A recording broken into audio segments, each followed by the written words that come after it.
welcome to Tales in the Dark.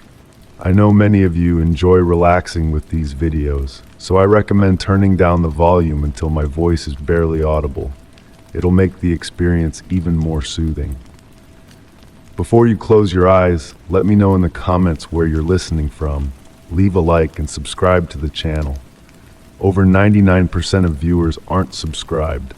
It costs you nothing, but it's an enormous support for us to keep creating these relaxing stories. Thank you and enjoy listening. Story 1. The gentle flicker of candlelight painted the weathered walls of my grandmother's study, casting dancing shadows that moved with a silent grace, as if partaking in an ancient ballroom waltz. This room was my sanctuary, a haven of rich mahogany shelves adorned with leather-bound books exuding the comforting aroma of aged paper mingled with sweet beeswax candles. Outside, the rain played a soothing melody on the window panes, creating a natural lullaby that carried whispers of long-forgotten tales. Nestled in the worn velvet armchair by the fireplace, my fingers traced the intricate carvings on its wooden arms, a ritual I had repeated many times since my grandmother's passing 3 months prior.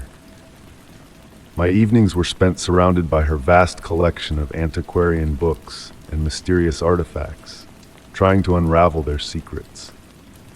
But on this particular night, there was an unusual heaviness in the air, a sense of anticipation akin to the calm before a storm. Reaching for another book from the stack beside me, my hand brushed against something cold and smooth.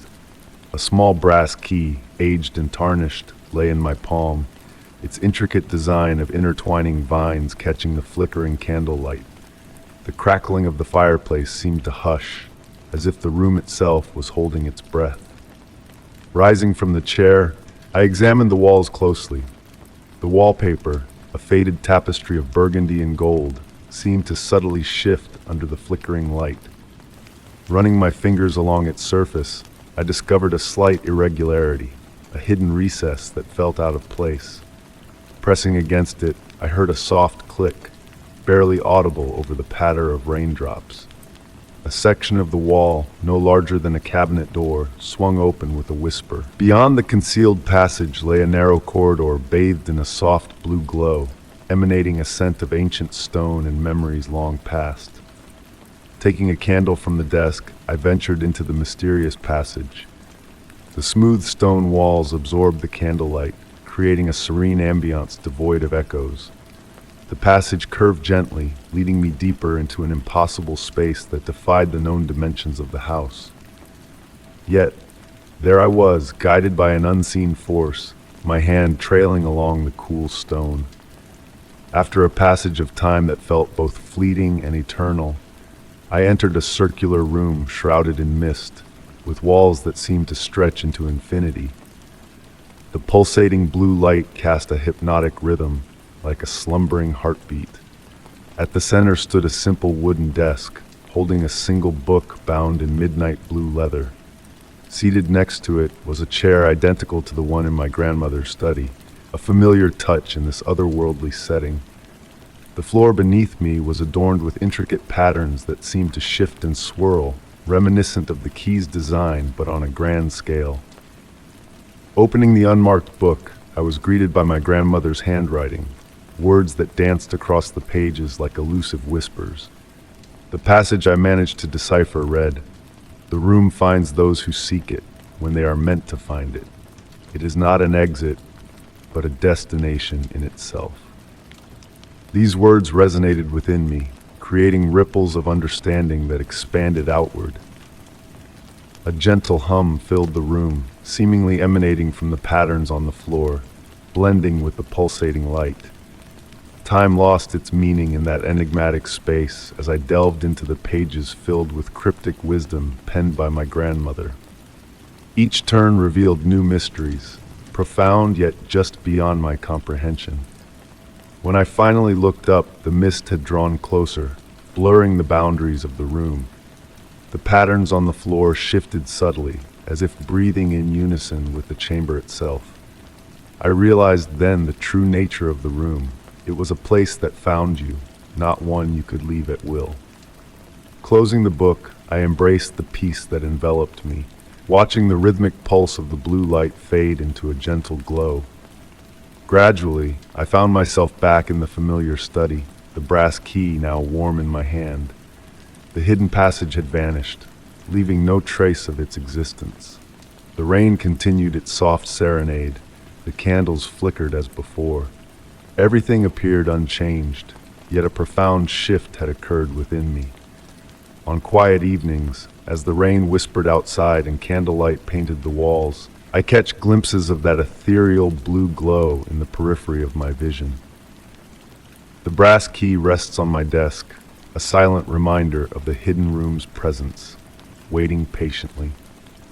I have come to understand that certain doors are meant to reveal themselves in their own time, and some mysteries are best left to unfold at their own pace. The enigma of the room has become a comforting presence, a gentle reminder that not all questions demand answers, and not all journeys require a final destination. Story 2. The aroma of aged leather and ancient paper enveloped me as I pushed open the weighty oak door. Dust motes pirouetted in the soft beams of light filtering through the lofty, arched windows, their delicate dance painting ever-shifting patterns in the tranquil air. The library stood in hushed anticipation, its numerous shelves reaching up into shadows untouched by the afternoon sun. This sanctuary had passed into my possession from my reclusive great-aunt, a devoted scholar who had dedicated her life to amassing rare and peculiar books. The key had arrived in a box lined with velvet, along with a letter penned in her elegant, ethereal script. She spoke of the library's peculiar essence, of how certain books seemed to murmur in the darkness of night, and how others would rearrange themselves in solitary moments. The wooden floorboards murmured softly beneath my steps as I delved further into the expanse of the room. With each footfall, a faint trace of sandalwood and something indefinable lingered in the air, perhaps the spectral echo of incense long spent. The shelves loomed like ancient redwoods around me, their dark wood gleaming softly from the touch of generations past. One volume in particular caught my eye, bound in rich burgundy leather. As I drew near, a gentle hum seemed to emanate from its pages, a distant lullaby carried on the breeze. The book bore no title on its spine, only an intricate design of intertwining vines and faded gold leaf. Upon lifting the book from its place, the air around it seemed to shimmer, as if the very atmosphere recognized its presence. The cover felt warm to the touch, defying the coolness of the library. Its pages appeared to be crafted from a substance thinner than paper, almost translucent, yet remarkably resilient. The elegant script within seemed to shift and flow as I attempted to decipher its message, at times appearing in English, at others in languages unknown to me. The ink altered hues as I turned the pages, midnight blue, deep purple, burnished gold, each shade harmonizing with the tale being unveiled. Journeying through the library, I began to observe other peculiarities. Some books leaned towards me as I passed, while others shied away into the shadows of their shelves. Occasionally, movements flickered in my peripheral vision, as if the books were rearranging themselves when I averted my gaze. The sunlight filtering through the windows cast peculiar shadows, creating illusions that defied logic. In a secluded corner, a cozy reading nook beckoned with an armchair exuding warmth and a delicate tea set on a nearby table. Settling into the chair, the library seemed to shift around me, the shelves realigning into more intimate formations. The air grew warmer, the scent of ancient tomes deepening, evoking memories of rainy afternoons spent lost in stories by flickering firelight. From the depths of the library emerged the soft sound of pages rustling, a rhythmic whisper akin to waves gently lapping at a distant shore. The whisper drew nearer, then ebbed away, like the breath of a vast literary entity. It was not eerie, but rather soothing, as if the library itself was weaving a bedtime narrative for me. Books began to emit a soft glow from their shelves, each radiating a different hue. The gentle pulses of light formed patterns that seemed almost melodic. Some books shimmered in harmony with others, their luminance intertwining like fireflies on a tranquil summer night. The spectacle was mesmerizing, a silent symphony of illuminated wisdom. Lost in my wanderings, I encountered sections where the books appeared ancient, their bindings intricate. Some were secured with elaborate clasps that seemed crafted from moonbeams. Others had covers rippling like water as I passed by. A shelf held volumes that hummed in perfect unison, creating a chord that sent a pleasant shiver down my spine. Time slipped away within the library's embrace. The quality of light remained constant, though my timepiece insisted hours had vanished.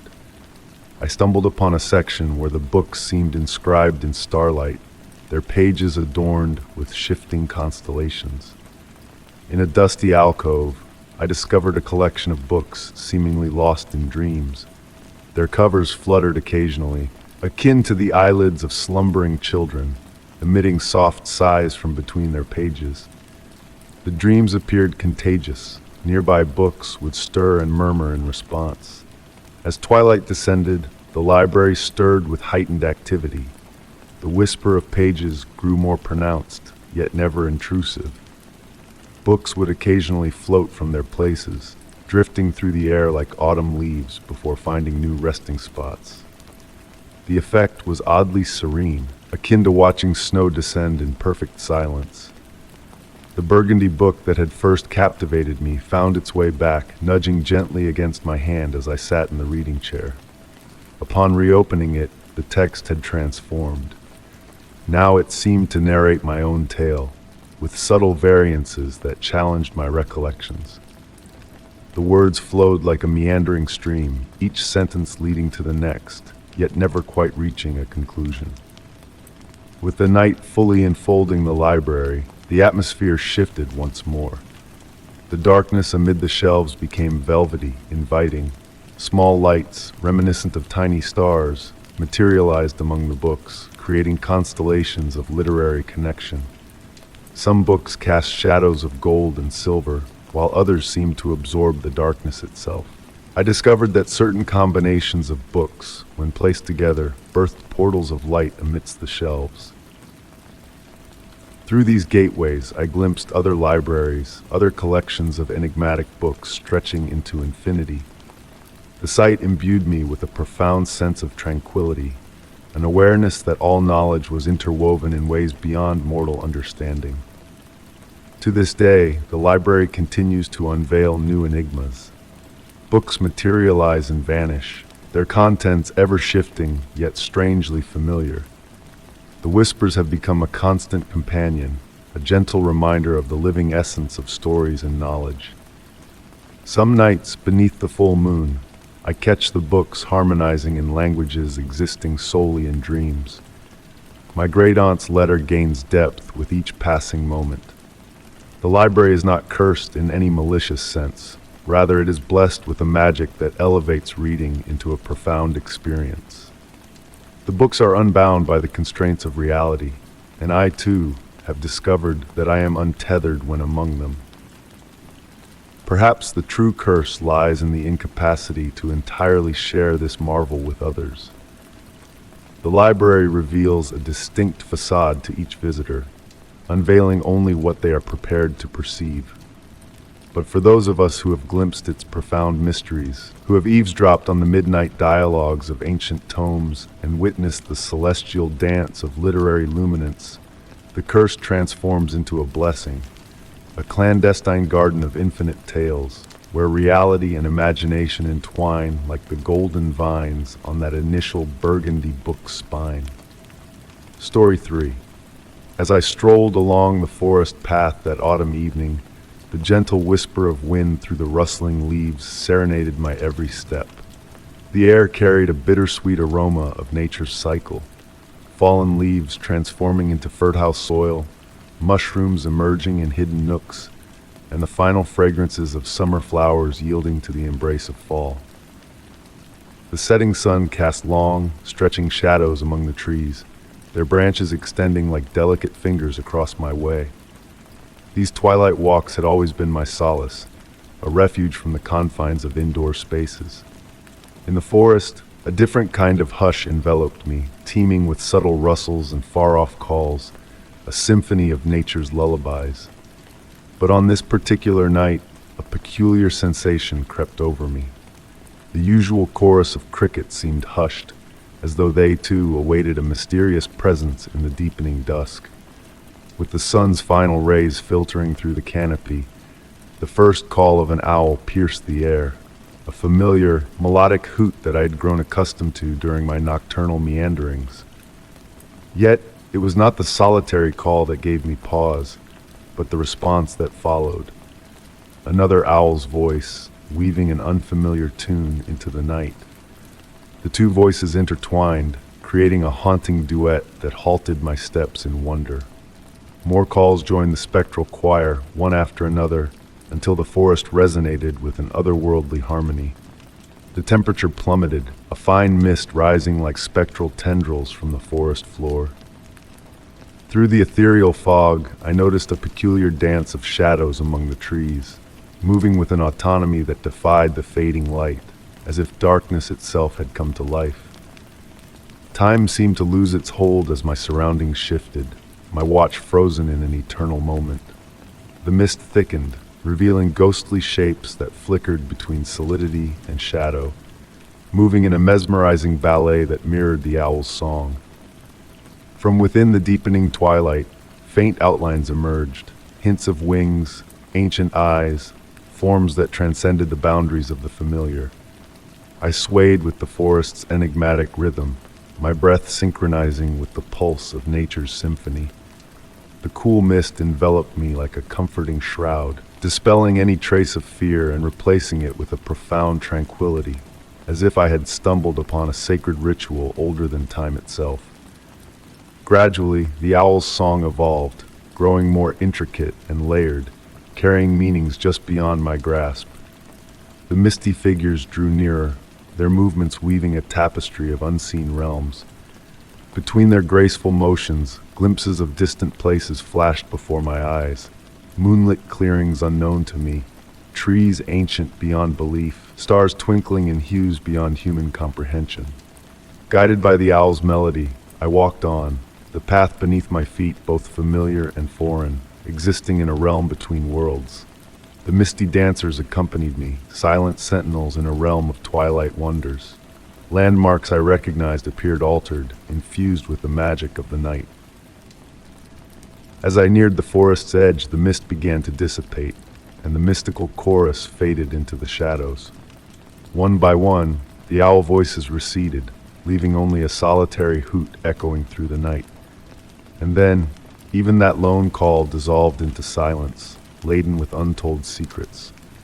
Emerging from the trees, my watch resumed its ticking, indicating only an hour had passed, though my experience defied that measure. The misty dancers had vanished, leaving behind the ordinary shadows of early evening. In the days that followed, I continued my evening walks, yearning for a glimpse of that mysterious chorus and its ghostly audience. Sometimes, on hushed nights, I caught echoes of that ethereal harmony in the distance, or sensed movement at the edge of sight. Yet, the full symphony eluded me, a memory that felt more substantial than reality itself. The forest remained a keeper of secrets, unveiling its mysteries only in the dimming twilight, where the line between truth and fantasy blurred. And so I walked the paths at dusk, pausing to listen when the solitary owl called out into the encroaching dark. Sometimes, just sometimes, I fancied I heard the faint beginning of a reply, beckoning me to another dance between shadow and light, guided by the timeless song of the lone owls. Story 4. The soft patter of rain against my windshield had been my only companion for what felt like an eternity as I navigated the winding roads of the countryside. The mist enveloped the path ahead, shrouding it in a veil of mystery that thickened with each passing mile. My headlights cut through the fog, casting a dim glow that danced off the suspended water droplets, creating a surreal tunnel of muted light. The early evening darkness descended as my car's engine sputtered and then fell silent, leaving me stranded in a cocoon of tranquility rather than fear. The rain continued its gentle cadence on the metal roof above, lulling me into a sense of calm. Through the passenger window, a faint glimmer caught my eye in the distance. It flickered and swayed in the mist, resembling the flickering glow of ancient gas lanterns. It beckoned to me, offering warmth and refuge from the chill that had seeped into my bones. With no signal on my phone and the nearest town a distant memory, I summoned my courage and ventured out into the misty night. The air was surprisingly warm, carrying with it the earthy scent of rain-soaked soil and a hint of something sweeter, like wild honeysuckle. My footsteps squelched softly on the damp grass as I followed the ethereal light. Shapes emerged from the fog as I drew closer. First, the silhouette of an old church steeple, its cross barely visible against the gray sky. Then an entire village materialized before me. The buildings stood weathered and ancient, exuding a timeless aura with their dark stone walls and gleaming wooden beams. The deserted streets were bathed in a warm golden light streaming from windows, pulsating gently like the breath of a slumbering giant. Each puddle reflected the inviting glow, creating pools of warmth amidst the encroaching darkness. I ventured deeper into the village, my footsteps echoing softly on the wet cobblestones. The buildings leaned in conspiratorially, as if sharing secrets across the narrow lanes. Wind chimes tinkled melodically without a hint of breeze, blending with the steady rainfall to form a dreamlike symphony. A mesmerizing light drew me towards what appeared to be an inn, its wooden sign swaying mysteriously in the still air. The scent of wood smoke and something reminiscent of baking bread or mulled wine tantalized my senses, though the fragrances felt distant, like echoes of a forgotten memory.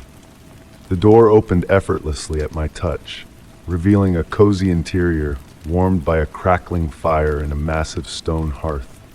Comfortable chairs encircled small tables, their polished surfaces bearing the marks of time. Despite the inviting ambiance, I found no other souls within. An ancient guest book lay on the counter, its yellowed pages bearing the last entry exactly 50 years prior, the elegant handwriting fading into obscurity. Exploring further, I encountered peculiar sights. A half-empty teacup resting on a table, its contents neither hot nor cold, a newspaper frozen in time with headlines of yesteryears, and a grandfather clock ticking steadily, its hands unmoving. Sounds of distant conversations, laughter, and music filtered through the walls, muffled as if from a far-off place or beneath the surface of water. Yet, whenever I peered outside, the streets remained deserted, the fog pressing against the windows like a living entity. In a sitting room, an old radio crackled to life, emanating not static but fragments of bygone conversations, snatches of melodies, and faint laughter. The voices, though warm, seemed hollow, like fading echoes of a distant past. Time seemed to warp and bend within the confines of the inn, the outside world frozen in perpetual twilight. As I sat by the fire, the shadows in the room danced and shifted, taking on elusive human forms that vanished when I tried to focus on them. The flames crackled authentically, yet the logs remained eternal, unconsumed by the passage of time. Drifting in and out of a hazy half-sleep, reality melded with dreams, blurring like watercolors in the rain.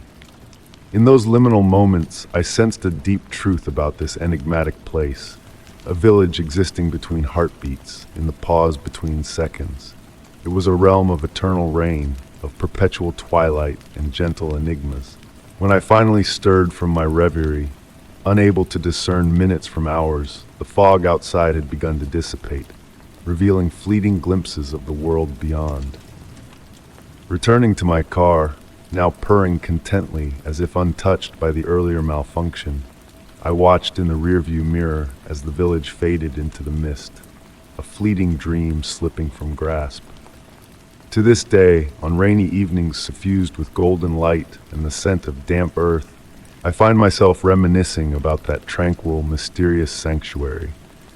Perhaps in that timeless space between raindrops, in that eternal pause between heartbeats, the village endures, its windows aglow, its streets echoing with laughter and its shadows dancing with unseen figures, beckoning to weary travelers to uncover its gentle secrets in the eternal twilight. Story 5. The gentle hum of my car's engine blended harmoniously with the soft patter of raindrops on the windshield, creating a tranquil melody that synchronized with the steady rhythm of my own heartbeat.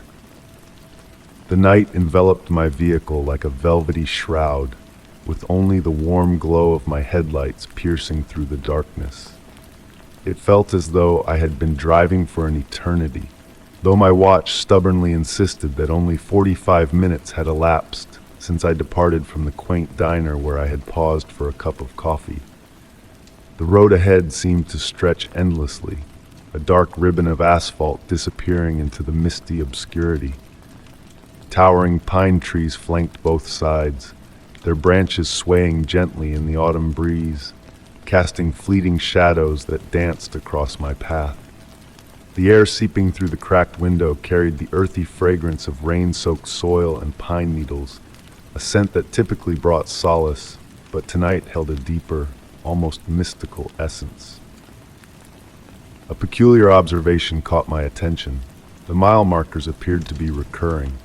Initially, I dismissed it as a trick of tiredness playing tricks on my mind. However, as I continued on, the repetition became undeniable. Mile marker 47 would pass, followed by 48, 49, 50, and inexplicably 47 would reappear.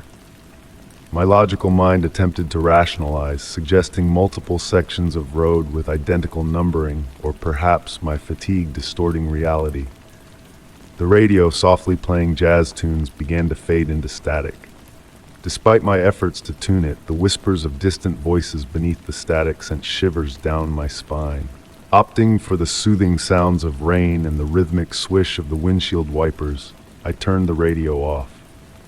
As the night deepened, I noticed the presence of other vehicles on the road, or rather, the same vintage car, resurfacing in my rearview mirror at precise intervals.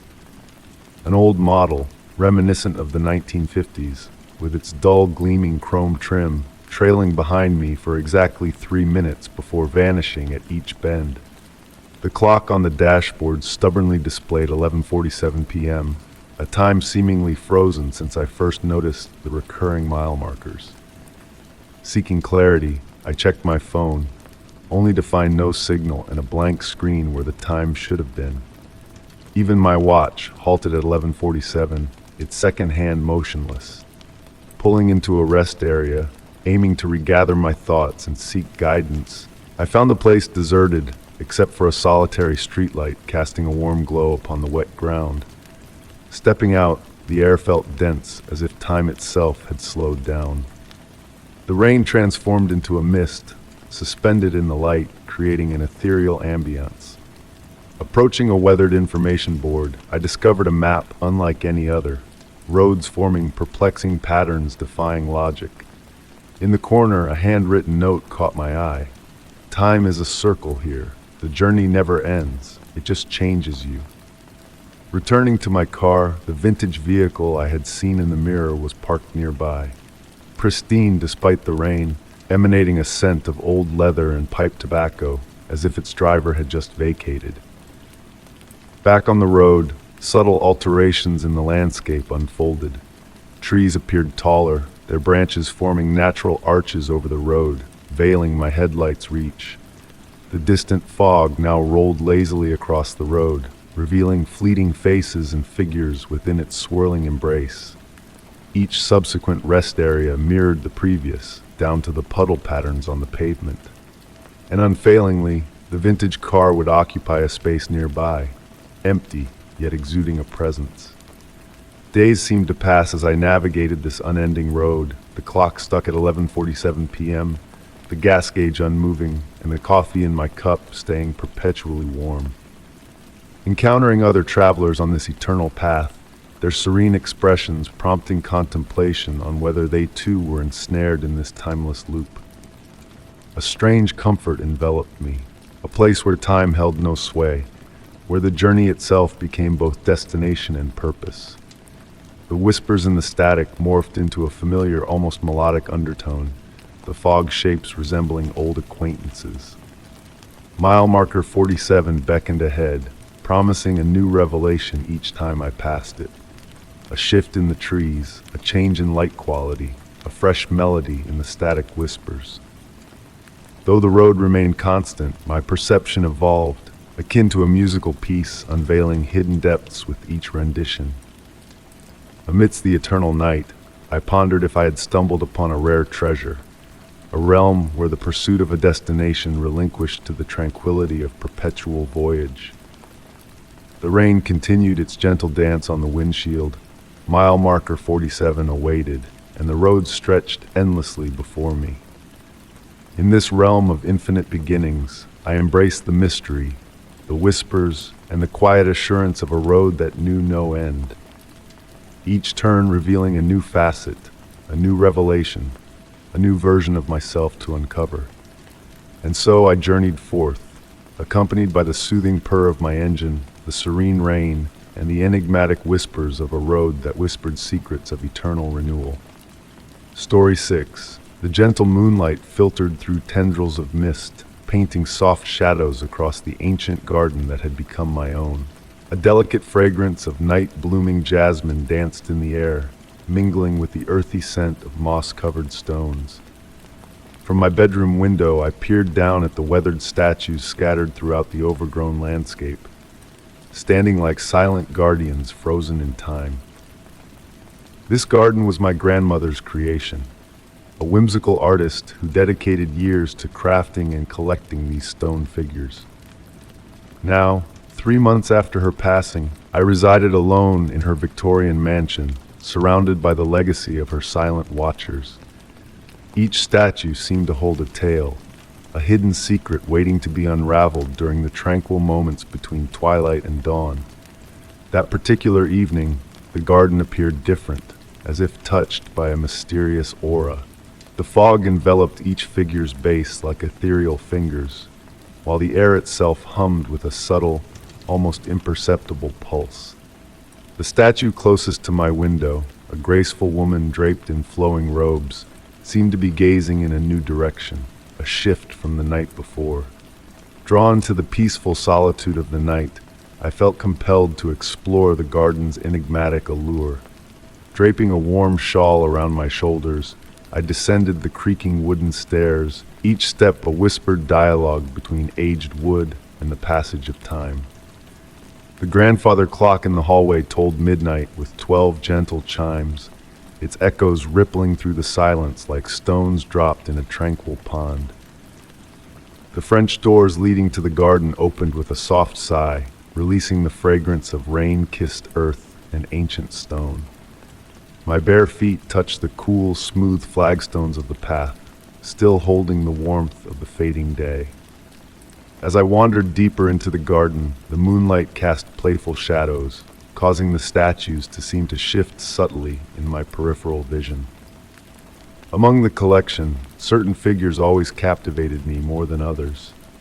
There was the young boy with a flute, frozen in a perpetual melody.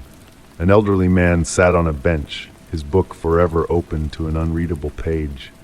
A dancer caught mid-twirl, her stone skirts suggesting eternal motion within their solid form. Each statue had been meticulously placed by my grandmother's artistic eye, forming what she called conversations in stone.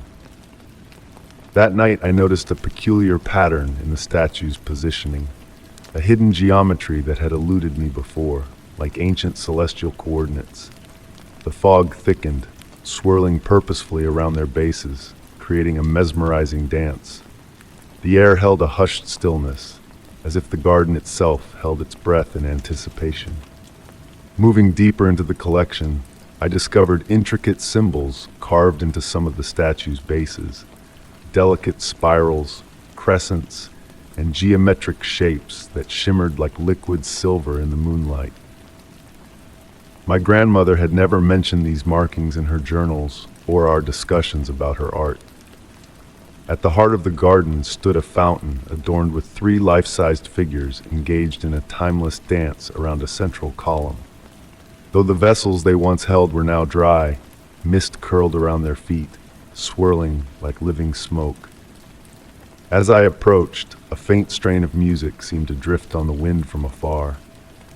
Tentatively, I reached out to touch the cool stone of the nearest dancer's hand, feeling a subtle energy pass through my fingertips, akin to a gentle electric hum, but softer, more natural. The fog responded to my touch, caressing my wrist with a tender familiarity. In that moment, my grandmother's words echoed in my mind. Art is never truly static, my dear. It lives and breathes through the eyes and hearts of those who take the time to truly see it. The night air grew cooler, and I wrapped my shawl tighter around me. As I did, I noticed the statue of the woman in flowing robes, the same one I had observed from my window, now undeniably facing a different direction, if only slightly.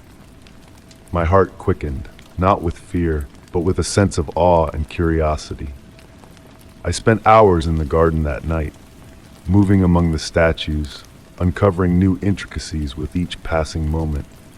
Sometimes it was a hidden symbol, other times it was the play of shadows that transformed their expressions entirely.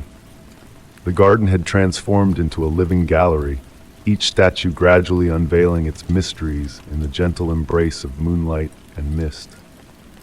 As the first light of dawn tinted the eastern sky, I retraced my steps toward the house. Glancing back, I could have sworn I detected a hint of movement. A stone hand lowering, a head turning ever so slightly to watch me depart. Yet in the growing illumination, everything appeared unchanged, each statue in its rightful place. The following morning, as I sipped tea and gazed upon the sunlit garden, everything appeared ordinary. The statues stood stoically, their stone faces unmoved by the daylight. But a shift had occurred, not in the garden itself, but within me.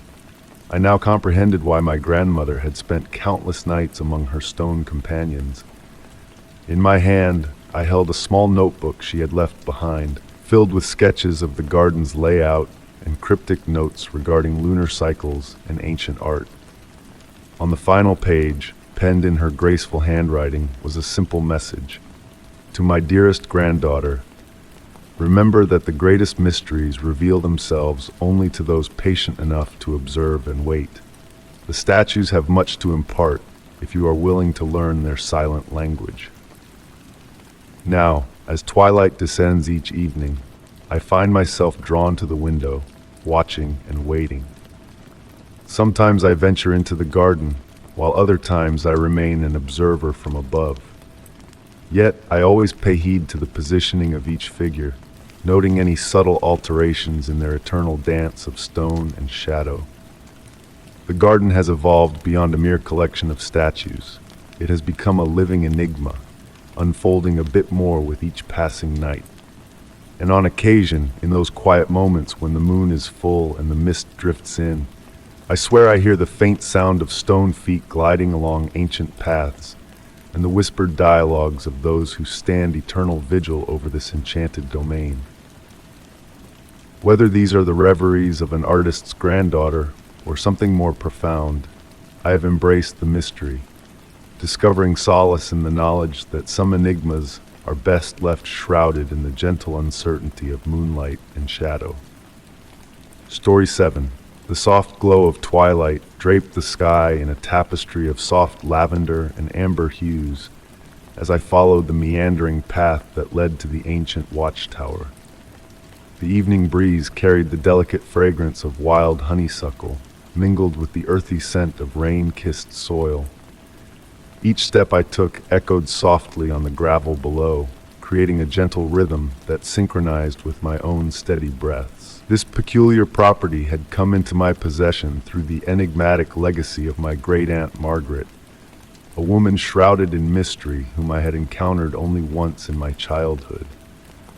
The watchtower loomed ahead like a silent guardian against the darkening sky, its weathered stone walls whispering tales of bygone eras.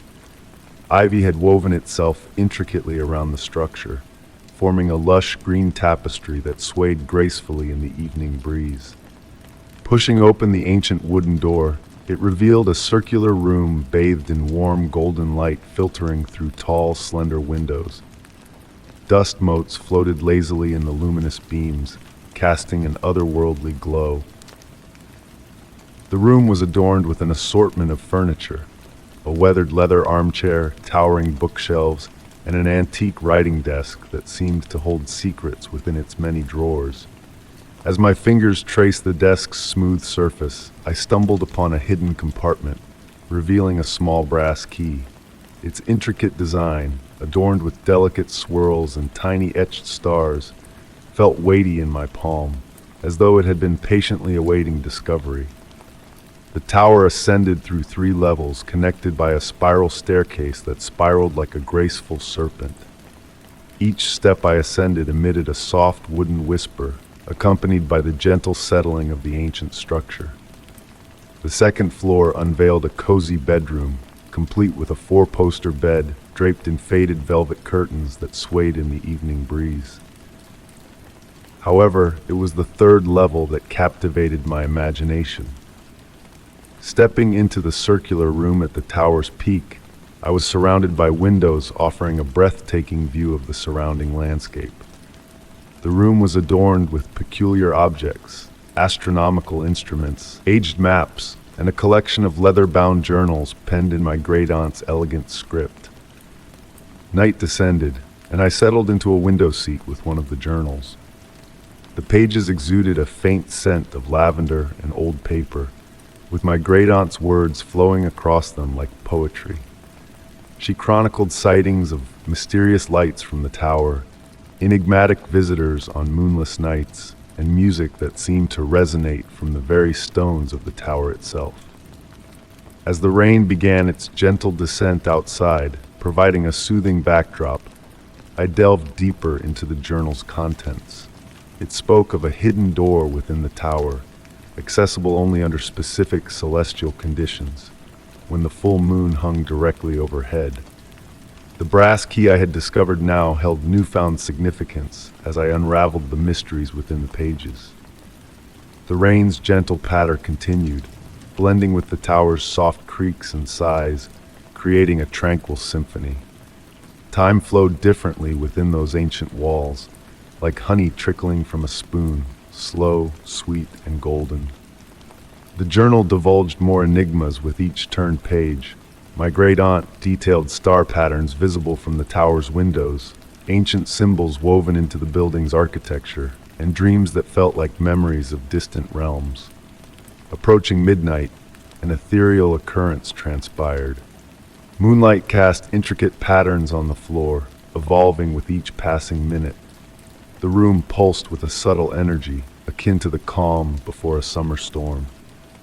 Following the moonlight's silent guidance, I traced the shifting patterns with my footsteps, guided by an unseen force. The tower's rhythmic breath seemed to harmonize with my own, while the rain's melody transformed into a gentle lullaby. Certain floorboards emitted faint musical notes beneath my feet, almost imperceptible. The journal recounted a night akin to this one, under a full moon's sway, and spoke of a threshold that materialized under such celestial alignment. Continuing to read, I observed the moonlight's mesmerizing dance on the floor, while the tower conversed in its cryptic language. The rain's steady cadence against the windows added another layer to the nocturnal symphony. Reality blurred with the dreamlike ambience as moonlight patterns wove their spellbinding tapestry. The moon's radiance illuminated a path on the floor, leading to a section of wall overlooked before. The brass key in my possession radiated warmth, pulsing like a miniature heartbeat. Holding it aloft, the moonlight captured its surface, causing the tiny stars etched into the metal to shimmer and sway. The seemingly solid wall before me took on an ephemeral quality, as if it were a mere illusion rather than a tangible obstruction.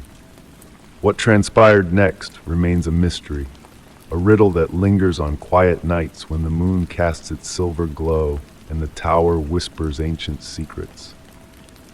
The key never found a conventional lock that night, but a subtle yet profound change occurred.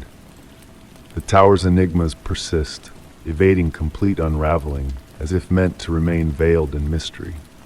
Now, beneath the full moon's radiance and the rain's gentle serenade, I find solace in the tower's highest chamber, surrounded by my great-aunt's journals. At times, distant melodies drift through the air, and elusive lights flicker at the edge of my vision. The brass key remains a warm talisman in my pocket, a constant reminder that some truths are meant to be felt rather than comprehended. The tower has transformed into a sanctuary where reality and dreams intertwine, much like the ivy that clings to its ancient stones. Each night unveils new enigmas, fresh patterns in the moonlight and whispers in the dark. And perhaps, in this nocturnal realm, I've come to understand that the true essence of the solitary tower lies not in uncovering answers, but in embracing the enigmatic questions that linger in its shadowy corridors. Story 8. The ancient church bell tower stood in silent vigil under the autumn-hued sky, its aged bell hanging motionless in the tranquil evening air. Familiar with this historic structure, I had passed by it countless times, yet tonight a sense of intrigue lingered in the atmosphere. The stillness was palpable, laden with the fragrance of rain-soaked soil and aged timber. As the caretaker of this centuries-old edifice, I had become attuned to its shifting moods and subtle murmurs.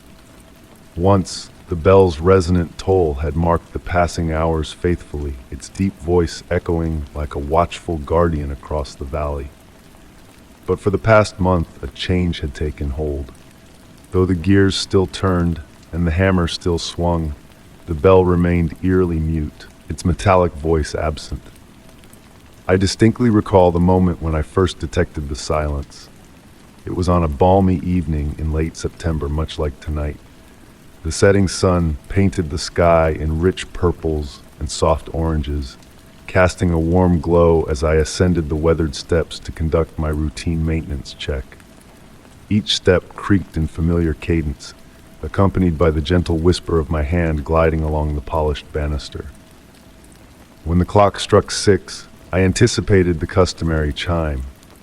The mechanism operated flawlessly, that much I could see with my own eyes. Yet the expected sound never materialized. Initially, I attributed it to a mechanical glitch, a minor issue easily remedied with oil or adjustments. However, upon closer inspection, the bell appeared to be in perfect working order. In the ensuing weeks, I found myself drawn more and more to the bell tower, particularly during the hushed moments of twilight. The chamber atop the tower had transformed into a sanctuary of sorts, with its ancient wooden beams and the play of light filtering through suspended dust particles. The walls seemed to harbor the echoes of centuries-old prayers and memories, occasionally whispering tales of times long past. One evening, seated by the window in my customary spot, I noticed a peculiar occurrence. The waning sunlight bathed the bell's surface in an unfamiliar manner, unveiling intricate patterns that seemed to shift and undulate when viewed from different angles. These patterns bore resemblance to writing, yet in a script unknown to me. They flowed across the bronze like liquid, exhibiting a life of their own.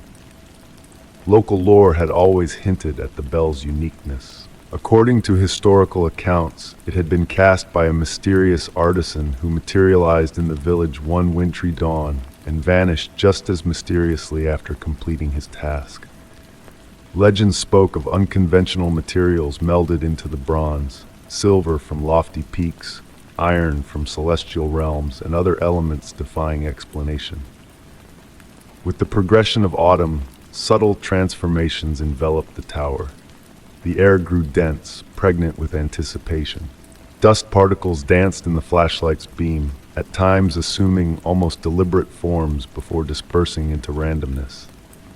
The aged timbers groaned and settled, their sounds resembling conversations rather than mere structural shifts. Most intriguing were the dreams that began haunting me each night. Within them, The bell's voice resonated clearly, not the familiar toll of yore, but a deeper, melodious harmony akin to a choir in perfect unison. These dreams unfailingly concluded with the bell revealing its enigmatic patterns, as if endeavoring to convey a message of utmost significance. I commenced documenting my observations in a journal, meticulously recording every anomaly that caught my attention. The sudden drops in temperature in isolated corners of the tower, unexplained shadows flickering on the walls, cast by imperceptible sources. The unsettling sensation of being watched during my twilight ascents up the stairs. One night, while perusing my notes by candlelight, as the electric fixtures had grown unreliable, flickering incessantly, a pattern began to emerge. The inexplicable events seemed to escalate with each passing day, converging towards an unknown climax. Yet the nature of this culmination remained frustratingly elusive, akin to a word poised on the brink of recall. The locals, too, had taken note of the bell's silence. Some viewed it as an ill omen, though its portent remained ambiguous. Others proposed mundane explanations, the toll of time, metal fatigue, the inexorable decay of all things. Yet, I harbored a different conviction. The bell was not defective, it was biding its time. Tonight carries a different aura altogether. The air hangs motionless, laden with the remnants of the afternoon's rain. The sunset hues mirror those of that initial evening when the bell fell silent. Seated in my customary spot, I watch as daylight fades, sensing the tower holding its breath. The clockwork gears initiate their rhythmic dance precisely on cue. The hammer draws back, poised to strike the hour. However, a subtle shift has occurred. The intricate patterns on the bell's surface emit a faint luminescence, casting ethereal blue shadows on the ancient beams above. The atmosphere thickens, almost liquefying with latent promise. As the hammer descends, a profound realization dawns upon me. The bell has not ceased ringing, it has merely transitioned its voice to a frequency imperceptible to most ears. Its message still reverberates into the world, albeit in a language tailored for different receptors. Upon the hammer's impact, I feel rather than hear the toll, a reverberation that resonates within my core, echoing through the interstices of consciousness. With each strike, the patterns on the bell's surface pulsate, sending gentle waves of light cascading through the chamber. In that singular moment, comprehension dawns upon me. Certain enigmas are not meant to be unraveled, but to be witnessed and contemplated in the tranquil interlude between twilight and reverie. The bell, though silent in the conventional sense, continues to commune with those attuned to its subtle frequencies. Its silence has metamorphosed into an alternate melody, one that plays in the realm of shadows and whispers, in the liminal space between comprehension and intuition. Perhaps this was the enigmatic artisan's intent all along. As I prepared to depart the tower for the night, I cast a final glance at the bell. Though the patterns have reverted to their usual state, I sense their latent presence, awaiting the opportune moment to reveal themselves anew. Tomorrow at sunset, I shall return as is my custom, and perchance I may unravel a fragment more of the bell's cryptic message. For the present, however, I am content to let the mystery linger. Some melodies are meant to be felt rather than heard, and certain narratives find their resonance in the language of silence. Story 9. As I treaded along the rugged path leading to the lighthouse, the steady heartbeat of waves crashing against ancient stones enveloped my senses. The evening breeze carried with it the tang of salt and seaweed, blending harmoniously with the earthy fragrance of damp soil left behind by the day's rain. My footfalls hushed against the moist ground, harmonizing with the gentle swish of tall grass dancing to the tune of the coastal wind. Ahead loomed the lighthouse, its whitewashed facade ethereal in the dwindling twilight. Layers of history peeked through delicate patterns of peeling paint, a testament to time's gentle erosion. As the keeper's faithful assistant, the lighthouse had been a steadfast presence in my life, an anchor in the ebb and flow of existence. Yet on this particular evening, an unnameable shift hung in the air. The usual warm embrace of the golden beam guiding ships to safety was conspicuously absent. Though the lantern room gleamed at the tower's pinnacle, a silent sentinel in the gathering dusk, the beam remained still. The iron key chilled my palm as I unlocked the massive wooden door, its groaning protest echoing through the circular chamber.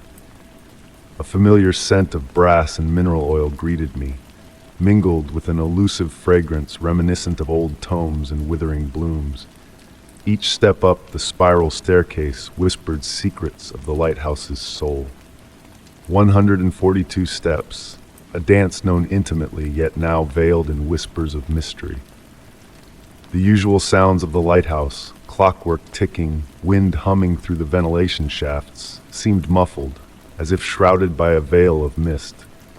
The brass rail, usually cool to the touch, exuded an unexpected warmth against the evening chill. Ascending, peculiar details caught my eye.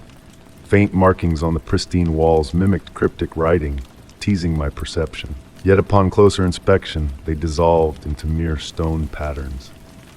Reaching the watchroom beneath the lantern, I spied the logbook lying open, its pages fluttering sans breeze. The last entry, in my own hand yet foreign to my memory, spoke of a curious occurrence. Light shines forth but illuminates nothing. The beam passes through the fog as if it doesn't exist. A chill crept over me as I climbed the final steps to the lantern room. The Fresnel lens sparkled, a beacon of crystalline beauty refracting the lamp's light.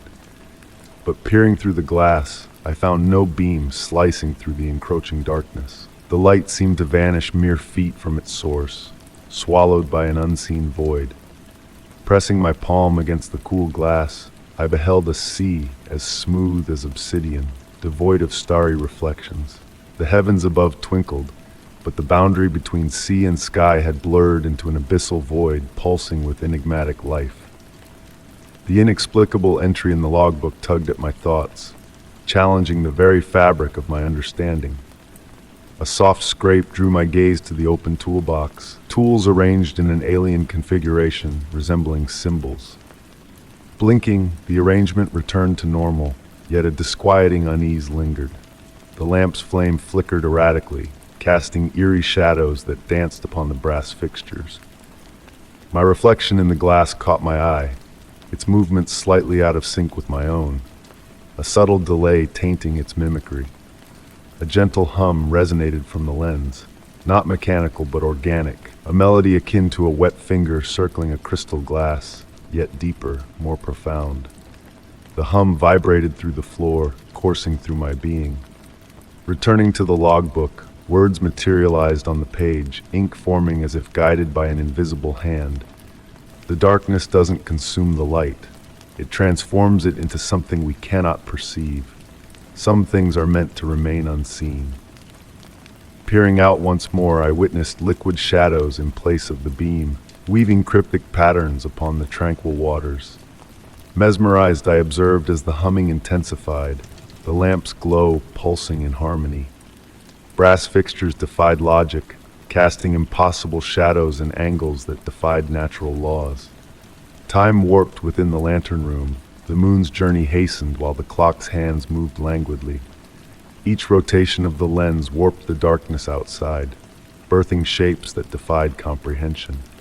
The brass rail's warmth faded, replaced by an indescribable sensation, straddling the boundaries of matter's states. The very air hummed with latent energy, a prelude to a gentler kind of storm. Descending the stairs felt like traversing realities askew, the lighthouse a nexus between worlds, its purpose transcending mere guidance. Come morning, all traces of the inexplicable night had vanished. Tools lay neatly, the lens cast its beam as expected. Yet on quiet nights, a subtle fading of light and a distant hum lingered, echoing the mysteries of that evening. The lighthouse whispered enigmas, a language of light and shadow beyond mortal ken. Some answers are veiled in gentle mysteries, concealed within the dance of darkness and light, known and unknown, seen and unseen. Story 10.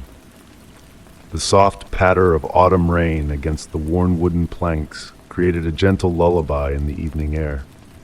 Standing before the ancient mill, its towering water wheel now draped in vines and morning glory, I felt a sense of calm wash over me. The fading light of dusk painted the sky in shades of muted purples and grays, while the earthy scent of damp soil and aged wood filled my senses. My grandfather's tales of this place, spoken with a distant nostalgia in his voice, had led me here, drawn by a curiosity that seemed to echo through the generations. The three-story mill stood weathered and dark, its windows like half-closed eyes gazing out at the world. The door, slightly ajar, creaked with the evening breeze, beckoning me inside with a whispering sigh. Each step closer seemed to stir secrets held within the mill pond, where raindrops created ripples on the dark, still water. Cattails swayed near the shore, casting a hypnotic spell in the gathering twilight. The scent grew stronger as I neared the entrance, a mix of wet wood and something ancient and mineral, like stone grinding against stone. My grandfather had called it the breath of the mill, a name that now made sense as I stood at the threshold. Inside, the air was heavy with moisture and memories. Dust motes danced in the beam of my flashlight, moving in a slow, deliberate dance through the stillness. The floorboards creaked softly underfoot, adding their voice to the symphony of rain and distant thunder. On the ground floor, massive grinding stones stood silent witnesses to the passage of time, each bearing intricate patterns that seemed to draw me in. One stone bore a mysterious mark, a handprint etched into its surface, a detail my grandfather had mentioned in passing, but never fully explained. As I ventured deeper into the mill, the rain's melody transformed into a haunting tune that seemed to resonate through the building's very bones. Each drop carried a note, weaving a melody that stirred something deep within me. The wooden stairs groaned with age as I ascended to the second floor, where the air seemed to hum with an unseen energy. My hand trailed along the warm banister, a sensation my grandfather had once described as the mill's heartbeat, pulsing through its time-worn structure. The vast space on the second floor was punctuated by thick pillars that stood like ancient sentinels. Amidst the rhythmic patter of rain, I began to discern whispered conversations, the cadence of human speech hanging in the air like a ghostly echo. By a window, a leather-bound book lay forgotten, its pages filled with cryptic notes and observations that hinted at a hidden world within the mill. Moving upward to the third floor, shadows deepened, and the rain's song took on an otherworldly quality, as if heard through a veil. In a corner, an old desk held papers that seemed untouched by time, revealing secrets my grandfather had kept hidden in his letters from years past. The rain outside seemed to synchronize with the turning of the water wheel, a ghostly echo of the mill's former life. Hours passed as I delved into the mysteries of the mill, each revelation leading to more questions than answers. The rain continued its gentle symphony, a backdrop to the phantom echoes of machinery that had long fallen silent. In the quiet of the night, I realized that some truths are meant to be felt rather than understood, existing in the spaces between reality and imagination. Leaving the mill behind, I felt a sense of reverence for the secrets it held, truths that defied simple explanation. The water wheel stood motionless, yet in that moment, I could almost sense a flicker of life within its ancient frame. The mill seemed to settle into its own stillness, a silent guardian of mysteries waiting to be unraveled by those who dared to seek them. My grandfather's stories now felt like threads woven into a tapestry of enigma, guiding me through a realm where time and memory intertwined. And as I glanced back at the mill one last time, I saw a subtle shift in its form, as if it had settled in for an eternal vigil. Returning to the mill under the cloak of rain and twilight, I added my own chapter to its endless saga, a participant in its timeless melody. And in those rare moments of perfect harmony, I glimpsed the mill's true purpose, not abandoned, but transformed into a vessel for the intangible, grinding memories and time itself beneath its ancient stones. Story 11. The soft patter of autumn rain against the windows enveloped my study in a calming melody as I sifted through ancient family documents. The golden light of my vintage desk lamp created a welcoming circle of warmth around me, while the rest of the room lingered in gentle shadows. This house had been my grandmother's sanctuary, a haven of memories that now belonged to me after her serene departure. Among the yellowed papers, my hand stumbled upon a peculiar find, a weathered leather-bound journal, its cover smooth from years of handling. Unmarked on the outside, but inside, my grandmother's distinctive script greeted me. Her meticulous notes on house maintenance filled the pages, until I came across an entry that halted my movements. Found another door in the root cellar today. It shouldn't be there. The foundation plans show solid wall. The rain continued its soothing song as I leaned back in my chair, pondering her words. Although I had explored the root cellar countless times in my childhood, I couldn't recollect any extra door. The leather of my reading chair whispered softly as I shifted, and somewhere within the house, aged wooden beams settled with a tranquil groan. Soundlessly, my bare feet carried me across the thick carpet to the kitchen. At the end of a short hallway awaited the cellar door, its brass handle gleaming in the light from above. With a familiar click, the old key turned smoothly, and a rush of cool air greeted me as I descended the wooden stairs. The root cellar held a symphony of scents, earth and stone, the mineral essence of the foundation, and hints of apples and potatoes from long ago. My flashlight's beam danced over rough stone walls and ancient shelves, everything appearing as I remembered, until a subtle anomaly caught my eye in the far corner. Certain stones in the wall seemed different, the texture drawing me closer with a mysterious allure. Tracing the mortar lines with my fingertips, I detected a slight indentation. A gentle push elicited a soft click, and a section of the wall swung open with remarkable ease, revealing a staircase leading into darkness. The steps, crafted from the same stone as the foundation, showed no signs of age. A peculiar warmth and a faint, sweet fragrance, reminiscent of summer gardens, wafted up from below. Though my grandmother's journal mentioned the door, it offered no clues about what lay beyond. The staircase beckoned, its flawless construction exuding a sense of comfort. The flashlight's beam failed to reach the bottom, the staircase curving gently out of sight. Seated on the top step, I allowed the warm air to envelop me. The rain's melody faded, replaced by a subtle hum, akin to wind whispering through a seashell. Time meandered in this space, each moment stretching languidly like honey dripping from a spoon. Descending, the quality of light transformed. The flashlight's glow softened, diffused by an unseen presence, not dust or mist, but a golden haze akin to late afternoon sunlight.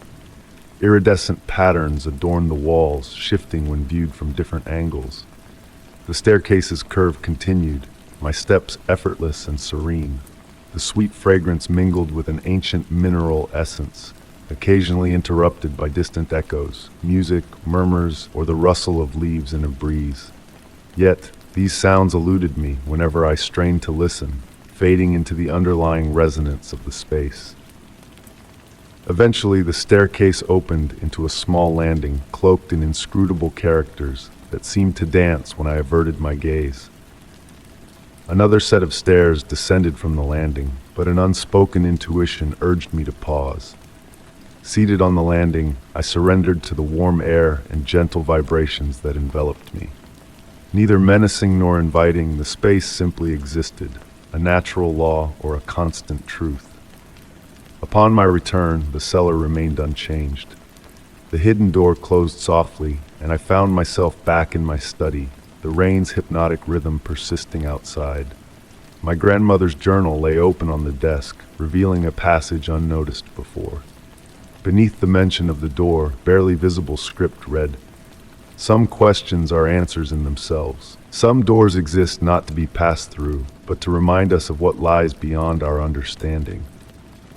I never ventured back to the staircase, yet on quiet nights, when the house murmured softly with settling sounds, I sometimes caught a whiff of that warm, sweet air rising from below, carrying faint echoes of almost heard melodies. In those moments, I comprehended my grandmother's message. The journal now rests in my desk drawer, a tangible link to the enigmatic staircase. Sometimes, when rain taps against the windows and evening light bathes the room in a gentle glow, I retrieve it and run my fingers over the worn leather cover.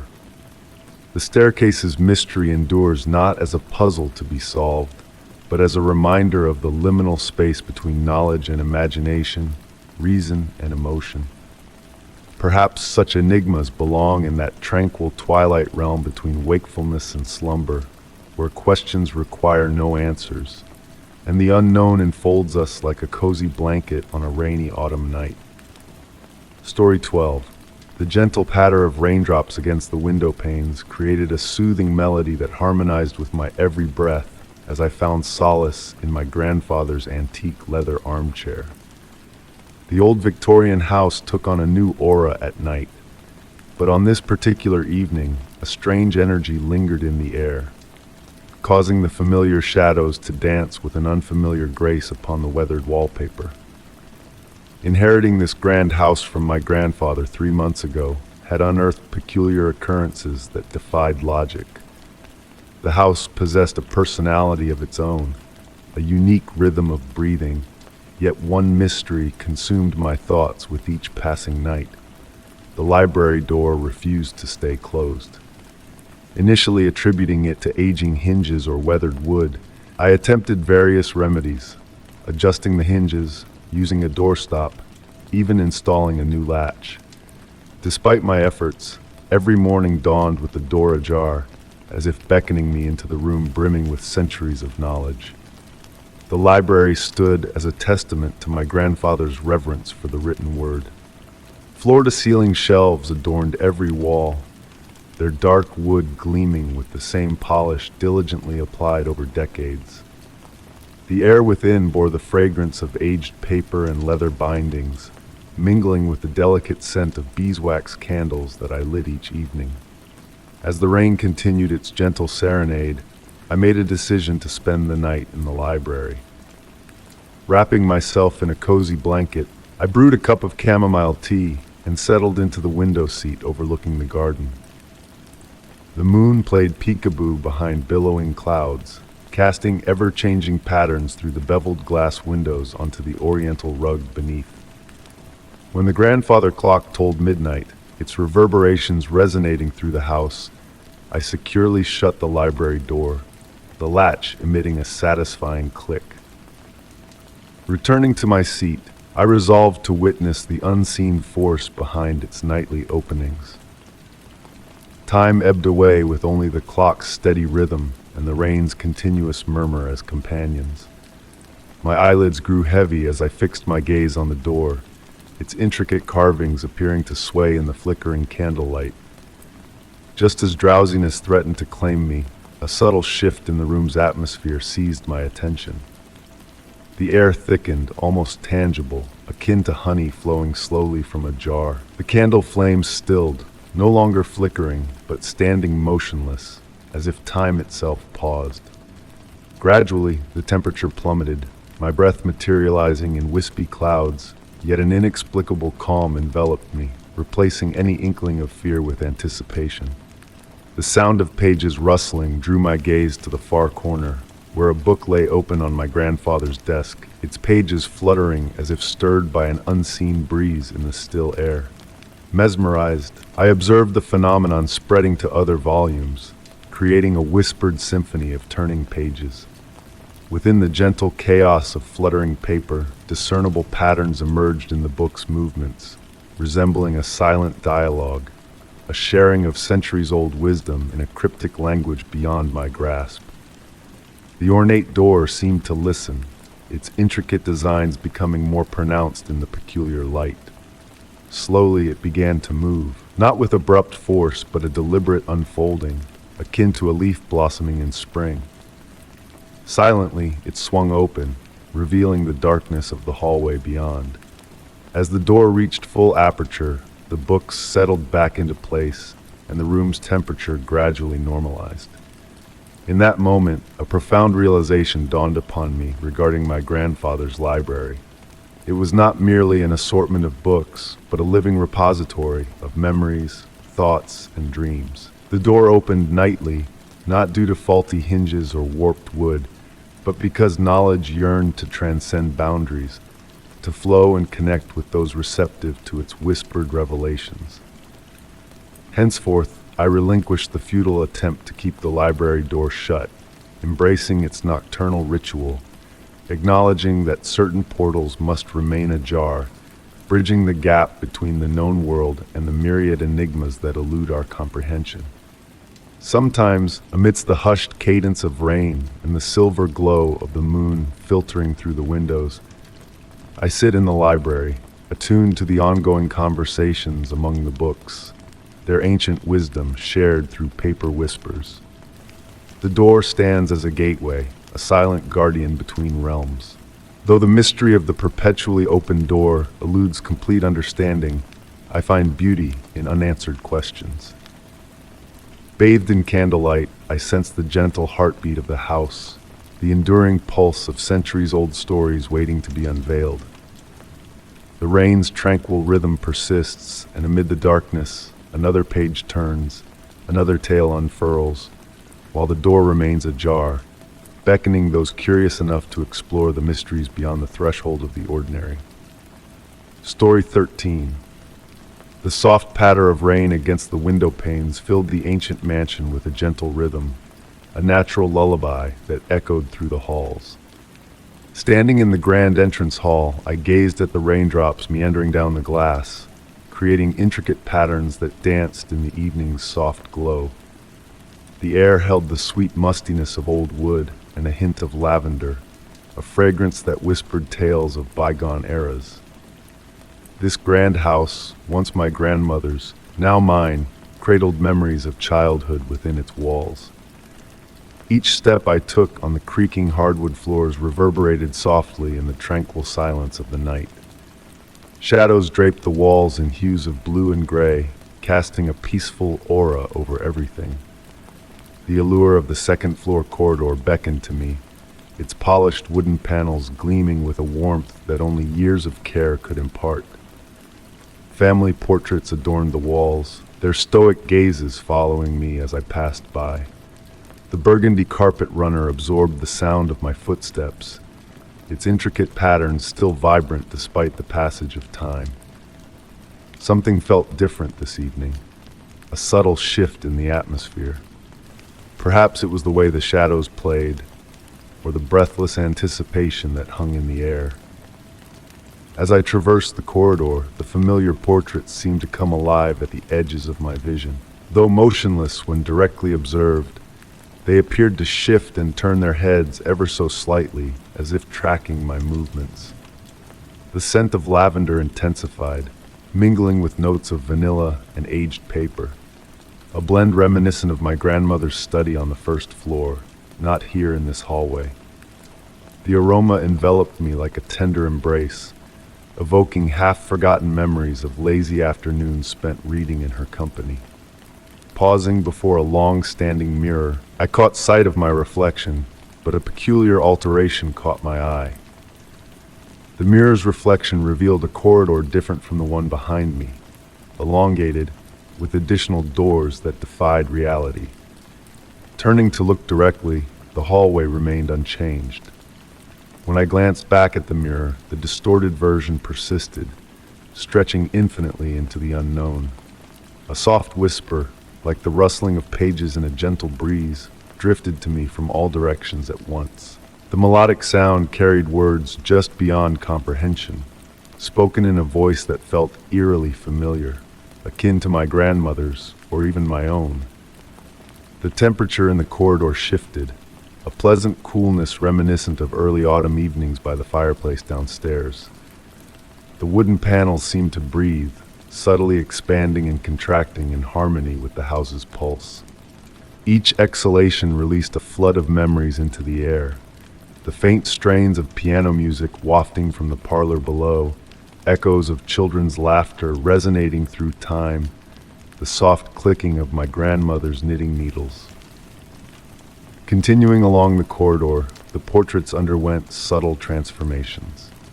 A shift in color here, an appearance and disappearance of objects there.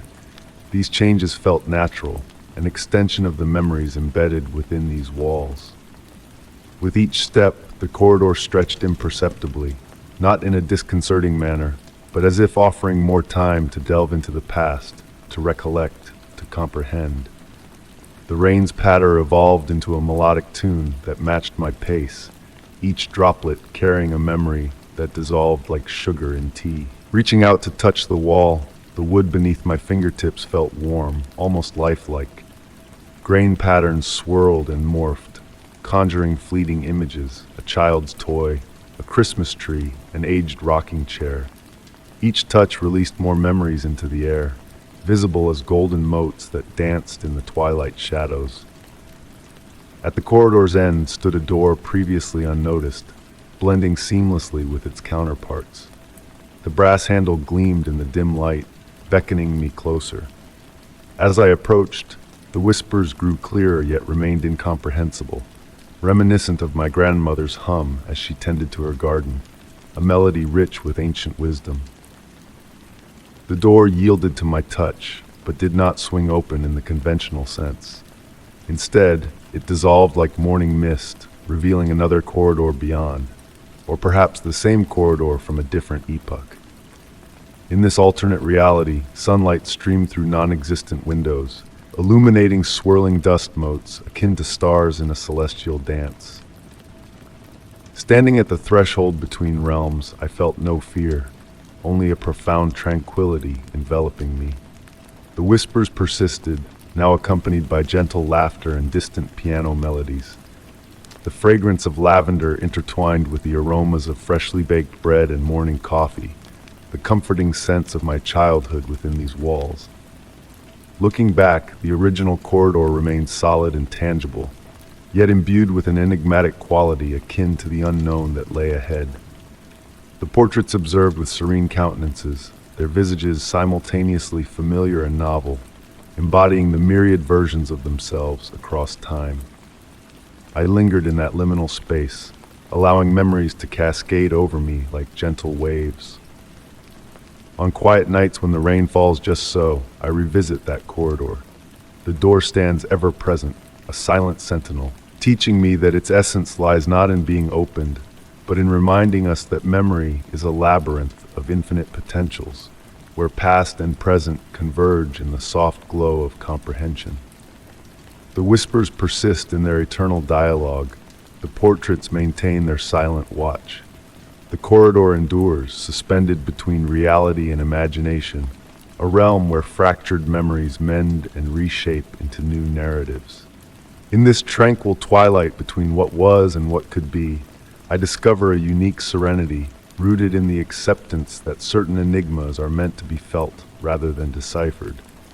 Thus, the corridor lingers, where time flows like honey on a sunlit day, memories ebbing and flowing like waves on a distant shore. The rain continues its descent, the wood creaks, and amidst the heartbeat's pause, my grandmother's lavender blooms eternally, ever-changing, in the garden of fragmented memories. Story 14. The soft patter of rain against the windows of my cozy cottage created a tranquil melody, a gentle lullaby orchestrated by nature itself. Nestled in my favorite armchair, cocooned in the comforting embrace of a knitted blanket, I gazed out at the droplets meandering down the glass in lazy, hypnotic patterns. The evening had descended early, as autumn evenings often do, cloaking my woodland abode in a peculiar hush, a stillness that seemed to transcend the usual quietude of my surroundings. My cup of tea sat forgotten, grown cold on the side table, as my attention was captivated by the sight of the forest beyond the rain-streaked window. The ancient trees, silent sentinels that had witnessed centuries pass before I claimed this sanctuary as my own, swayed ever so subtly in a breeze I could not feel. Their movements appeared choreographed, as if they were engaged in a synchronized dance of timeless elegance. The warm amber glow of my reading lamp painted soft shadows across the room, casting dancing pools of light against the wooden walls. Outside, the darkness deepened with each passing moment, but tonight there was a difference in the air. The darkness held a richness, a depth that seemed to pulse with a gentle, enigmatic rhythm of its own. Setting aside my book, an inexplicable urge drew me closer to the window. Pressing my hand against the cool glass, I felt a faint vibration, a subtle hum that resonated as if echoing a distant heartbeat pulsing through the very core of the earth. The rain continued its melodic patter, and now I observed how it fell in intricate patterns, akin to a symphony written in water. The droplets ebbed and flowed, intensifying and softening in a rhythm that mimicked the cadence of breathing, a slow, tranquil breath. Stepping out onto the sheltered porch, I allowed the sound of rainfall to envelop me completely.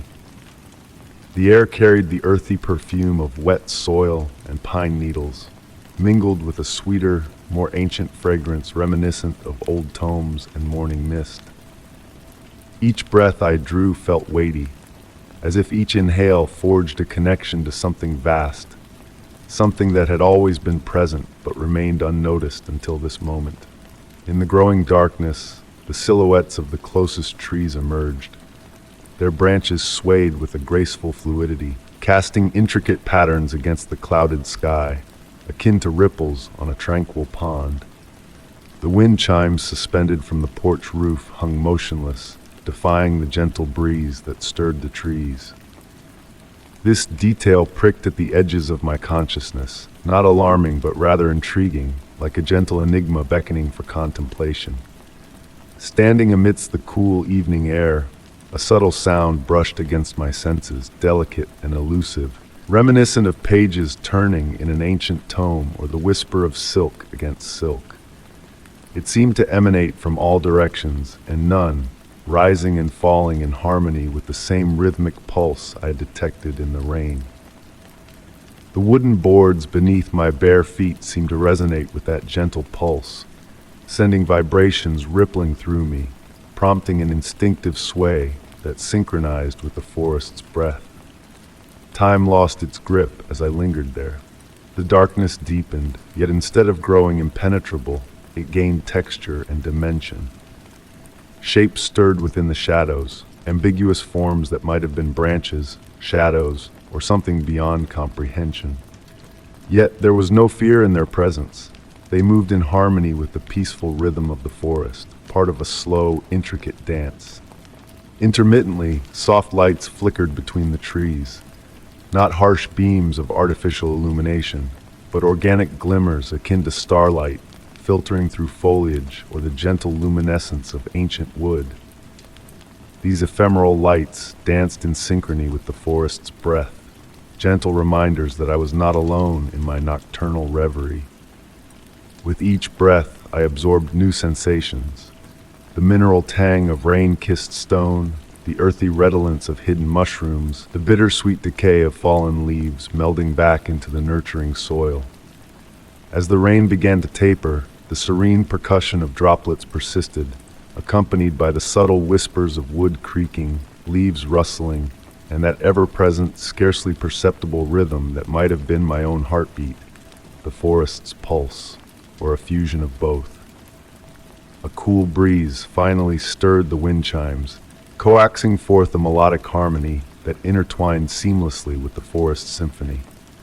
The metallic tubes sang with a warmth that carried echoes of untold tales, stories of roots delving deep into the earth, of seasons revolving in an eternal cycle, of myriad creatures leading quiet lives in the shadows between the trees. As the night deepened, I found myself content to merely exist within this moment.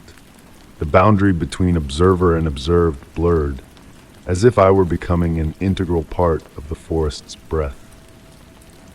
The trees continued their stately waltz, and I sensed how their movements were interconnected with everything else.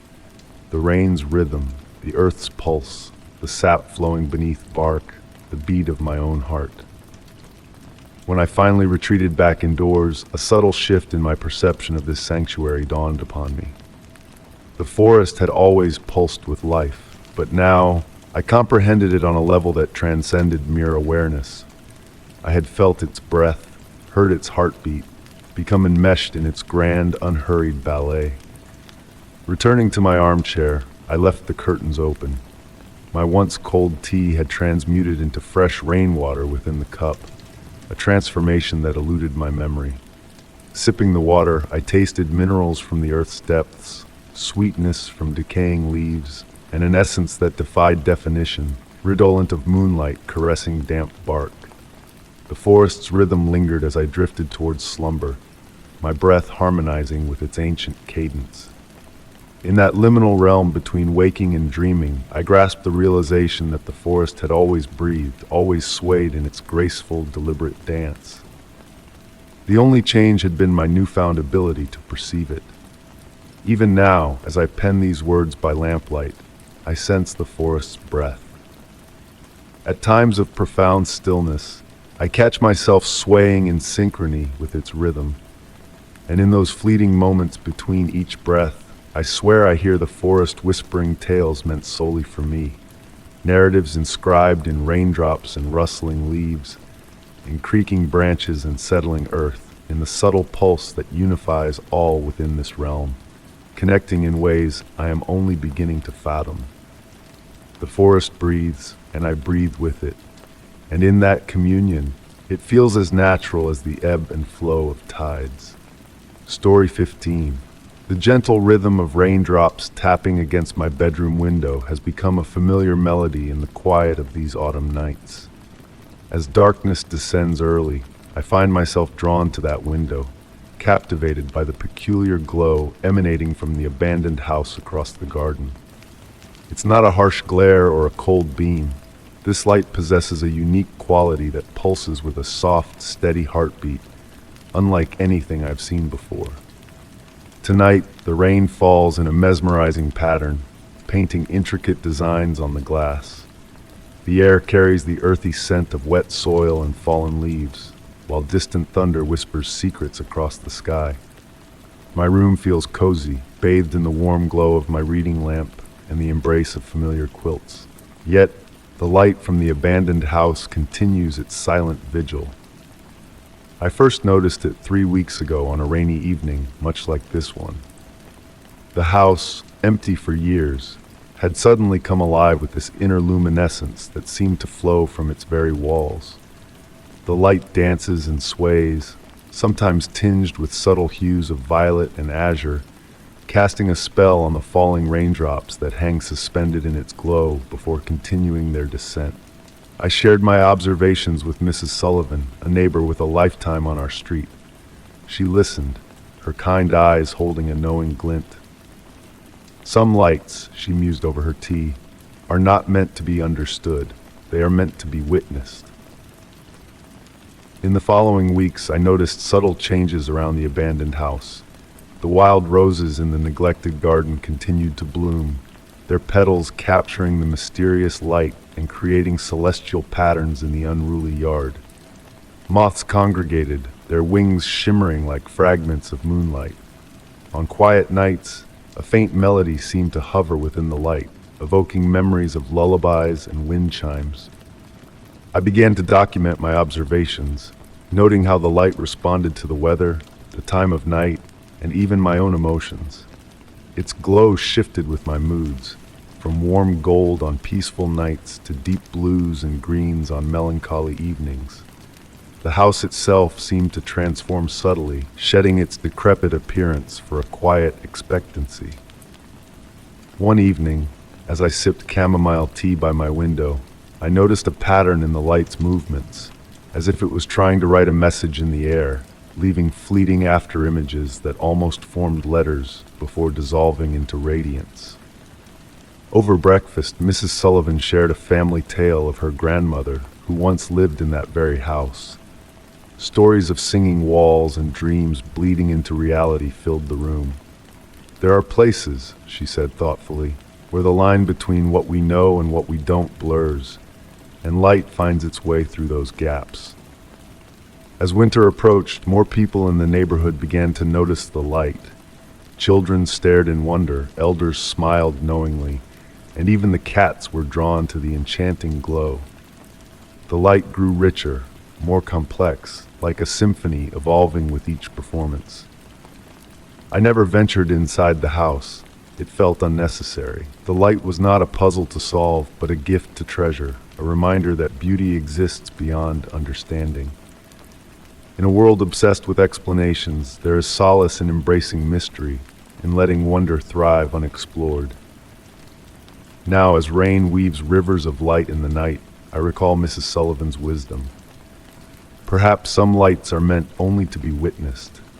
In the delicate balance between sleep and wakefulness, I catch echoes of that almost music, a fragrance of impossible roses blooming in the winter dark, and I smile knowing that some lights shine on, defying comprehension, and that is where their true magic lies. Story 16.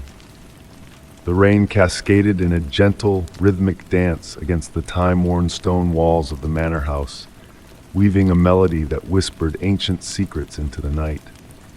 Nestled in my study, surrounded by the soft glow of aged brass lamps and the familiar aroma of weathered leather-bound books, I savored the tranquility that filled the room. The wooden floorboards murmured beneath my steps, adding their own hushed notes to the serene symphony of the evening. One quiet night, as I sat in contemplation, my gaze drifted to the stone wall behind my grandfather's antique writing desk. Illuminated by the flickering lamplight, the shadows revealed subtle nuances in the worn surface, forming a mysterious pattern that beckoned to a deeper part of my consciousness. Intrigued, I approached the wall, my fingers trailing over the cool, weathered stones, each groove and imperfection telling a silent tale of time. To my surprise, certain stones exuded a warmth that belied their outward appearance of age and wear. A flicker of movement caught my attention in the window's reflection, though when I turned, the room lay still, yet subtly alive with unseen energy. The rain outside intensified, its rhythm shifting into a resonant cadence that seemed to resonate from within the very walls around me. The brass lamps flickered in a hypnotic pulse, casting fleeting shadows that outlined what appeared to be an ethereal archway within the stone wall. But each time I tried to focus directly on the pattern, it faded into obscurity, teasing my senses with its elusive presence. As night deepened, the room filled with the earthy scent of rain on ancient stones, mingling with the sweet perfume of aging books, creating an atmosphere that straddled the line between the known and the mystical. The grandfather clock in the corner marked the passage of time with its steady heartbeat, drawing me further into the enigmatic allure of the wall's secrets. Lost in the study's embrace, I delved into my grandfather's journals, uncovering tales of family lore, of hidden spaces, and of doorways that materialized under specific conditions. With each page turned, my perception sharpened, noticing subtle anomalies in the room, the mischievous shadows and lingering echoes that defied explanation. One serene evening, as rain tapped a melodious rhythm on the stones, a peculiar harmony filled the air, casting a spell of enchantment over the room. The temperature dropped imperceptibly, lending a weightiness to the atmosphere that heightened my senses. The pattern in the stones shifted, evolving from a faint suggestion of an archway to a more defined outline, pulsating with a quiet, dreamlike energy. In a mesmerized state, I watched as the stones seemed to breathe, their contours undulating in a subtle rhythm that mirrored my own breath. An almost imperceptible gap appeared within the wall, radiating a soft, silvery light that hinted at a hidden realm beyond. The passage remained in a perpetual state of becoming, a threshold between the tangible and the intangible. On certain nights, when the rain fell just so, and the light played upon the stones with precision, Faint whispers of distant conversations and ethereal music drifted through the slender gap. Though indistinct, the voices carried a warmth and familiarity, evoking memories of bygone days and forgotten joys. Echoing my grandfather's accounts, I came to view these phenomena not as supernatural occurrences, but as glimpses into the liminal space where the extraordinary intersects with the ordinary. The wall became a focal point for meditation, a gateway to contemplation of the mysteries that envelop us in the most mundane of settings. In moments of stillness, I would press my hand against the stones, feeling a gentle vibration that seemed to resonate through the wall like a soothing lullaby. This sensation would envelop me, imbuing me with a profound sense of peace and connection to a timeless, enigmatic force. The passage remained a constant reminder of the veiled boundary between the known world and the infinite possibilities that lie just beyond our grasp.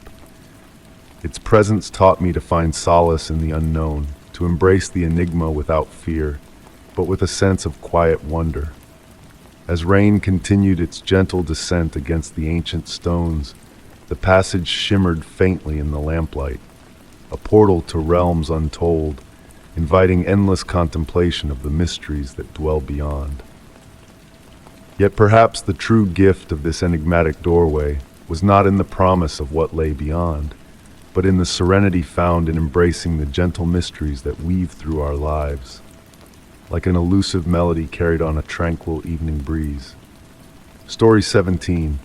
The gentle flicker of candlelight waltzed across the weathered wooden floors of the vintage shop, casting soft shadows that swayed in a mesmerizing dance. Rain tap-danced against the Victorian windows, weaving a lulling melody that enveloped the tranquil evening air. Seeking refuge from the autumn storm, I stumbled into this peculiar establishment, only to find myself drawn to its inviting warmth and the nostalgic aroma of aged books and polished wood. Amidst the carefully curated collection of oddities, my gaze alighted upon a portrait hanging in a secluded alcove. A young woman adorned in a deep blue gown stared back at me, her likeness captured with exquisite precision. Her skin possessed a porcelain-like sheen, reflecting the candle's glow, while her dark locks melded seamlessly with the shadowed backdrop. Yet, it was her eyes that held me captive, pools of deep amber that seemed to hold secrets of their own, as if imbued with a forgotten magic that lent them a liquid quality. The shopkeeper, a wise gentleman with silver hair and spectacles, noticed my fascination. His voice, as soothing as a bedtime tale, spoke of the portrait's intriguing history. "That painting carries a tale," he whispered, adjusting his sleeve with care. "Crafted by an artist who vanished after its completion." Whispers abound of his quest for a unique blend of pigments to capture the lifelike essence within those eyes. Returning to the shop day after day, I found myself ensnared by an inexplicable allure towards the portrait. Each visit unveiled new intricacies: the subtle draping of her dress, the intricate detailing of her clasped fingers, the enigmatic smile that seemed to shift with every viewing angle. The shopkeeper regaled me with fragments of the painting's past, each narrative more captivating than the last. On a particularly hushed evening, as rain cascaded down the windows like watery ribbons, a peculiar observation seized my attention. The woman's eyes seemed to track my movements, not overtly, but with a subtle shimmer within their amber depths, akin to ripples on a serene pond. Flickers of light danced within those eyes, vanishing whenever I tried to focus directly on them. Beside me, the shopkeeper materialized, his voice barely a whisper. The artist sought true life within his creations, delving into ancient methods, dabbling with exotic materials. Some speculate he unearthed the extraordinary, or perhaps delved too deep. As weeks drifted by, I noticed subtle shifts in the portrait's visage. Her expression at times softened, exuding contemplation, while at others, a tinge of sorrow lingered in the curve of her lips. Were these changes real or figments of my imagination? nurtured by the shopkeeper's tales and the dreamlike ambience of the candlelit emporium. One dusk-laden evening, I found the shop cloaked in an unusual darkness. Unlit candles cast shadows, and only the dim twilight seeped through rain-streaked panes. The shopkeeper was absent. Standing before the portrait, a lightning flash illuminated the room, and in that fleeting moment, I swore the woman's eyes blinked. A sense of wonder, not fear, quickened my pulse as I drew nearer. The rain hummed its soothing melody against the windows as I approached the painting. Her eyes, now unmistakably altered, radiated warmth and awareness, defying the constraints of mere paint on canvas. In the dimness, I fancied her bosom rose and fell with a phantom breath. The shopkeeper's voice, gentle as snowfall, emerged from behind me. "She reveals herself to those who grasp her beauty," he murmured. The artist didn't just capture her image, he ensnared something more. A realm between art and reality. I never purchased the portrait, yet I frequented it, ensconced in an old armchair by the alcove, reading by candlelight while the woman in the painting observed with her living gaze. The shopkeeper would serve tea, and we would share tranquil silence, punctuated solely by rustling pages and raindrops. Years ebbed by, leaving me to ponder if it all transpired in my imagination. The subtle shifts in her demeanor, the liquid grace in her eyes, the sensation of encountering something both exquisite and implausible. But on quiet nights, rain's gentle tap against my window, I reminisce about the candle-lit shop and the portrait that seemed to pulsate with life. They claim the painting remains, awaiting visitors who discern the magic within those amber eyes. Some swear they've witnessed her smile metamorphose or glimpsed movement within the canvas. Yet perhaps the true enchantment lies not in the painting's vitality, but in those serene instants when we permit ourselves to believe in the improbable, suspended in a realm where art and reality meld like watercolors in the rain. Story 18. The soft patter of rain on leaves played a gentle lullaby as I strolled down the winding path of the old forest. Each step I took left a quiet impression on the moist earth beneath my boots. The evening breeze carried the earthy scent of damp soil and pine, while wisps of mist curled around the towering tree trunks like ethereal tendrils. My flashlight cast a warm, inviting glow that hovered in the encroaching darkness, barely reaching past the thick canopy overhead. I always sought solace in these twilight walks, even as the shadows deepened and the woods took on an air of enchanting mystery. Tonight, however, the familiar trail seemed subtly altered. It could have been the way the mist moved against the natural course of the wind, or how the usual forest sounds hushed, as if nature itself held its breath. A faint whisper, almost imperceptible, brushed past me, blending with the rustle of leaves.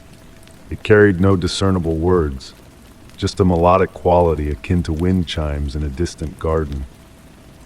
I halted, turning to pinpoint its origin, yet the sound seemed to emanate from all directions and none simultaneously. Continuing my journey at a slower pace, I observed subtle shifts in the woodland around me. The moss on tree trunks shimmered with a silvery luminescence, a phenomenon I had never before witnessed. Raindrops hanging from branches caught the light of my flashlight, refracting it in mesmerizing patterns that lingered longer than they should. Another whisper, clearer than the first, reached my ears.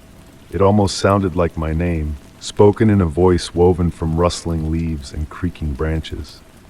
The sound evoked a wave of tranquil nostalgia, akin to recalling a childhood lullaby, stirring a desire to unravel its mysteries. As the path curved around a massive oak tree with sprawling branches, I noticed peculiar markings on its trunk. These symbols, intricate and flowing, bore no resemblance to the usual graffiti left by passers-by. They seemed to shift and transform when viewed from different angles, like ripples on a pond. The rain persisted in its gentle cadence, now weaving a deliberate melody. Each droplet contributed to a harmonious symphony that filled the forest. The mist thickened, turning my flashlight beam into a golden haze that illuminated floating specks of light resembling tiny fireflies suspended in mid-air. More whispers joined the initial ones, forming a serene chorus that reverberated through the trees. It was as if they engaged in a conversation, their tones rising and falling in almost recognizable patterns. At times they resembled distant laughter, while at others, soft singing, always just beyond comprehension. I arrived at a small clearing where the sky peeked through breaks in the canopy. The rain had eased to a fine mist, revealing stars twinkling with an unusual brilliance. They pulsed in sync with the whispers, suggesting the forest itself was part of a grand symphony I was only beginning to grasp. In the heart of the clearing, a ring of mushrooms glowed with a faint, bluish light on their caps. The grass within the circle appeared different, more vibrant, moving in patterns defying the breeze. I watched in awe as water droplets rolled up the grass blades instead of down, performing a gravity-defying dance. The whispers intensified here, beckoning me to step into the circle, promising answers to unasked questions. The air within the mushroom ring shimmered like heat waves, though the evening air chilled around me. I swayed involuntarily, swathed in the enchanting rhythm of the forest's mystical melody. The boundaries between sound and sight blurred, allowing me to almost visualize the whispers as they traversed the air, leaving trails of soft light akin to shooting stars.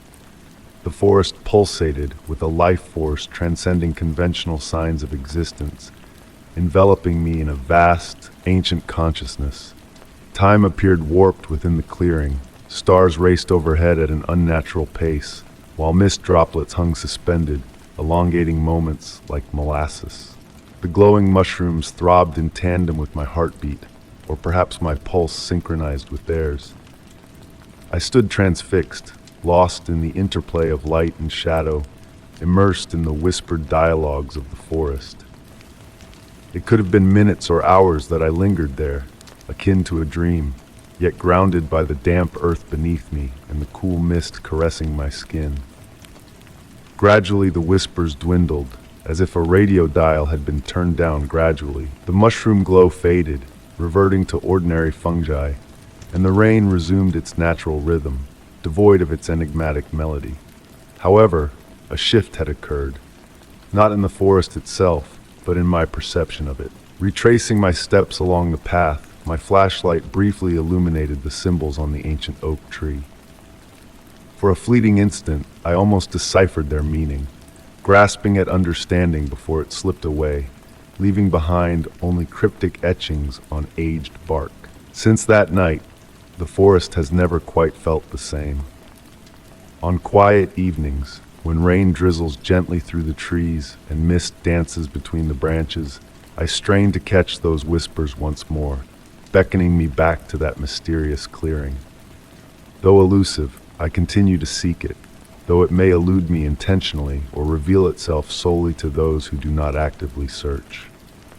Yet on tranquil nights, amidst the fading light, I find myself listening for those whispers, yearning to relive the enigmatic symphony of rain and starlight, of ancient enigmas and forgotten harmonies. And sometimes, just sometimes, it seems as though the forest itself listens in return. Story 19. In the quiet of an evening shrouded in rain, each gentle drop whispered against the cobblestones of the ancient garden path. The rhythmic patter created a melody, a lullaby of secrets from ages past.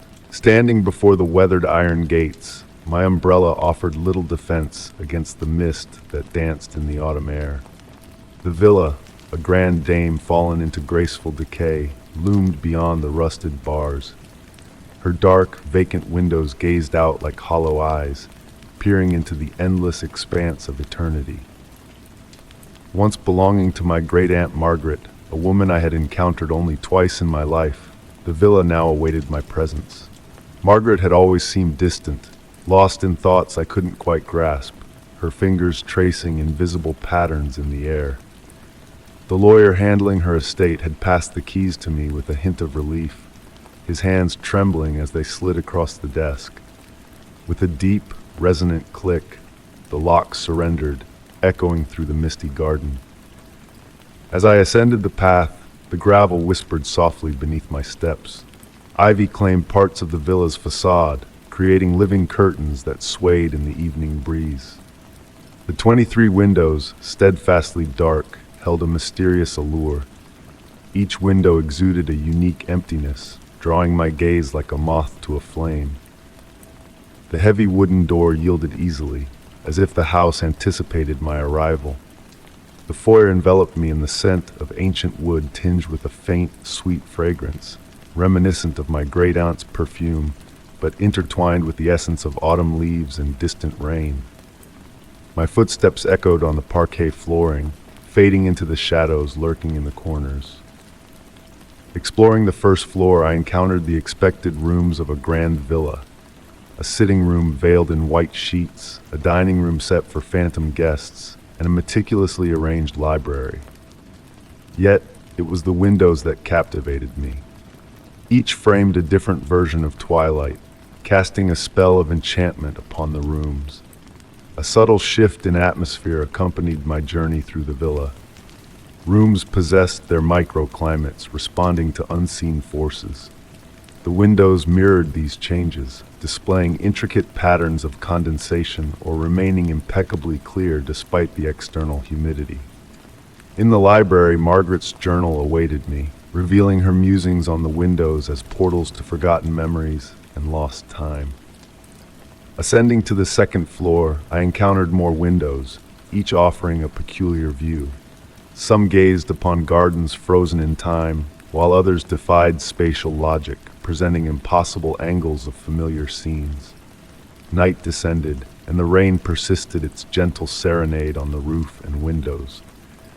Contrary to expectation, the darkness cocooned the house, embracing it like a slumbering feline. A faint luminescence emanated from the windows, tracing their shapes in the night. Each glowed with a unique hue, casting a soft, ethereal light throughout the villa. In the master bedroom, Margaret's journals revealed a profound discovery. The windows were not mere apertures, but vessels of accumulated memories and moments.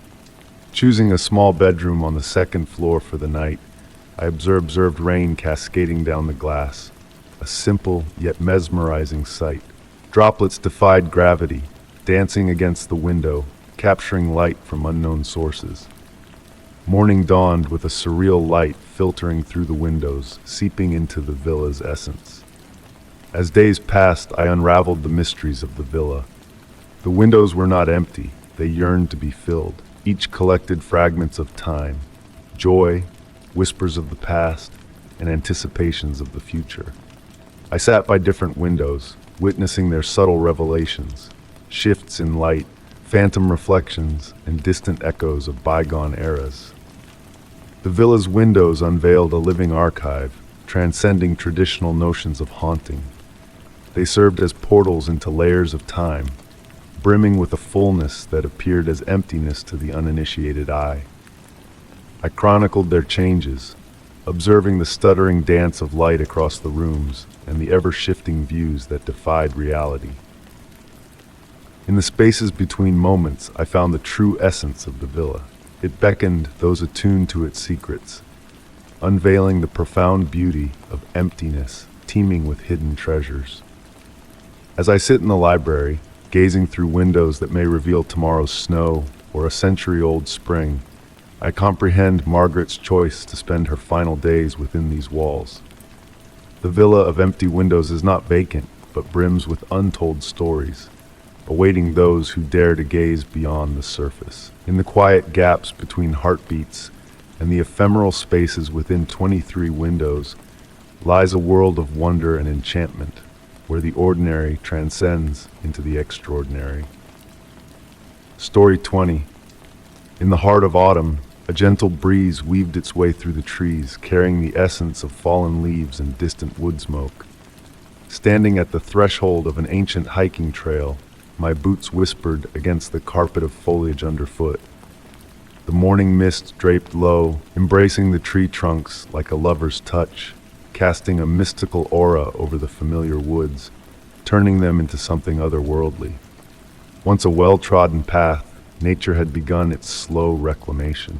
Tall grasses swayed between weathered markers, while young saplings yearned for the fleeting sunlight that filtered through the canopy above. The wild abandonment of the trail drew me in, the cool dampness of the air settling against my skin as I ventured forward. As I treaded deeper, the cacophony of the modern world faded into the background, replaced by the serene symphony of the forest. Chickadees whispered softly to one another, their voices softened by the mist. The ancient branches above creaked and groaned, murmuring in a language lost to time.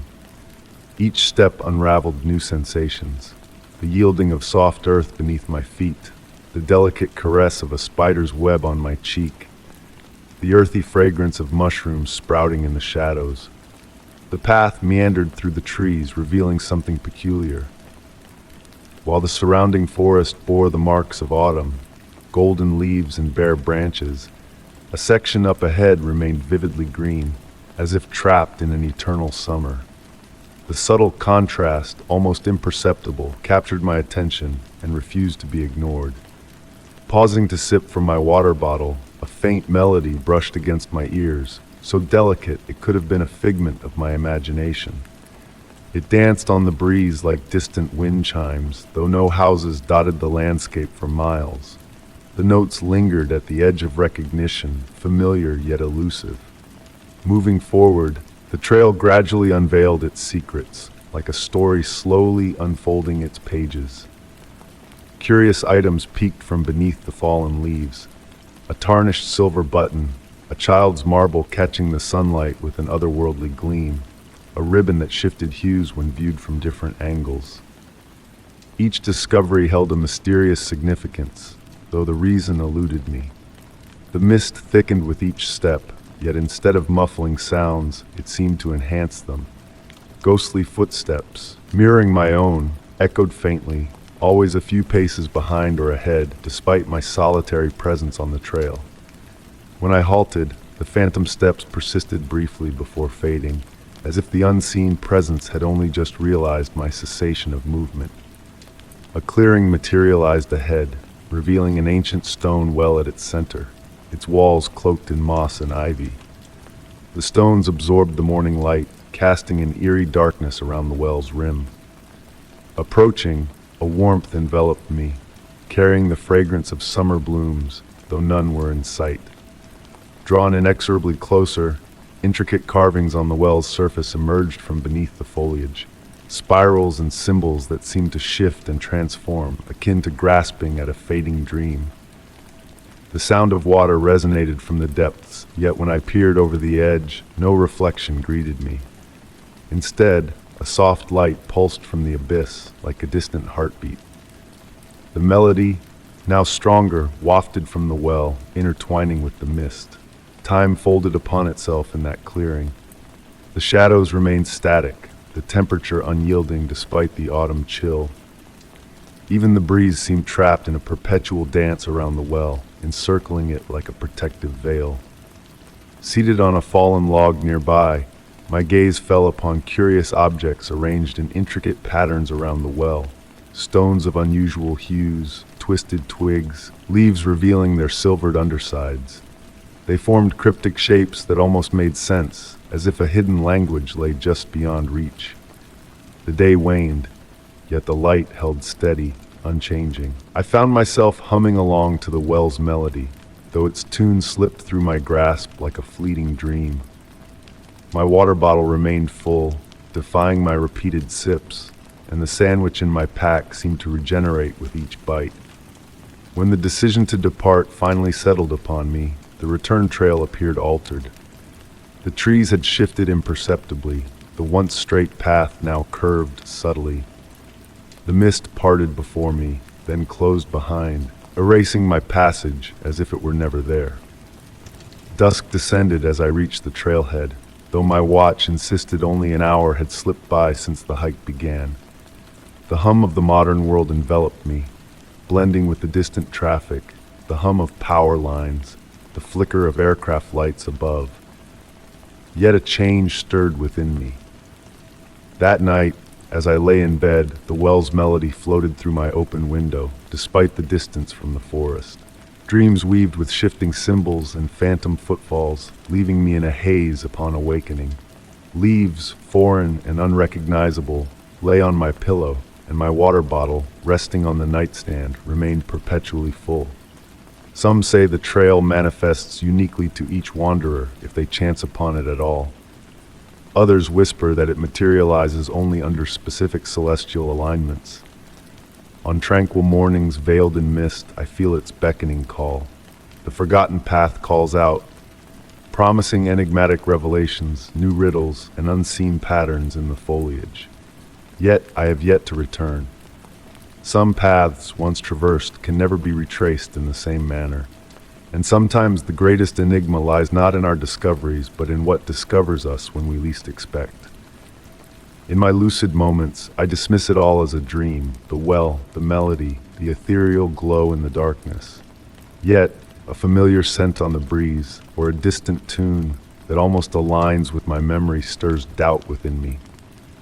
The leaves on my pillow reside in a box on my shelf, unaltered through the changing seasons, and my water bottle never runs dry. Perhaps some mysteries are destined to remain unsolved, some paths fated to be shrouded in overgrowth. Yet on misty mornings when the world feels hushed and peculiar, I find myself drawn to the woods, searching for markers that may offer recognition. And occasionally, just occasionally, I sense footsteps echoing mine, traversing a path abandoned by all but memory. Story 21. The rain whispered ancient secrets as it fell against the window panes of my grandmother's old house, creating a gentle, steady rhythm that enveloped the room in a soothing melody. Nestled in her worn leather armchair, I breathed in the familiar scents of aged wood and dried herbs that lingered in the air like echoes of memories long past. The soft, golden light from the antique table lamp painted warm shadows on the room's burgundy wallpaper, causing the patterns to sway and dance in the corners of my vision. It had been 3 months since my grandmother's passing, leaving me the sole inhabitant of this centuries-old house secluded deep within the woods. As a child, I cherished my visits here, but now, in solitude, I began to uncover hidden facets of the property that had eluded me before. Among them, the most captivating discovery was the path of black stones that emerged at the edge of the garden, vanishing into the mist-shrouded woods beyond. These stones, absent from my childhood recollections, seemed to have materialized during the final years of my grandmother's life, a mystery she never revealed during our weekly conversations. Each stone, perfectly round and polished to a smooth sheen, mirrored the darkness of the night sky, absorbing the rain's touch to gleam like celestial mirrors. The wind chime's crystalline notes drifted through the walls, blending harmoniously with the rainfall, weaving a melody unknown to my ears. Tonight, their song carried a haunting tune that evoked images of moonlit leaves rustling in the autumn breeze. Drawn to the window by an unseen force, I gazed out as twilight descended upon the landscape, painting the garden below in muted shades of green and silver under the fading light. Beyond, the enigmatic black stones traced a winding path into the veiled forest, beckoning with a quiet allure. Observing them closely, I noticed a peculiar sight. Faint points of light hovered above each stone, resembling motionless fireflies frozen in time. While logic suggested they were raindrops catching the fading light, their steadfast glow hinted at a deliberate purpose. Despite my initial hesitance to explore the path since my arrival, tonight, under the gentle rain and the mesmerizing lights, a sense of tranquil mystery enveloped me, soothing any lingering apprehension. Draping myself in my grandmother's wool shawl, redolent with hints of lavender, I descended the creaking wooden stairs, their familiar sounds a comforting echo in the silence. The grandfather clock in the foyer marked time with a steady rhythm, its brass pendulum catching the warm glow of the crystal chandelier above. Stepping onto the covered back porch, the cool, mist-laden air embraced me, the rain now a delicate veil of shimmering droplets suspended in the night. Fragrant herbs from the garden, rosemary, thyme, and sage, mingled in the air, creating a fragrant boundary between the known sanctuary of the house and the mysterious trail ahead. The first black stone awaited just beyond the herb garden, its surface adorned with a hovering light that radiated a soft, bluish-white glow, beckoning me forward. With each step, the light above the subsequent stone brightened, illuminating a path of gentle guidance. The air remained still, yet the distant sound of wind chimes accompanied my journey, their ethereal notes floating through the forest. Navigating the winding trail through arboreal archways and swirling mists, infused with the familiar scent of lavender, akin to my grandmother's shawl, the world transformed into a realm of dreams and tranquility.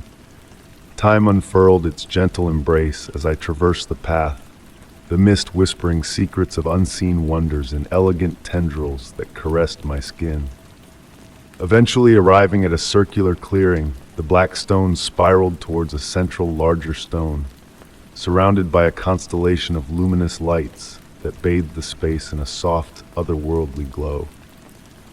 Atop the central stone lay a weathered, leather-bound book, adorned with my grandmother's handwritten message, "For when you're ready to understand." Turning its pages, I delved into her revelations of gentle magic, exploring the stone's essence as gateways to a realm where peace and healing intertwined with nature's silent enchantments. The lights above danced in harmony, mirroring the diagrams within the book, while the distant chimes hummed a melody reminiscent of my grandmother's garden hymn. In the tranquil mist, I absorbed her wisdom on the harmony between visible and unseen worlds, on the magic inherent in quiet observation of life's fleeting moments. The black stones stood as conduits between realities, anchoring the boundary while granting glimpses of beauty that eluded ordinary sight. Lost in her gentle teachings, surrounded by the soft light and melodic chimes that cocooned me in serenity, I felt a shift within myself, an attunement to the delicate magic my grandmother cherished. The air thrummed with a subtle energy, and the trees, adorned with flickering lights akin to those above the stones, formed a cathedral of living luminescence in the darkened grove. The homeward journey, though swathed in enchantment, felt shorter, guided by the pulse of light and the whispered revelations of the path. Reaching the garden once more, I turned to gaze back at the black stones, now revealed as sentient guardians in the night's embrace, as my grandmother had described. Returning to the house's warmth, I settled into her familiar chair, the rain's gentle cadence now harmonizing with hidden melodies that resonated in the wind chime's eternal song. In their notes, I discerned echoes of my grandmother's guidance, imparting wisdom on the quiet magic that dwelled beyond the veil of ordinary perception. As sleep's embrace neared, I realized this was merely the genesis of comprehending the legacy my grandmother bestowed upon me. The path of black stones unveiled not only a physical route through the woods, but a gateway to perceive the gentle enchantment suffusing the spaces between heartbeats, raindrops, and thoughts. Before succumbing to slumber, I marveled at the wallpaper's subtle dance, in perfect synchrony with the distant chimes and the rain's gentle lullaby, a testament to the enduring presence of my grandmother's quiet magic that now lived within me. Story 22. The wind whispered softly through the autumn leaves, carrying with it the earthy scent of rain-soaked soil and aging flowers. Nestled in my grandmother's old rocking chair, wrapped in a cozy wool blanket, I gazed out at the misty evening that draped my backyard in a cloak of mystery. The chair creaked gently against the wooden porch boards, its rhythm lulling me into a peaceful state that synchronized with my breathing. My gaze wandered to the ancient hedge that stood as a silent sentinel, marking the edge of my property. It loomed tall and dense, its thorny branches a barrier that concealed whatever secrets lay beyond. Grandmother used to speak of the hedge as ancient as time itself, guarding something precious on the other side. As a child, I had dismissed it as another fanciful tale, akin to fairies frolicking in moonlight or whispers carried by shadows. The air was tinged with the subtle fragrance of roses, a puzzling scent considering my garden bore none. The aroma intensified with the onset of darkness, a sweet perfume reminiscent of the dried petals grandmother cherished in her jewelry box. My eyelids grew heavy as I listened to the soothing symphony of water droplets cascading from the leaves, each drip creating gentle ripples in the forming puddles below. A soft, captivating light flickered beyond the hedge, not the harsh glare of a neighbor's security lamp or the sterile blue of modern LEDs. This light was warm and golden, akin to honey bathed in sunlight, pulsing with a rhythm that seemed to breathe as it danced among the thorny branches. Mesmerized, I rose from the rocking chair, the blanket slipping to the porch floor, and embarked barefoot across the dew-kissed grass, each step sinking into the yielding earth. Approaching the hedge, intricate details emerged from the shadows. Water droplets adorned the thorns like glistening crystals, capturing and refracting the enigmatic golden light. The roses, previously only a scent, materialized before me, their petals a hue of midnight blue nestled amidst the thorns. Standing before the hedge, a sight unfolded that had eluded me until then. A slender gap amidst the branches, just wide enough for a solitary passage. The thorns seemed to part, forming a natural archway, and the golden light spilled through, casting elongated shadows at my feet. Through the opening, glimpses of an alternate garden beckoned. Unlike my practical backyard, this space defied nature's conventions. Flowers bloomed in defiance of autumn's chill, vines with leaves resembling stained glass wound around ancient stone pillars, incongruous in our suburban setting. A medley of scents wafted through the gap, night-blooming jasmine, rain on stone, and an elusive essence, ancient and cryptic, akin to the whisper of forgotten tales or the dust of bygone memories. My heart beat steadily, not with trepidation, but with a profound sense of awe, reminiscent of my childhood belief in grandmother's stories. I reached out to caress one of the midnight blue roses, expecting a cool, mist-kissed touch. Instead, the petals radiated warmth, as though basking in the summer sun. Upon contact, a faint melody drifted through the hedge, a tune not quite tangible, akin to a fleeting dream. The golden light pulsed once more, casting luminous shadows that moved in the distant garden. These silhouettes were not menacing but graceful, evoking a dance to a distant melody. Each shadow left a trail of soft light, akin to fireflies tracing patterns in the darkness. I found myself swaying, my body entranced by the half-remembered melody. The thorny archway appeared to widen, an unspoken invitation to step forward. Though rationality protested, hedges do not part like curtains, and gardens do not glow with unearthly light. Grandmother's words echoed in my mind. She had spoken of beauty concealed behind impossibility's veil. Water continued its melodic descent from the leaves above, each drop harmonizing with the phantom melody from beyond. Time slowed to a languid pace, thick and honeyed. The mist encircling my feet moved with purpose, as though guiding me gently. A warm breeze carried the scent of roses through the gap, now mingled with hints of vanilla and cedar.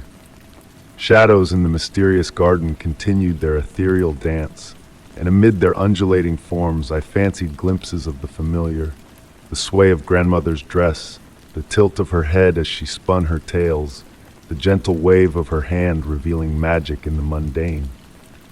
Once more, the golden light pulsed, casting a shimmering veil over the hedge. The gap persisted, patient and expectant, neither urging nor dissuading my next move. The mystery of what lay beyond lingered in the air like held breath.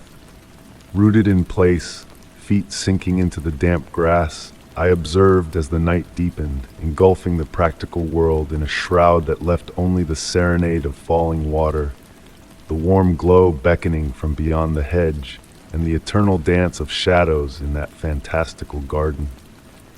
My hand remained outstretched, fingertips grazing the warm petals of the midnight blue rose. The decision whether to traverse the gap remained unresolved, suspended in the mist swirling around my feet. Perhaps, I mused, the true enchantment lay not in crossing but in acknowledging the existence of thresholds, places where the ordinary brushes against the ancient and the peculiar, where childhood tales meld with reality like watercolors blending on wet paper. A smile graced my lips, comprehension dawning as I recalled grandmother's teachings. Some gardens are meant to be glimpsed, their mysteries safeguarded like pressed flowers within the pages of memory. The hedge would retain its secrets, as it had for generations, yet now I understood their presence, concealed behind the thorns, waltzing in golden light to the melodic rain. Story 23. The soft patter of rain against my window had become a familiar lullaby, blending seamlessly with the alluring melody that beckoned me to this secluded cabin, the enigmatic singing waterfall. Nestled in my cozy armchair, cocooned in a plush woolen blanket, I tuned in to the harmonious tune that wafted through the mist-laden air outside. Locals had shared tales of the waterfall's captivating song, speaking of its ever-changing cadence with the moon's phases and its whispered messages to those who listened intently. Initially dismissing their stories as folklore, I now, after several nights in the cabin, felt a growing reverence for the Cascades serenade. The rain continued its gentle percussion on the cabin's wooden walls, providing a soothing rhythm to my evening reflections. A crackling fire in the stone hearth cast flickering shadows that danced across the rugged wooden floorboards. Fragrant notes of pine and damp earth drifted in through the cracked window, carrying the forest's crisp essence. Tonight, a shift occurred in the waterfall's melody. What was once a gentle hum now bore a semblance of words, as if yearning to convey a specific message.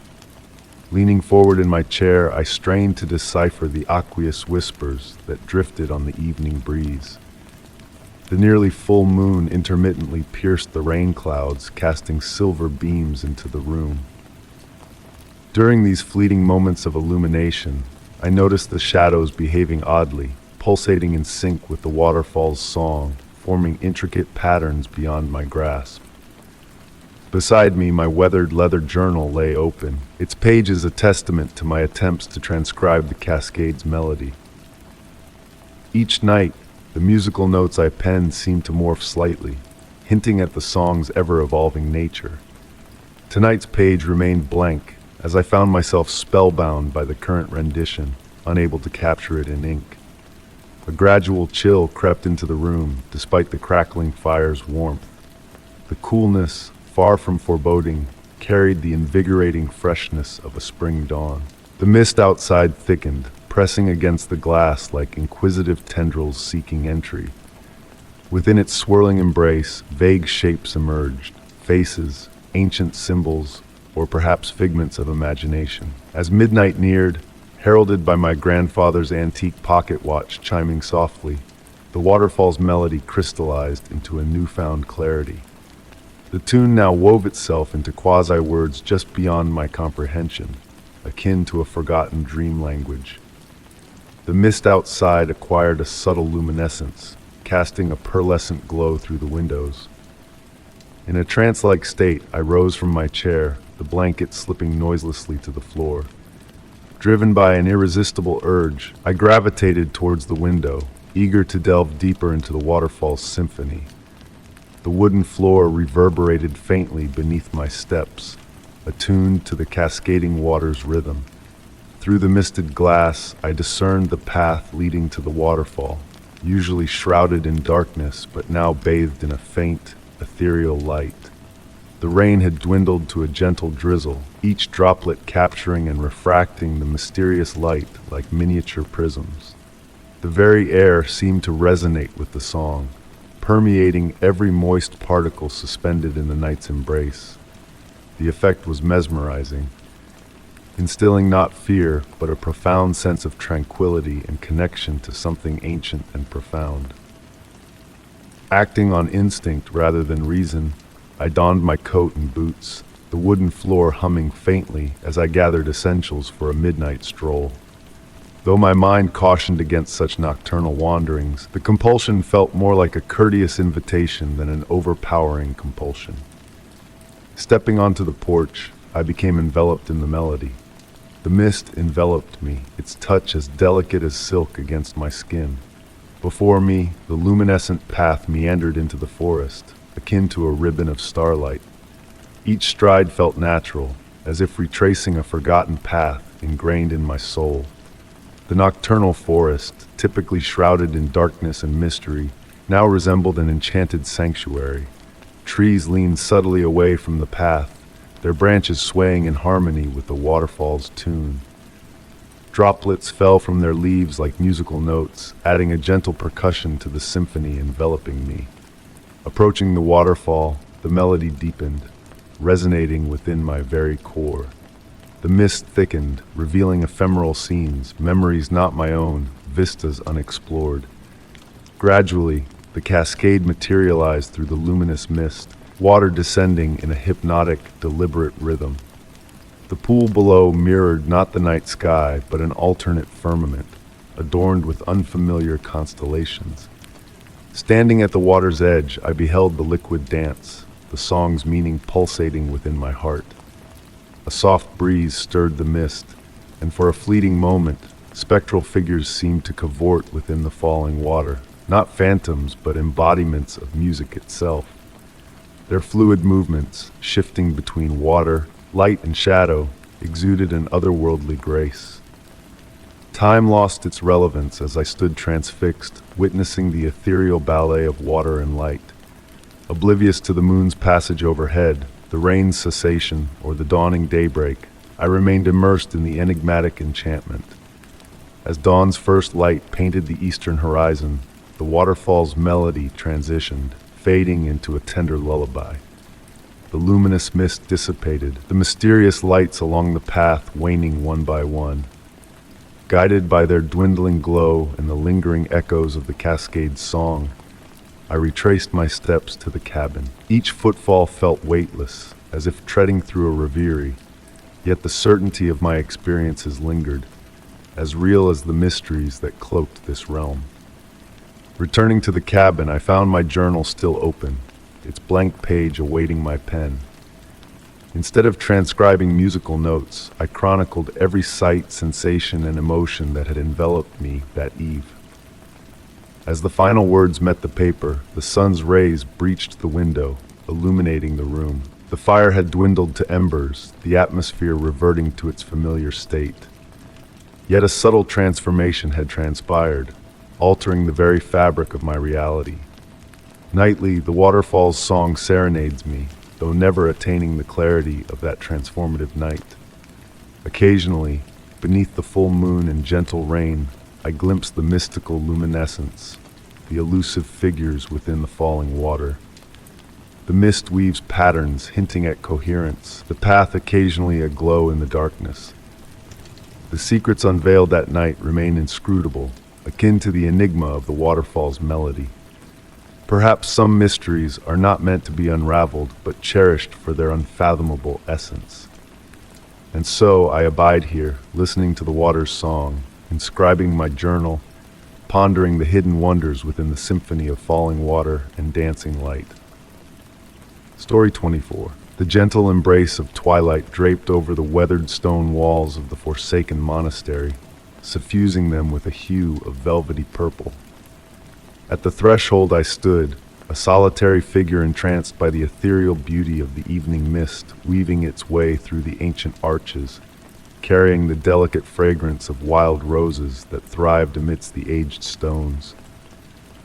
A hushed tranquility enveloped the air, a prelude to the night's arrival, when even the avian chorus held its breath in anticipation of the impending darkness. My purpose for being there was to capture the haunting allure of the ruins through the lens of my camera, beckoned by whispers of their mysterious charm. The weight of the camera around my neck provided a sense of familiarity amidst the unfamiliarity of the abandoned sanctuary. Sunlight, waning through fractured windows, cast elongated shadows that pirouetted across the time-worn flagstones. Each footfall reverberated softly through the vacant passageways, harmonizing with the gentle rustling of leaves carried by the nocturnal zephyr. Through centuries, the monastery had stood, a silent witness to countless prayers and untold confessions. Now, nature had ensconced it in its verdant embrace, with ivy enveloping the stone walls like a lover's caress, and moss carpeting the floors in patches of emerald velvet. Progressing deeper into the labyrinthine complex, I noticed a gradual drop in temperature, a subtle chill despite the warmth of the summer night. The air bore a dampness that caused the stone to glisten under the flash of my camera, creating an otherworldly ambience. A certain peculiarity in the quality of light caught my eye. Its lingering presence in particular corners defied the laws of physics, bending around pillars in a spectral dance.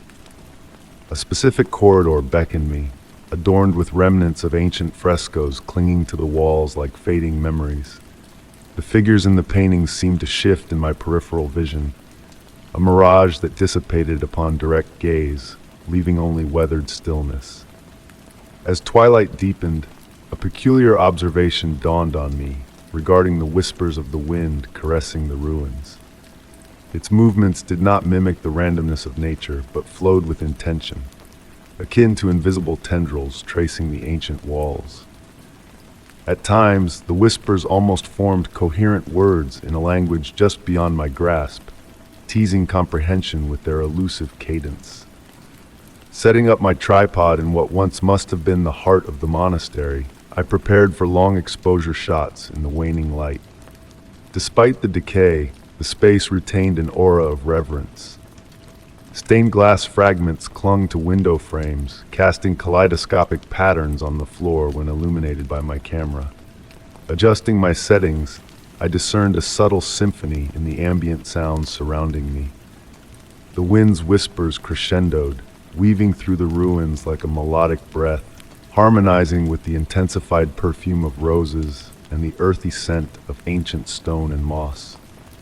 Swaying imperceptibly, entranced by the hypnotic interplay of sound and scent, I peered through the viewfinder and observed shadows pooling in extraordinary configurations, responding to the wind's rhythmic caress.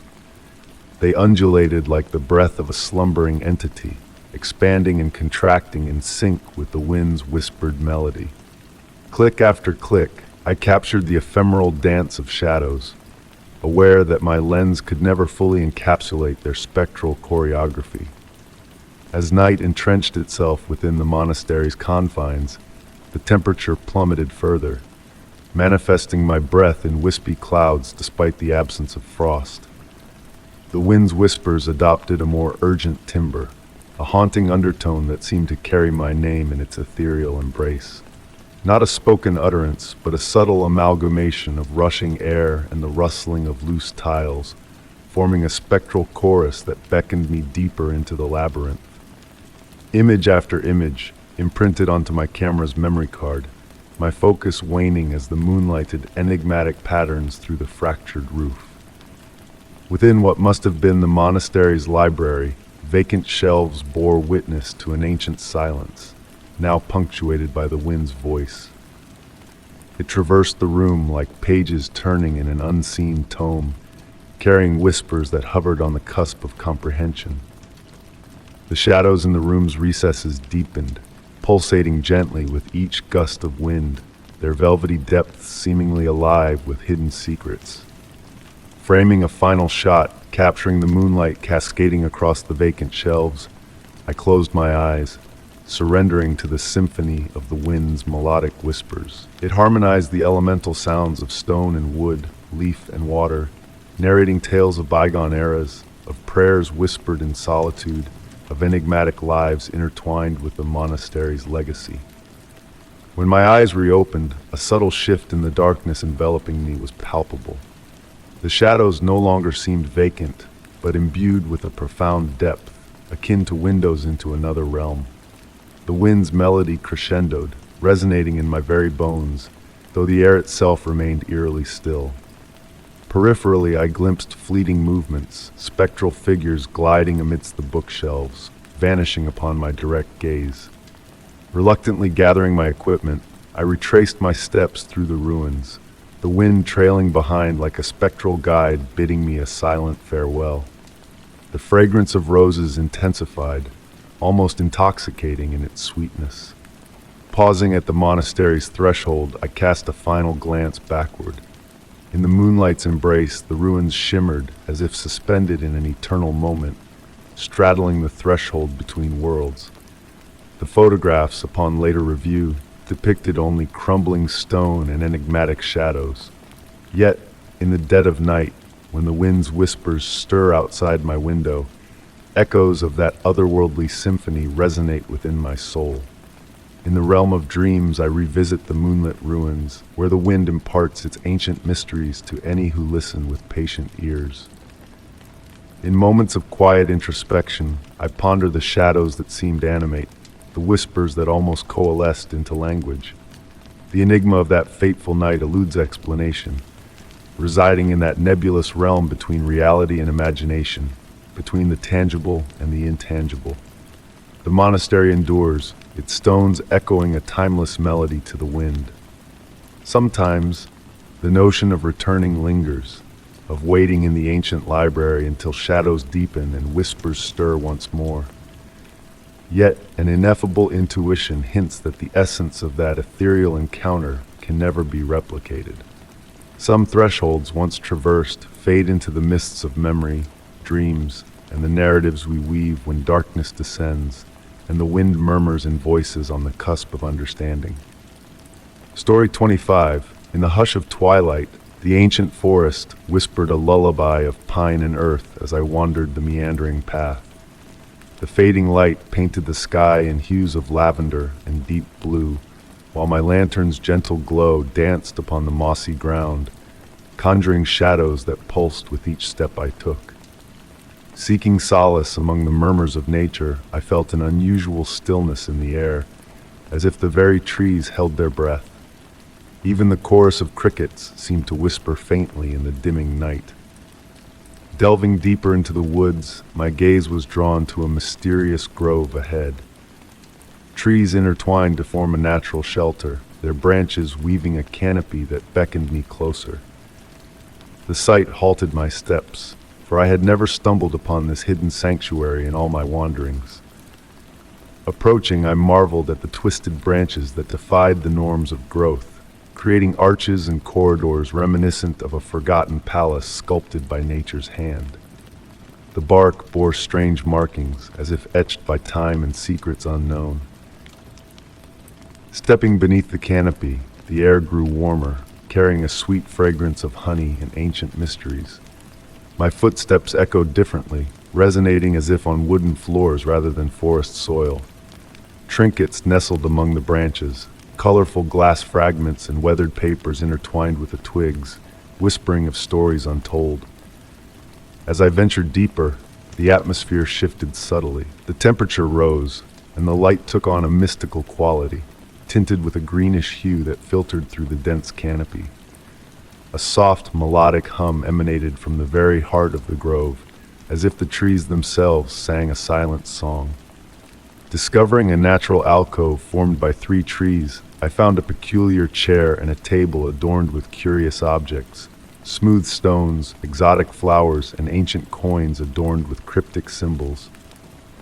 Night descended outside, and the shelter stirred with quiet movements. Shadows danced, lights flickered, and a serene energy enveloped me. It was a place where nature's handiwork blurred with something more, where intricate knots and patterns hinted at a language beyond my understanding.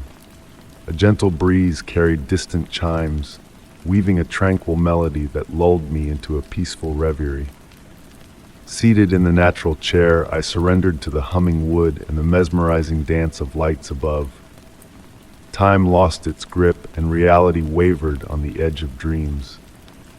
Branches seemed to shift when I wasn't looking, and the glass shards glowed with a soft luminescence that painted the canopy in ethereal hues. Voices, ancient and unfamiliar, whispered on the wind, their words dancing on the edge of comprehension. A presence, ancient and wise, permeated the grove, watching with a timeless gaze that spoke of forgotten truths.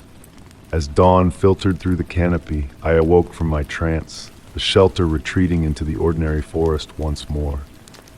Rising to leave, I found a twisted leaf on the table beside me, a silent token of the grove's enigmatic nature. Retracing my steps through the shifting forest, I knew the grove would remain elusive, a fleeting dream lingering on the edge of memory. Yet in my heart, I carry the whispers of trees and the certainty that the shelter continues its vigil, offering sanctuary to those in need of its peculiar magic. And so, I return to the forest, guided by whispers and dreams, in search of the grove that exists beyond reality, a haven waiting for the next weary wanderer to stumble upon its ancient embrace. Story 26. In the quiet of the night, raindrops tap softly against the window, creating a soothing melody that fills the room with a gentle rhythm. Seated in my grandmother's old rocking chair, I cradle a worn, leather-bound journal in my hands, its pages heavy with the weight of forgotten mysteries waiting to be unveiled. This journal, a treasure discovered in the depths of her attic after she had passed, holds the secrets of a peculiar autumn from her youth, written in the elegant script that was so familiar to me. As the rain outside whispers in harmony with her words, I begin to read, allowing her story to envelop me like a comforting embrace. My dearest journal, her words begin, painting a picture of a village shrouded in morning fog, where the absence of shadows defied the natural order. The cobblestone streets echoed with the soft click of my boots as I wandered through a world where darkness had chosen to depart, leaving behind a surreal landscape bathed in perpetual light. The villagers moved with a graceful fluidity, as if dancing on air, embracing this shadowless existence as a part of their daily lives. Living with my Aunt Margaret, a family friend who had welcomed me into her Victorian home at the edge of the village, I began to unravel the mysteries that surrounded this enchanted place.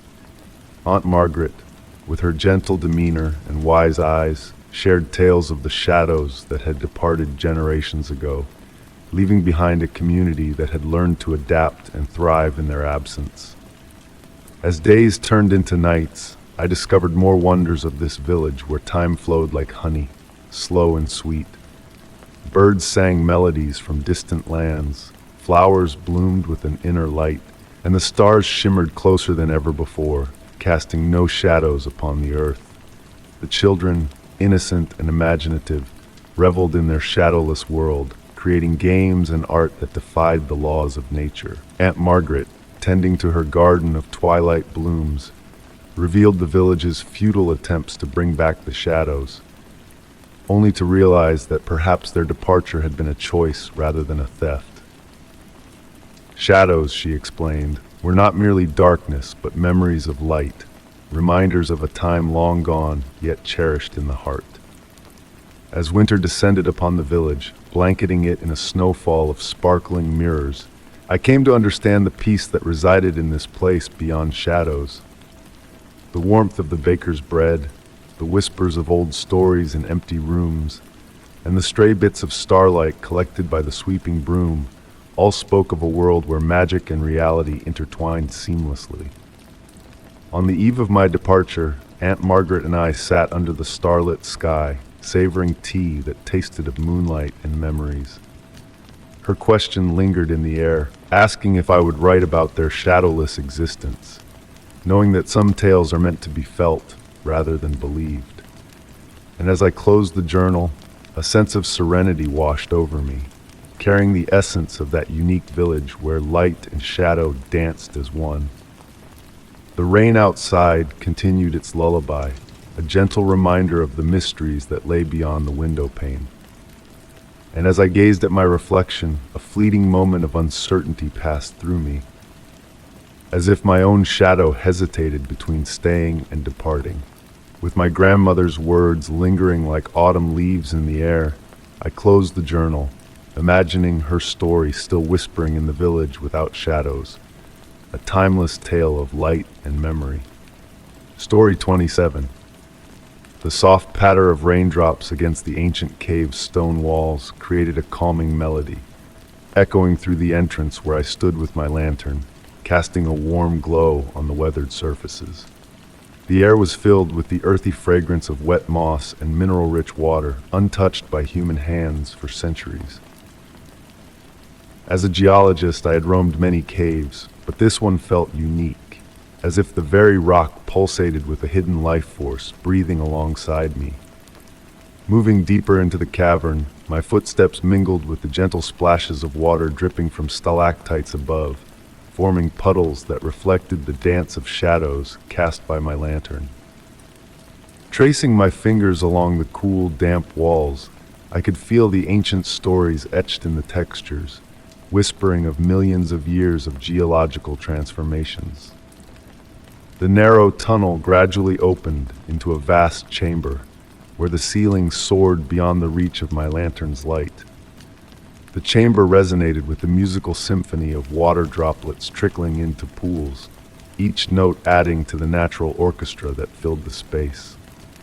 My boots left imprints in the fine silt covering the ground, but what caught my eye were the smaller, delicate footprints intermingling with mine, appearing and disappearing as if a mysterious dancer had graced the chamber. As I followed these enigmatic footprints, the cave's sounds enveloped me, drowning out the distant rain and replacing it with the soft echoes of unseen footsteps that seemed to lead me deeper into the labyrinth. The air grew cooler, carrying hints of a hidden presence as I ventured further into the heart of the cave. The passages twisted and turned, revealing natural wonders adorned with shimmering mineral formations that sparkled like distant stars. The footsteps I trailed seemed guided by an unseen hand, navigating the maze with purpose, never faltering at the crossroads we encountered. Time lost its grip on me as I journeyed through the cave, hours slipping away unnoticed as the sweet scent of mineral-laden air filled my senses. Occasional glimpses of movement teased my peripheral vision, shadows dancing in the periphery of my lantern's glow, yet whenever I turned, they vanished, leaving only the stillness of the cave. The mysterious footsteps drew nearer, their rhythm synchronizing with the drumbeat of my own heart, beckoning me onward. Raising my lantern higher, its light revealed a series of natural shelves ascending the cave wall like a staircase to the heavens. The footprints I followed defied gravity, ascending the walls with grace and purpose, leading me to a realm where logic and reason blurred in the face of the impossible. As I stood in awe of the ethereal tracks before me, a wordless melody filled the chamber, resonating from the very core of the rock, weaving a tapestry of sound that wrapped me in its embrace. The footsteps ceased, replaced by the enchanting hum that pulsed through the cave, stirring the shadows and setting the air abuzz with a mystical energy. Seated on a smooth boulder, I surrendered to the cave's song, swaying to its rhythm as water droplets fell in harmony, creating shimmering patterns of light in the pools below. Time became fluid, flowing around me as I basked in the cave's ancient melody, feeling a part of its timeless existence. Though the footsteps occasionally returned, dancing around me in playful circles, I no longer felt compelled to chase them, content to be a silent observer in the cave's symphony. When I finally decided to depart, the footprints had vanished, leaving only the memory of their ephemeral presence in the silt. As I retraced my steps through the winding passages, the cave seemed transformed, as if we now shared a whispered secret, a bond forged in that timeless moment. At the entrance, as the sun's rays pierced the darkness, a single set of footprints materialized beside me, vanishing into the light with silent steps, leaving behind a trace of unseen laughter that echoed like a fading dream. To this day, the haunting melody of the cave's song lingers in my mind, a reminder of that otherworldly encounter. And on rare occasions, deep underground in the quietest of moments, I catch a glimpse of distant footsteps echoing the tune, dancing just out of sight, a reminder of the mysterious dance within the heart of the earth. Story 28.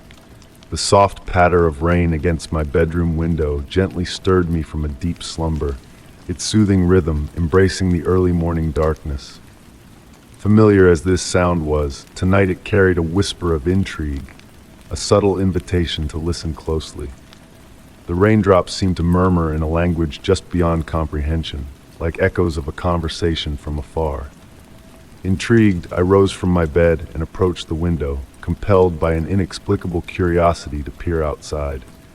A thick blanket of fog enveloped the world, casting a mysterious glow that transformed the ordinary shapes of trees and houses into enigmatic silhouettes. Through this mystical veil, a faint blue light flickered in the distance, barely perceptible amidst the mist. It beckoned to me with a silent persistence that I could not resist. Draping myself in a cozy wool sweater, I ventured outside into the crisp, damp air. The fog caressed my ankles like gentle waves, carrying with it the unmistakable scent of salt water, a scent that seemed out of place in our landlocked setting. Yet there it lingered, the briny perfume of the sea, borne on a breeze that defied logic. Following the pulsing light, the ground beneath my feet underwent a subtle transformation. The solid earth gradually gave way to soft sand, fine and cool between my toes, though I could not recall removing my shoes. The transition unfolded so subtly that I scarcely noticed the suburban streets vanishing, replaced by endless dunes stretching into the mist-shrouded unknown. The blue light intensified, its rhythmic glow harmonizing with the sound of unseen waves that now replaced the rain's gentle patter. Each pulse illuminated the fog from within, casting watery patterns that danced like liquid currents. In those fleeting moments of light, I glimpsed a colossal form materializing in the distance, the outline of what seemed to be an ancient sailing ship, its spectral masts reaching skyward like skeletal fingers. Time ebbed and flowed in this surreal realm, a languid stream of moments trickling by. Each step I took felt both fleeting and eternal. The ship loomed larger in my sight, yet remained as distant as ever, as if painted on the very fabric of the fog itself. Its weathered sails fluttered in a breeze I could not feel, and the time-worn hull groaned under the weight of untold years. A sound of footsteps in wet sand pricked my senses, not my own, but those of others, drawing near from behind. When I turned to glimpse them, all I saw were swirling phantoms in the mist, human forms that dissolved when I tried to focus on them. Their whispers lingered, recounting tales of a ship that traversed realms, materializing only on nights when the boundary between reality and dreams grew thin. Standing there, observing the phantom vessel, I noted details that shifted when not under direct scrutiny. The figure had morphed from a mermaid to a sea serpent to a sorrowful woman and back again. The number of masts fluctuated with each pulse of blue light. Even the ship's size wavered, at times shrinking to that of a mere fishing boat, at others rivaling the grandest vessels ever crafted. Water began to pool around my feet, though no waves reached this far up the shore. It rose gradually, purposefully, until I stood ankle-deep in tranquil waters mirroring the fog above like a liquid-looking glass. In that reflective surface, I beheld the ship as if in its prime, billowing sails caught in an imaginary wind, gleaming brass fixtures basking in a non-existent sun, and a crew of shadowy figures moving with silent intent across the decks. The blue light pulsed once more with heightened intensity, and in that moment, I saw them. The passengers and crew, frozen in time, yet serene and content. Their gazes turned towards me, reflecting the same ethereal blue light that had lured me here, revealing that they had chosen this dual existence willingly. The water at my feet receded, carrying with it the clarity of the vision before me. The ship's outline faded, blending into the enshrouding mist until I could no longer discern where the fog ended and the vessel began. The whispers softened, merging with the distant murmur of waves. When I finally turned to depart, the path homeward had transformed. The beach stretched endlessly in both directions, the dunes assuming unfamiliar shapes in the dimness. Yet, intuitively, my feet found the way, guiding me back through the shifting landscape. The tang of salt gradually dissipated, yielding once more to the clean fragrance of rain. Returning to my room, I lingered by the window, watching as the fog slowly dissipated with the approach of dawn. The blue light had vanished, leaving no trace of its presence, save for the lingering aroma of sea salt on my sweater. As the first rays of sunlight pierced the morning mist, I discovered a small, smooth object in my pocket. A weathered piece of sea glass, its azure hue mirroring the pulsing light that had guided me through the night. Even now, on quiet rainy evenings, I catch a glimpse of that otherworldly blue light in the distance. The ship never reappears in quite the same manner, and I never manage to draw as near as that initial night. Yet I keep the sea glass on my windowsill, and at times, when the fog blankets thick and heavy, I hear the distant whispers beckoning, weaving tales of a ship that sails the border between reality and possibility, forever adrift among the waves of potential. Story 29.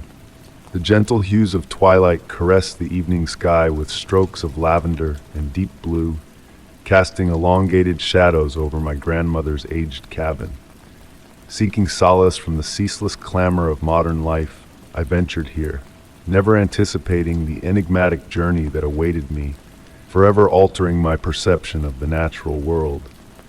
Nestled at the foot of a time-worn mountain, the cabin stood with its peaked outline a steadfast sentinel in every window's gaze. In those initial tranquil days, solace was found in its unwavering vigil over the valley. The mountain cradled the cabin in a protective embrace, its slopes cloaked in a dense tapestry of emerald pines whispering secrets on the breeze. Each dawn greeted me with the melodic symphony of birds, their songs filtering through the thin walls like a gentle wake-up call. The aged floorboards murmured softly underfoot, recounting tales of generations preceding me who had trodden these very paths. The fragrance of pine needles and morning dew permeated through the slightly warped window frames, heralding the promise of another serene day. On the fourth morning, a peculiar discovery unfolded. While sipping tea on the front porch, observing mist cascade down the mountainside, I realized the birds had fallen into a sudden hush. Not a gradual quieting that presaged a predator's approach, but an instantaneous silence, akin to a universal mute button pressed. The stillness was absolute, save for the gentle rustle of leaves in the breeze. That day, my attention was drawn to scrutinize the mountain's countenance more closely. Its rocky features bore a subtle alteration, though the reason eluded me. Shadows amid the trees seemed deeper, more intentional, arranged in a cryptic pattern just beyond my grasp. I devoted hours to sketching the vista from my perch, attempting to capture something elusive slipping from my perception. That night, visions of eyes unfurling within the mountainside infiltrated my dreams, myriad dark windows peering into the valley. Awakening to find my sketchbook on the kitchen table. Though I distinctly recalled leaving it outside, its pages adorned with intricate designs of circles and lines, an ethereal dance upon the paper. Subsequent days unfurled with subtler oddities. Objects within the cabin shifted discreetly when unobserved. A cup displaced a fraction to the left, a book slightly askew, my grandmother's antiquated rocking chair oriented toward a new azimuth, always facing the mountain. Alterations in the mountain itself became more conspicuous, yet in ways never quite verifiable. Rocks that seemed rearranged from the day prior, trees appearing to lean at impossible angles, their branches extending towards the cabin like inquisitive tendrils, and always a lingering sensation of being observed. Patterns emerged in the movement of shadows across the valley, deviating from the sun's expected trajectory. At times they halted, pooling akin to dark water, meandering against the natural course of light. Anticipation thickened the air during these interludes, as if the entire valley held its breath. Dreams grew more vivid, filled with murmured dialogues in ancient tongues, unfamiliar yet oddly known. Awakening to discover pine needles on my pillow, despite all windows sealed shut. Earthy scents clung to my attire, even garments untouched in the wardrobe. One tranquil evening, as the sun painted the firmament in hues of rose and gold, I espied movement on the mountainside, defying explication by wind or fauna. Segments of the mountain seemed to shift, adjusting, akin to one settling into a more comfortable seat. The spectacle should have instilled fear, yet it bestowed upon me a profound tranquility. I gravitated more towards the porch, the mountain becoming my focal point. Occasionally, I recited passages from my grandmother's aged tomes aloud, the wind altering course to convey my voice up the slope. At other times, I basked in companionable quiet, sensing the weight of ancient regard envelop me like a warm shawl. The locals in the adjacent town remained reticent regarding the mountain, their silence speaking volumes. Casting glances towards its peaks during discourse, nodding subtly as though acknowledging an old acquaintance. Their offspring frolicked freely in the valley, yet refrained from venturing too far up the inclines. Not out of fear, I realized, but out of reverence. As weeks waned, comprehension dawned that the mountain's sentience harbored neither malevolence nor benevolence, merely existing, akin to gravity or time. Its consciousness operated on a scale so grand that our human existence must appear as fleeting as firefly flickers. Yet it observed us, monitored us, and in its own manner, recognized us.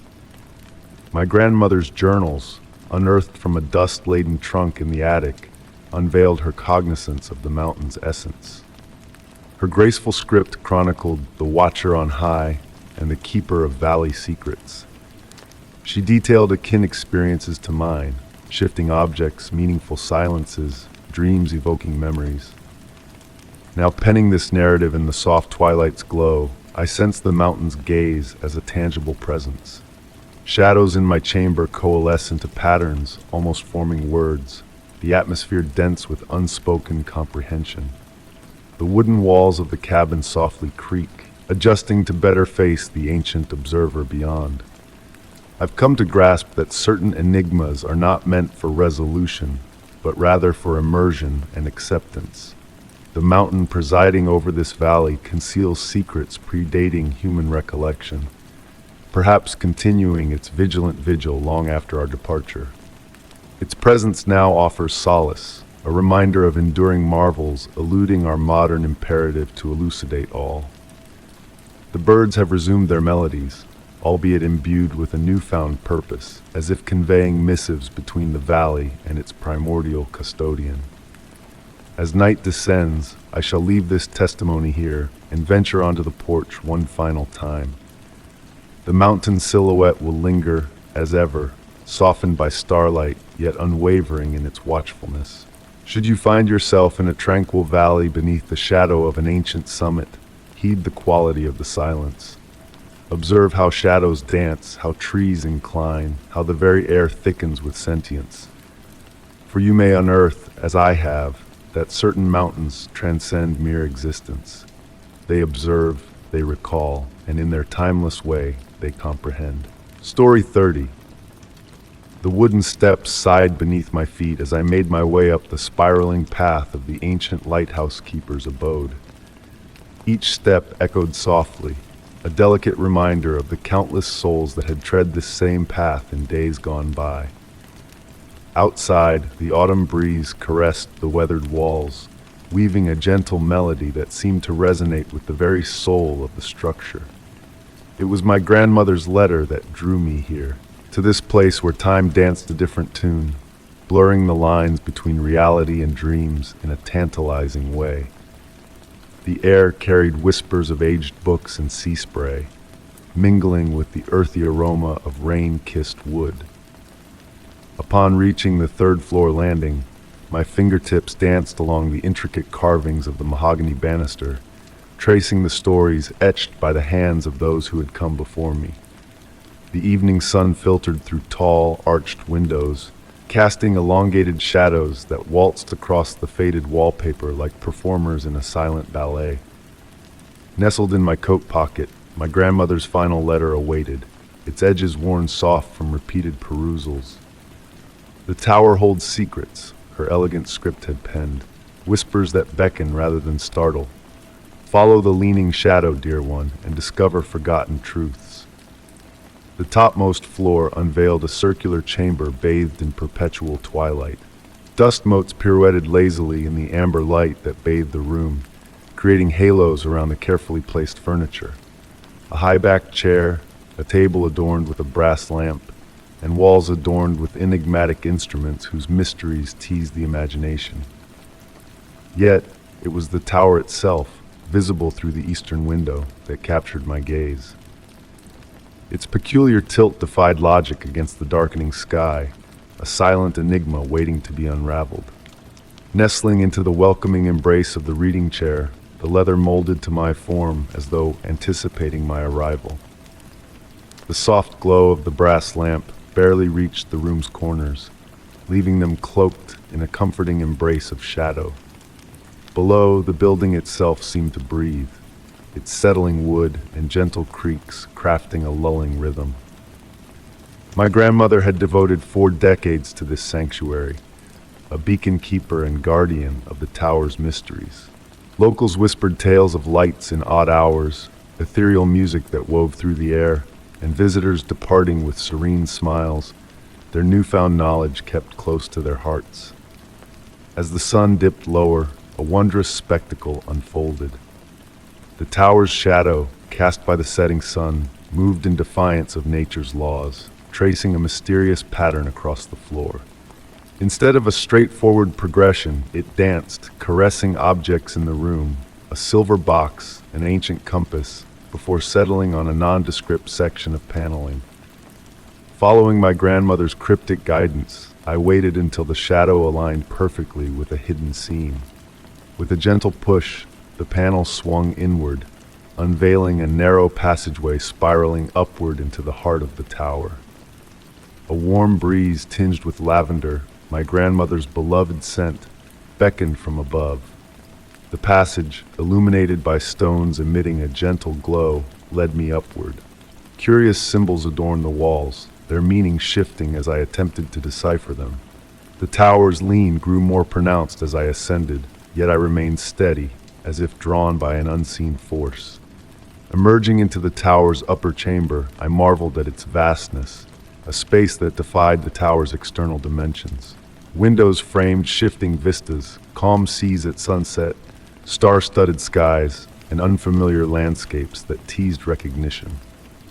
At the room's center stood a peculiar device, a fusion of astronomical instrument and music box. Its gleaming brass and copper components moved with a fluid grace, devoid of visible mechanisms. Beside it lay a leather-bound notebook, penned with my grandmother's elegant script. "You've reached the heart of it all," the first page whispered, setting the stage for revelations beyond comprehension. The following pages held not instructions, but lyrical suggestions, a blend of physics and dreams. They spoke of attuning to the instrument's desires, of harmonizing with the tower's lean, not through sight or touch, but through intuition. As night enveloped the tower, understanding dawned. The tilt was not a flaw, but a design, crafted to capture elusive currents of time and possibility. The instrument, a conduit for these intangible forces, translated them into experiences to be felt and cherished, not dissected. Hours flowed like water as I communed with the device, learning its language, glimpsing fleeting moments, a youthful version of my grandmother gazing out a window, children frolicking in a vanished garden, ships sailing under unborn stars. With the hush of night came profound tranquility. I embraced the notion that some truths eluded comprehension, savored rather than solved. As dawn approached, I retraced my steps down the spiral passage, emerging into the circular room bathed in the blush of morning. The tower's shadow now pointed west, heralding a new day, promising a return to its enigmatic dance at nightfall. Nestling into the reading chair, I pondered the night's revelations, a tapestry of gentle secrets settling around me like a cozy shawl. The brass lamp's glow mingled with the burgeoning daylight seeping through the windows. Seabirds' calls drifted on the wind, a chorus of morning salutations that intertwined with the tower's whispered tales. My grandmother's letter, once a roadmap, now felt like an invitation into a legacy unfolding before me. The tower, perpetual in its lean toward the heavens, cradled stories like stardust, sharing its mysteries with those attuned to its silent song. As morning's light strengthened, I lingered in the chair, attuned to the building's rhythmic breath, sensing time's meandering course through the tower's slanted chambers. There were more secrets to unearth, more wonders to fathom, but for now, being present in this nexus of magic sufficed. In the words of my grandmother, some secrets whispered rather than bellowed, and the tower stood sentinel, leaning ever toward the sky, a custodian of mysteries waiting to be embraced by hearts open to their enchantment. Story 31. The autumn breeze whispered through the ancient maple trees, carrying the soft rustling of fallen leaves along the neglected garden path. Before me stood the forsaken Victorian mansion, its weathered exterior bearing the subtle imprints of years spent in solitude. As the sun dipped low on the horizon, elongated shadows danced upon the ornate windows, each pane reflecting the warm golden glow like weary eyes observing my approach. Beneath my feet, the porch murmured a gentle welcome, its aged wood serenading my every step towards the entrance. The door handle, cool and polished, turned effortlessly in my grasp, as if the house itself had anticipated my arrival. A delicate current of air brushed past me as the heavy oak door swung open, ushering in a medley of scents, old books, dried flowers, and something deeper, more enigmatic, akin to the faint echo of forgotten memories. Inside, dust particles pirouetted lazily in the dwindling sunlight that filtered through delicate lace curtains, weaving intricate patterns that seemed to hold secrets untold. The foyer led into a grand parlor where antique furniture draped in white veils hinted at the spectral remnants of bygone conversations. Faded wallpaper adorned with climbing roses and delicate vines whispered tales of vibrant yesteryears. Venturing further into the house, my footsteps a soft cadence on the polished hardwood floors, I noticed a peculiar sensation. The air moved with a rhythmic grace, akin to a gentle inhale and exhale, a serene pulsation that caused the curtains to flutter ever so slightly. Initially attributing it to drafts slipping through weathered window frames, I soon discerned a peculiar regularity in this motion, almost deliberate in its cadence. As the afternoon waned, casting a soft, muted hue over everything, I explored the ground level. In the dining room, a grand chandelier hung still and silent, its crystal adornments veiled in dust, yet managing to capture and scatter the dwindling light. The dining table, meticulously set for a meal that never came to fruition, bore witness to years of solitude, each dust-laden plate positioned with precision. Ascending the grand staircase, my hand trailing along the smooth mahogany banister, the house's breath grew more pronounced. The air ebbed in tranquil waves, akin to the slumbering rise and fall of a giant's chest. The second floor unveiled a corridor flanked by closed doors, each concealing a mystery waiting to be unveiled. Between the doors, family portraits gazed upon me with benign curiosity, their eyes tracking my progress down the hallway.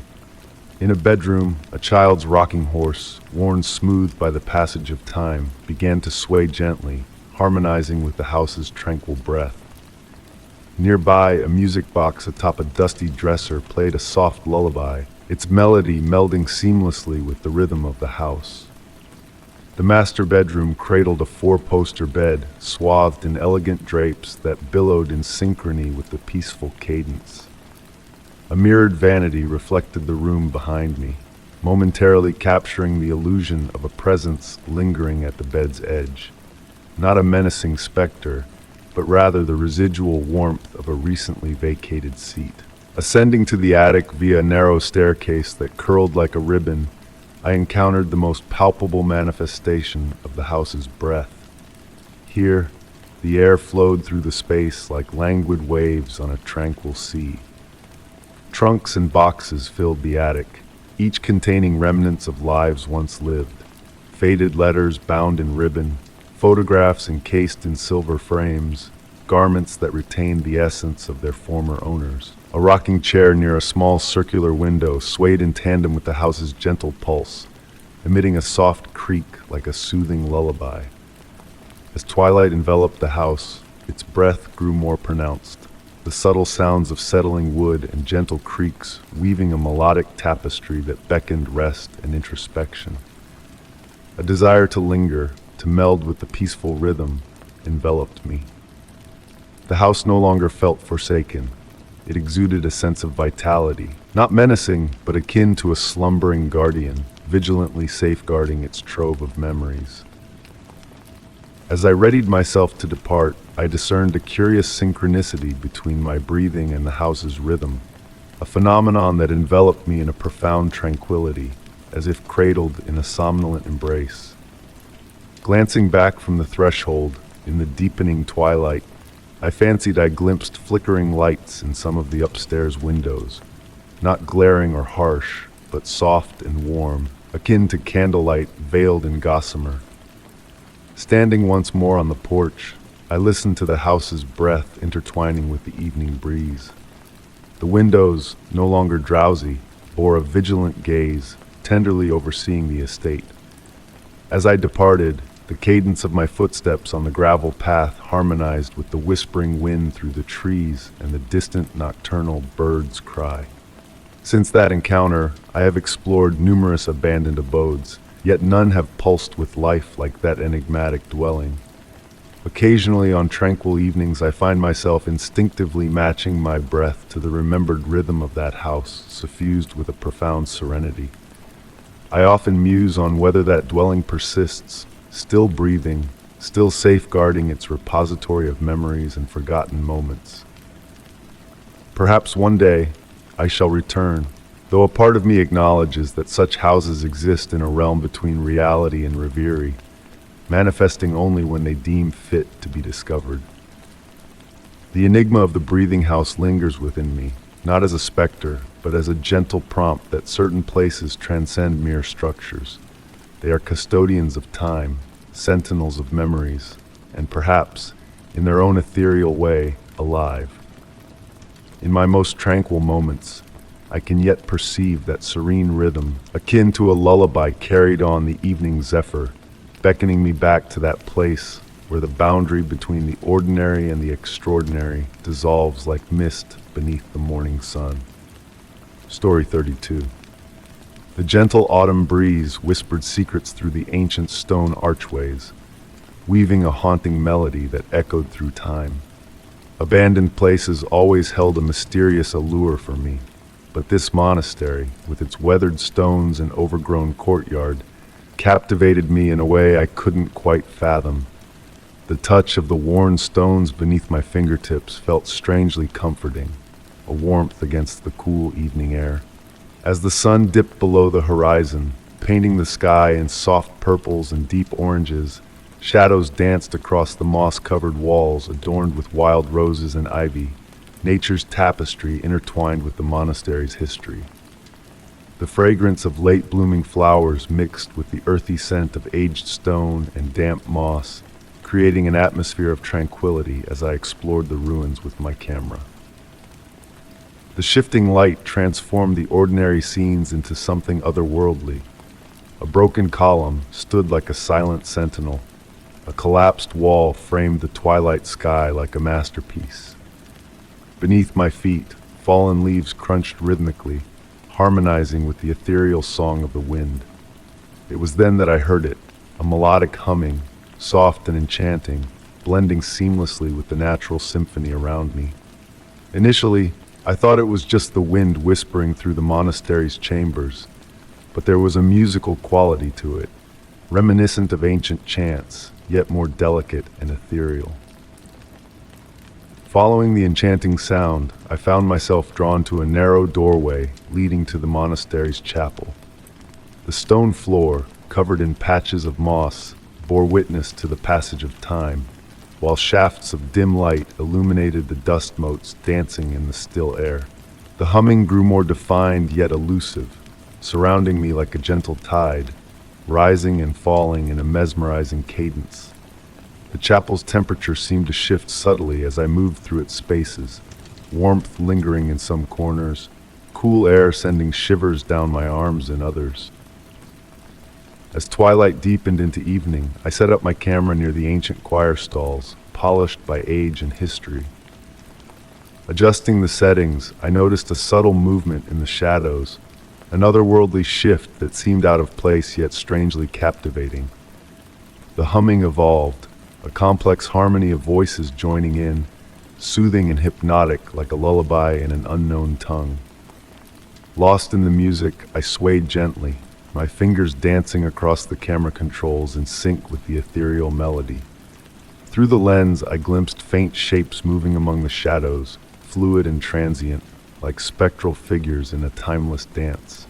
Capturing the play of light and shadow in long exposure photographs, I discovered inexplicable effects, shadows with depth and form, light trails resembling musical notes. The night air grew colder, a mist rising from the ground, enveloping the ruins in a ghostly embrace. The humming intertwined with distant chimes, creating a captivating symphony that resonated with the very essence of the monastery. Lost in a trance, I wandered through the ruins, capturing the mystical interplay of mist, moonlight, and shadow. The enigmatic shapes in my photographs grew more defined yet remained elusive, like fragments of a forgotten dream. Seated in a choir stall, the wood embracing me with ancient comfort, I surrendered to the humming that surrounded me, the mist swirling in intricate patterns on the chapel floor. As the moonlight filtered through the broken ceiling, illuminating the ancient stones with silver pools of light, the humming took on a softer tone, as if whispering secrets just beyond comprehension. The shadows continued their silent dance, and I realized that some experiences transcended mere capture. They were meant to be felt, to be lived in the moment. With the first light of dawn breaking on the horizon, the humming faded into the natural sounds of the awakening day, the mist dispersing like a fleeting dream, leaving only the essence of ancient stone and wood in its wake. Reviewing my photographs in the clear daylight, most revealed the ordinary beauty of the monastery at night, yet a few held traces of something more, of light and shadows intermingling in a dance of mystery. Returning to the monastery over the seasons, I sometimes caught echoes of the humming, fleeting glimpses of flowing shadows in my peripheral vision. But mostly, I sat in the choir stalls, listening to the wind's ancient song through the ruins, waiting for the moment when past and present merged, and the voices of centuries past whispered once more. The monastery held its secrets close, revealing them in whispers, in shadows, in the dance of light across ancient stones. Some mysteries, I realized, were meant to remain elusive, like the fading notes of a half-remembered song carried away on the breeze. And in that mystery, in that fleeting moment of connection with the past, I found a sense of peace that transcended words and images. Story 33. The twilight air enveloped me, heavy with the fragrant blend of water lilies and wild mint, as I traced the winding path through the dense forest. Each step I took was cushioned by the pine needles, creating a soft cadence that harmonized with the gentle rustle of leaves overhead. The setting sun filtered through the foliage, casting a golden hue that painted intricate patterns on the mossy ground beneath my feet. Whispers had reached my ears of a hidden lake nestled deep within these woods, a place shrouded in mystery and spoken of in reverent whispers by the locals. They spoke of secrets held by the water, of melodies sung on moonlit nights that defied description. As I ventured further along the path, the quality of light shifted, the air growing cooler and carrying with it the unmistakable scent of deep waters nearby. Through breaks in the trees, delicate tendrils of mist rose, swirling like ethereal smoke from an unseen flame. Gradually, the lake unveiled itself to me, unfolding like a slow unveiling of a cherished secret. Its surface glistened like polished obsidian, reflecting the dying light of evening in a surreal blend of silver and purple. Ancient willows skirted its edges, their branches dipping into the water and creating gentle undulations that moved in mesmerizing patterns. The lake, a perfect circle, appeared almost divinely ordained amidst the untamed wilderness of the forest, a juxtaposition that felt both peculiar and harmonious. At its heart, a small island emerged from the depths, crowned by a solitary ancient oak whose branches extended like protective sentinels in all directions. Seated upon a moss-covered log at the water's edge, I noticed the peculiar silence that enveloped the space. It was not an eerie silence, but a tranquil absence of the usual forest cacophony, as if the lake existed within its own realm of quiet solitude. The sole sound was the gentle lapping of water against the shore, a soothing susurration that seemed to form whispered words just beyond comprehension. Darkness descended, and the mist thickened, swirling above the lake's surface in elusive shapes. Sometimes the mist took on human-like forms, while other times it morphed into flowing symbols of an unknown script. Intently observing, I discerned intricate patterns in the water's movements, in the dance of the mist, and in the way the breeze caressed the willow boughs.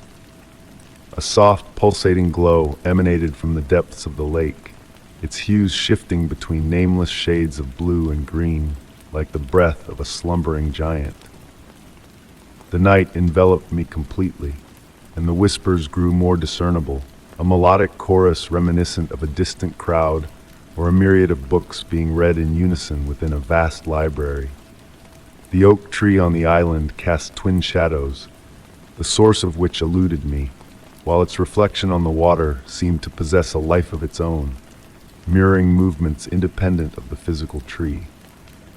Tiny lights materialized along the shoreline, resembling fallen stars that flickered in and out of existence, their dance imbued with a profound significance, choreographed to an inaudible melody. The mist ebbed and flowed, unveiling glimpses of hidden facets of the lake's secrets. At a fleeting moment of clarity, I fancied sighting luminous spires and arches beneath the water's surface, structures of light that vanished when I tried to focus on them directly, akin to the fading memory of a dream upon waking. Time lost its grip, meandering like the water before me, hours feeling like minutes and minutes stretching into hours. The moon rose and set in a surreal dance, each lunar ascent casting a unique hue over the scene, as if viewing the same painting through different tinted lenses. The whispers intensified in the deepening night, unveiling rhythmic refrains that resonated with ancient wisdom, speaking of starlight upon tranquil waters, of roots delving deep into fertile soil, of the eternal cycle of growth and rest. With the approach of dawn, the luminescence beneath the water dimmed, and the whispers softened, gradually dissipating with the shrinking mist that left ethereal imprints in the air, like fleeting after-images etched in my mind's eye. The lake's surface transformed into a mirror, flawlessly reflecting the burgeoning dawn sky above. Upon rising to depart, a profound sense of renewal enveloped me, a subtle shift within, as if I had been gently remolded by the nocturnal waters. The familiar yet altered path that led me back seemed imbued with a profound significance, every leaf and stone whispering secrets beyond my grasp yet deeply felt. Even now, years hence, the echoes of those whispers linger in my quietest moments, visiting me in dreams or in the liminal space between slumber and wakefulness. Occasionally, I catch fleeting traces of that enigmatic, gentle light in mundane pools of water, or discern familiar patterns in the morning mist. The enigma of the lake endures in these fleeting reminders, like ripples expanding infinitely from a solitary drop. The lake has eluded my subsequent searches, though I have revisited those woods countless times. Perhaps it reveals itself only when it so desires, or perhaps it exists within the interstices of reality, accessible solely during rare moments when the boundary between the ordinary and the extraordinary blurs. Yet the whispers persist, a gentle prompt that some mysteries are destined not to be unraveled but to be experienced and carried within, akin to half-remembered melodies from bygone days. Story 34. The ancient house held a peculiar charm as twilight descended. Nestled in my grandfather's beloved leather armchair, I observed the lingering hues of golden light fade from the sky, casting elongated shadows that danced playfully upon the weathered wooden floors. The soft patter of raindrops against the window panes created a soothing melody, harmonizing with the gentle crackle of the fireplace.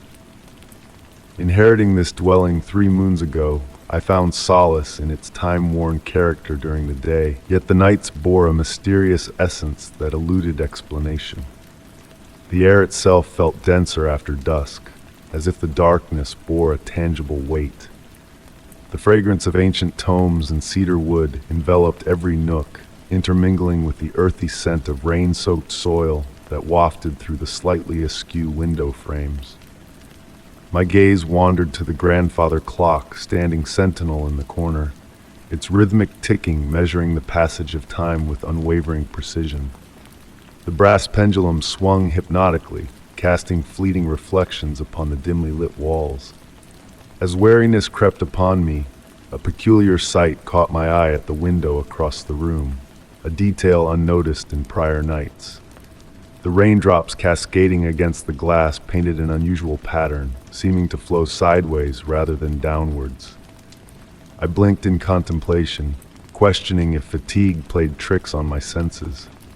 The warm glow of the hearth rendered the window's glass almost fluid, rippling subtly in a mesmerizing manner.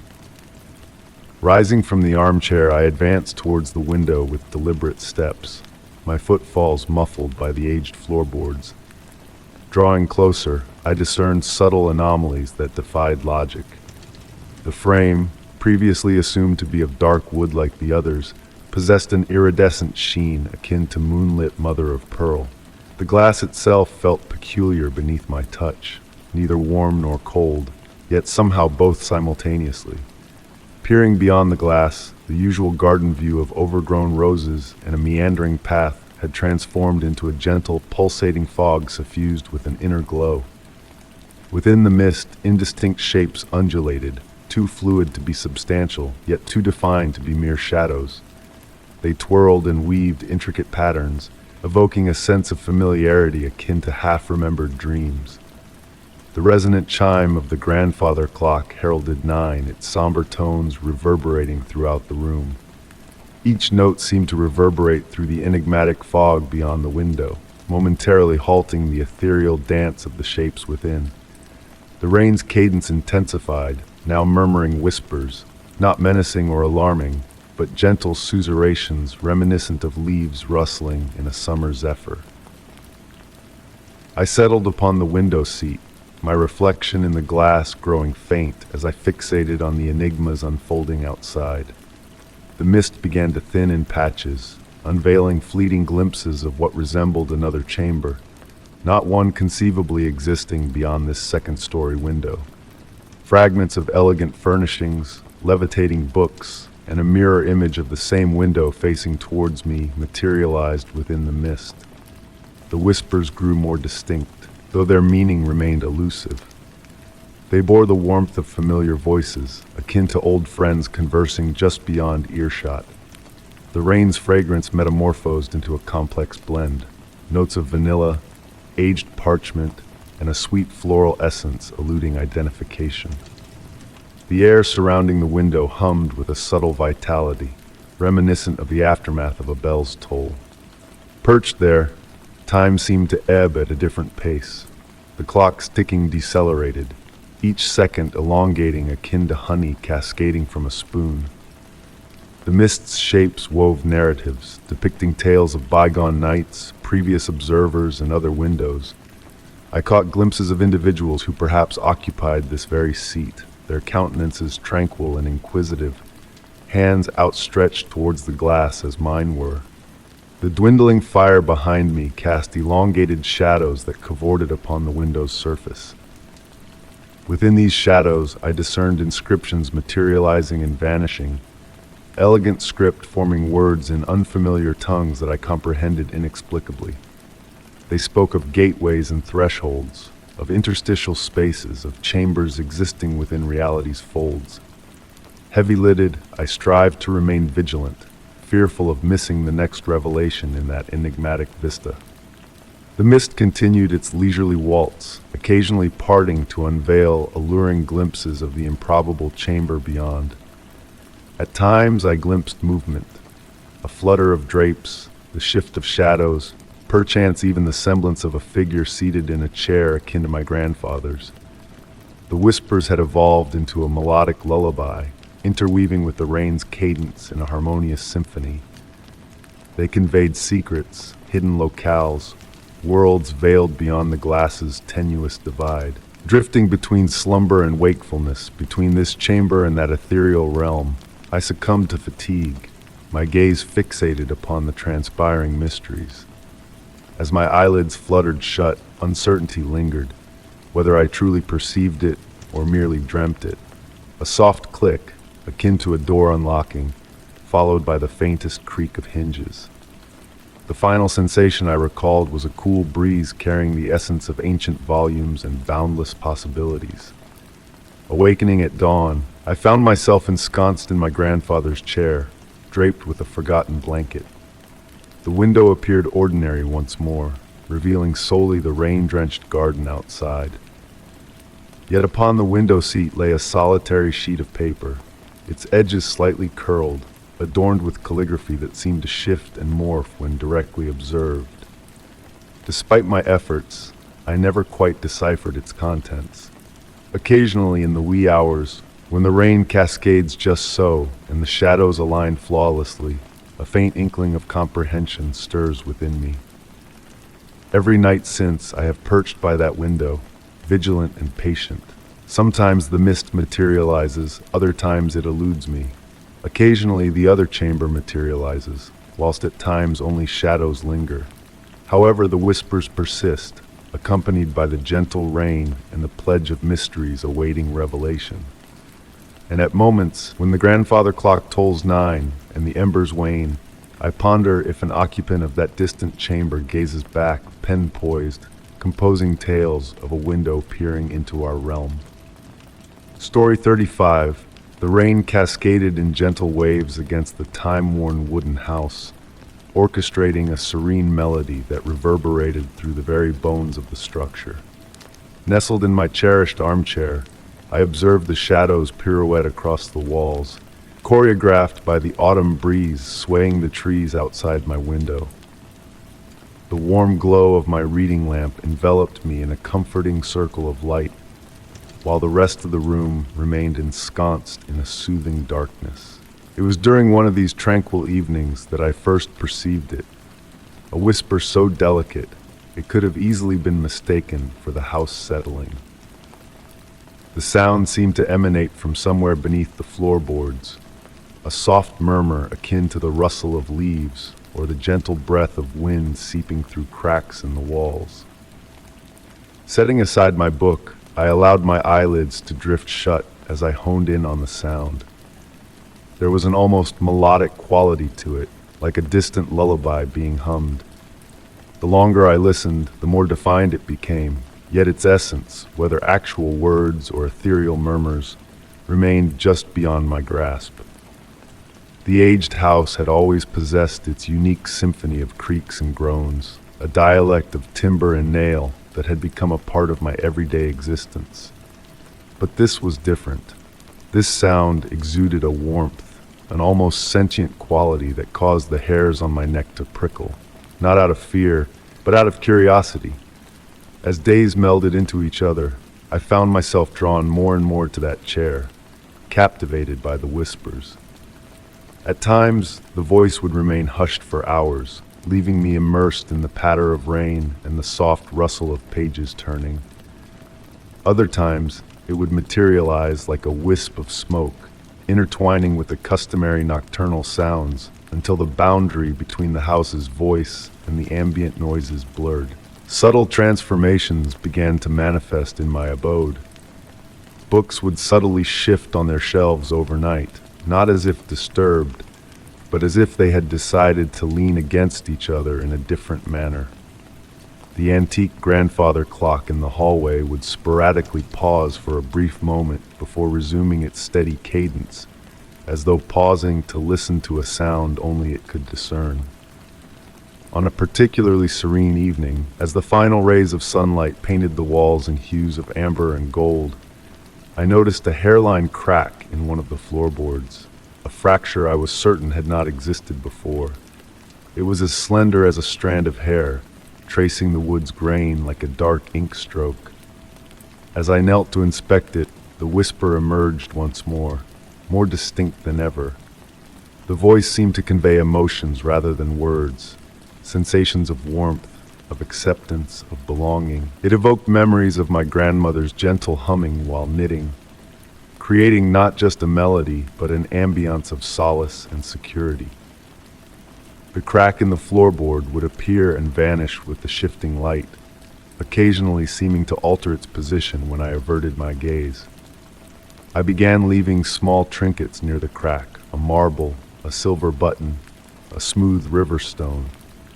Sometimes I would find them arranged in patterns I had not fashioned, forming gentle spirals or precise lines. Once I placed a diminutive bell, and in the silence of night I could swear I heard it chime so softly it could have been a fragment of a dream. The voice evolved into a constant companion, its presence as natural as the creaking of stairs or the rustling of branches against windows. It appeared to mirror my emotions. When I was troubled, it would soothe with a softer tone. When I was joyful, it would adopt an almost mischievous quality, akin to sunlight dancing on water. Further alterations ensued. The room's temperature would subtly fluctuate, creating pockets of warmth that seemed to trail me as I moved throughout the house. The light from my lamps would intermittently flicker in sync with the whispered melody. Even the dust particles suspended in the air seemed to dance with purpose, swirling in deliberate patterns when caught in sunlight beams. I never harbored fear, even as the enigmatic presence grew more palpable. Instead, I felt as though I was gradually being initiated into a secret, becoming a part of something ancient and serene. The voice beneath the floorboards did not seek to unsettle or alarm. It sought to share, to teach me to listen in a way I never had before. On nights when slumber eluded me, I would recline on the floor beside the crack, pressing my ear against the polished, weathered wood. The voice would rise to meet me, its whispers now hinting at narratives I could almost decipher. Tales of other listeners, perchance, of other nights spent in tranquil communion with whatever dwelled beneath the aged floorboards. As weeks melted into months, I noticed that visitors to the house seemed to sense it as well, though they never broached the subject directly. They would pause at specific spots, incline their heads as if attuned to something just beyond audible reach, their countenances suffused with an unexplainable tranquility. The crack in the floorboard remained static, never expanding to jeopardize the house's structure. Instead, it seemed to act as a portal between two realms, the tangible world of wood and stone, and another domain of whispers and half-formed melodies. At times, I would catch glimpses of movement in my peripheral vision, akin to the flutter of curtains in a room devoid of any breeze, yet it never felt intrusive or disquieting. Winter descended, ushering in prolonged nights and novel sounds, the crackle of frost, the gentle descent of snowflakes, the sigh of chilly wind through barren branches. The voice adapted, its whispers now imbued with the crystalline clarity of ice and the hushed serenity of snow-shrouded earth. The house pulsated with a newfound vitality, as though the cold had roused a dormant essence within its time-worn walls. I refrained from attempting to capture the voice with recording devices or document the moving objects with cameras. Such endeavors seemed to breach the delicate trust forged between the house, its concealed inhabitant, and myself. Instead, I maintained a journal chronicling my sentiments and observations, documenting how the voice metamorphosed with the seasons, the weather, and the lunar phases. As I pen these words, the voice continues its gentle serenade beneath my feet. The crack in the floorboard catches the lamplight in inexplicable ways, casting shadows that undulate like living entities across my parchment. I have come to realize that certain enigmas are meant to be experienced rather than unraveled. The voice beneath the floorboards has woven itself into my home's pulse, a reminder that there exist spaces between comprehension and emotion, where magic lingers in the hushed interludes of our existence. Sometimes, in the profound depths of night, when the boundary between wakefulness and dreams blurs, I believe I can almost discern words within the whispered melody. They speak of patience, of the unhurried wisdom of ancient abodes, of the narratives enshrined within weathered wood and aged stone. Yet perhaps it is preferable that I never wholly grasp their meaning. Some melodies are destined to remain just beyond our comprehension, their allure intertwined with their mystery. And so I persist in listening, in watching the formations materialize and dissipate, in sensing the presence that resides beneath the floorboards. The crack persists, a reminder that within our world exist spaces where reality softens at the edges, where whispers can reconfigure our perception of what constitutes home. Ultimately, perhaps that is all one truly needs to acknowledge, that occasionally, in the quiet interludes between heartbeats, if we listen attentively enough, we may discern something responding to us from the realms we believed we understood so well. Story 36. The autumn wind whispered softly through the trees, carrying with it the gentle rustling of fallen leaves and the faint, earthy scent of transition that marks the changing of seasons. My evening walks through the ancient forest have always been a source of solace, where the towering trees stand as silent guardians of countless untold tales. The rhythmic crunch of leaves beneath my feet creates a meditative cadence, guiding me deeper into the heart of the woods as daylight begins to wane, casting long shadows like fingers of twilight. Amidst the roots of a massive oak tree, something caught my eye, an unusual sight nestled in a bed of moss and leaves. Half buried, a weathered leather-bound journal lay, its cover softened by time and weather, bearing the marks of a life well lived. Without a name to identify its owner, the journal's cover revealed intricate designs etched into the leather, almost imperceptible in the fading light. As I lifted it with care, the cover felt warm against my fingertips, as if it had absorbed the essence of the passing day. Inside, thick cream-colored pages awaited, slightly warped from moisture, but holding their secrets steadfast. The elegant handwriting flowed like dark rivers of ink, each word carrying a sense of urgency, veiled in grace. The first entry, dated a year ago, spoke of whispers that began in the night, voices that mimicked the wind, calling from the depths of the forest. The author struggled to capture these elusive words, their meaning slipping away as quickly as they were penned. Page after page unfolded a tale of mystery and wonder, of strange lights dancing between trees in the midnight hours, shadows that moved against the breeze, and melodies that resonated from the earth itself, ancient and enchanting. The author's words painted a picture of a slow immersion into a world where boundaries blurred, where communion with nature became a way of life. "The forest breathes with me now," one entry revealed, describing a symbiosis between observer and observed that transcended understanding. As the entries progressed, a transformation took hold. The handwriting evolved, taking on an organic quality, as if the very essence of nature had seeped into the ink. Dreams intertwined with reality, conversations with beings of old, and the realization that time flowed differently within the woods, all woven into the tapestry of the author's experiences.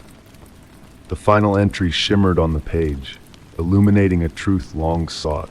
The forest was not a place apart, but a homecoming, a merging of self and surroundings beyond mere perception. Returning the journal to its resting place among the roots, a sense of connection lingered in the air, as if the forest itself whispered secrets in the gathering dusk. The warmth of the journal's cover still clung to my fingertips, a reminder of the unseen threads that bound us to the natural world.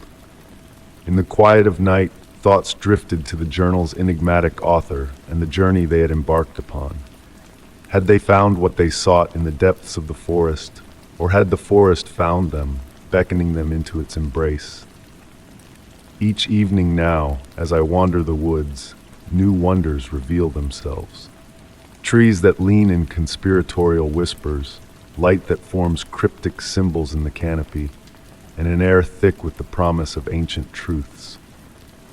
Though the journal remains elusive, its presence lingers in the unseen corners of the forest, a testament to the mysteries that lie just beyond our grasp.